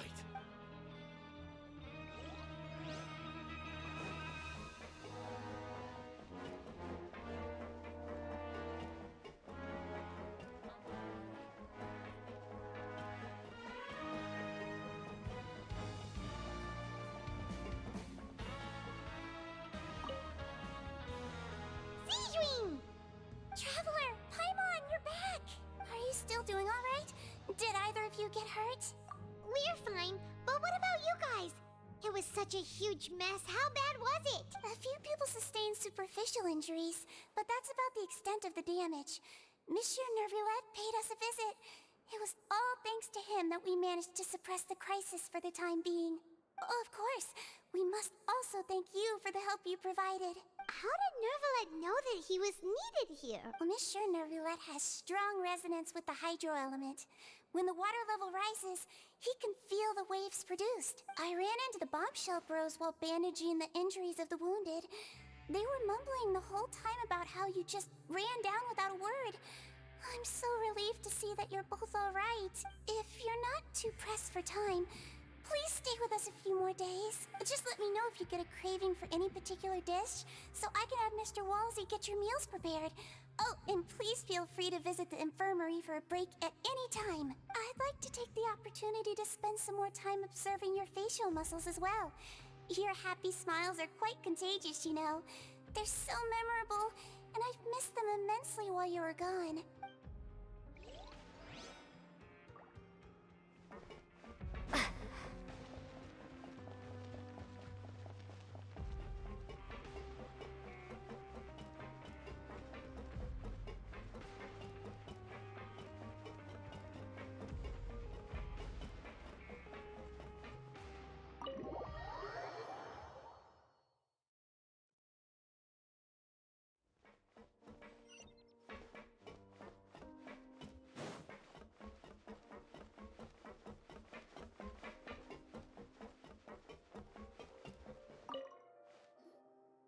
Courier?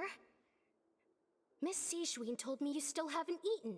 Yeah, I was working on something, so I forgot. That's no excuse for... Huh? It's you two. Courier, Lurvine, we're back! Hello there. It's been quite the mess here recently. How have you been? And you? Are you still taking the secret passageway from the infirmary to work on the ship? Yep. That is still top secret, though. So don't say a word to anyone. It can be a bit annoying when there are lots of people in the infirmary, but I still prefer taking that route over the one from the Duke's office. I mean, the infirmary does make it easier for you to slack off. Oh yeah?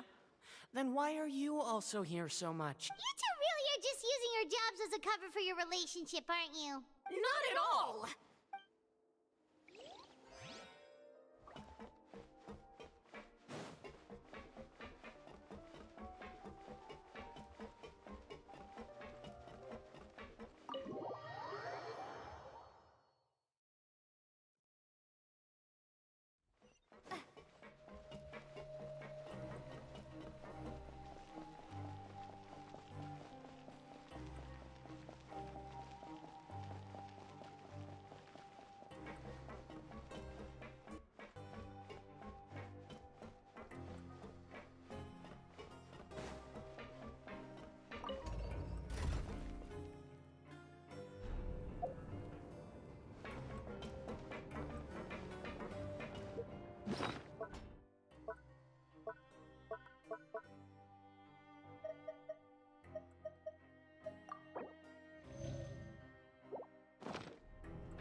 Now guess, what suit will this next card be?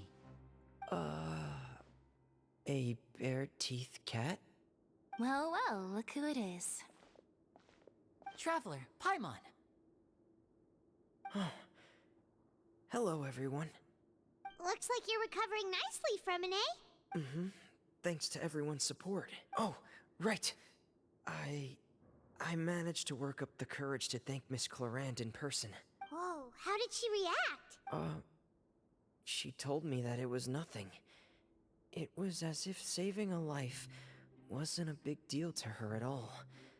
She also told me not to worry about it. She didn't want to stress you out, that's all. She's right, and it's best not to dwell on it. Yeah. Okay, but check this out. We went back to the Opera House and we met the knave. You met Father? Did she say anything to you? She said a few things that were, a bit hard to understand. And also that she's looking forward to working with us in the future. Her attitude towards you is even better than what we'd imagined. That's fantastic. You should believe her.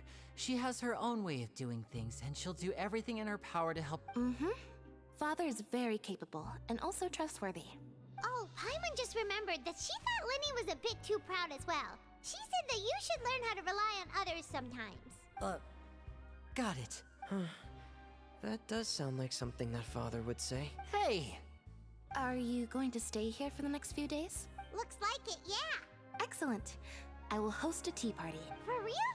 Then Paimon wants another serving of cake. Another implies that you were already served some delicious cake while you were up there. How lovely. Well, next time, you're going to have tea and snacks with us.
Do my eyes deceive me, or did I just see two inmates come back after making it to the surface? Some strange winds blowing of late. We wanted to see how the fortress is doing. Is everything still alright? We're fine, for the most part. Neuvillette came down and took care of the worst of it.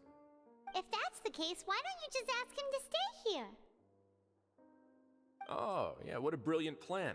Let's go convince the Udex himself to exchange the courts of Fontaine for a puddle of water in the middle of nowhere.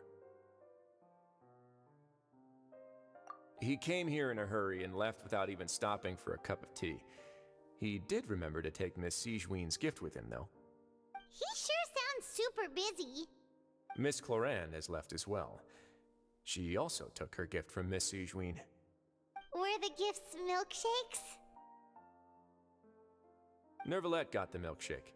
Clorand received lipstick instead. Those aren't even remotely alike.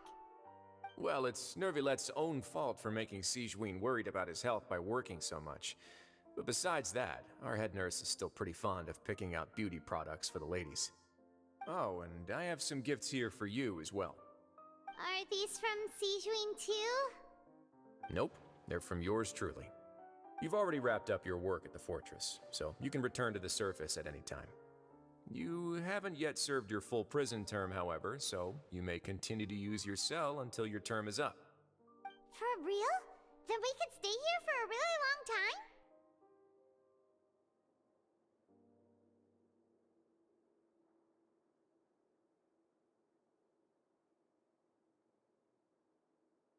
You may access the cafeteria for free. Just remember to come complete your paperwork once it's time for your release.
We're back in our cell again. We're no longer prisoners, though, so it really doesn't feel the same. Sure feels that way. But the truth is, we never did anything bad to begin with, so I'm not sure why we put so much pressure on ourselves. Huh? How did you know? Hey, that's not true! All right. Okay, Paimon just wanted to say that we really are an amazing duo after all. It's like we've now gone to so many places together and become friends with so many people. We've never stopped traveling or stopped meeting new friends. There are so many bad things in the world, and we're just two people, but we've still been solving problems no matter where we go. Isn't that pretty cool? You're counting Paimon today? Aren't you the only adventurer here? Then let's ask Catherine to give Paimon an adventurer handbook as well. Paimon will also be an adventurer from today forward. Just our thoughts making Paimon giddy. Paimon's gonna crash, so you sleep soon too. The last time we fell asleep here, we woke up to a whole mess outside our cell. The primordial seawater nearly rose up. That was so scary. We should be safe now, right? Alright then, good night to you, traveler.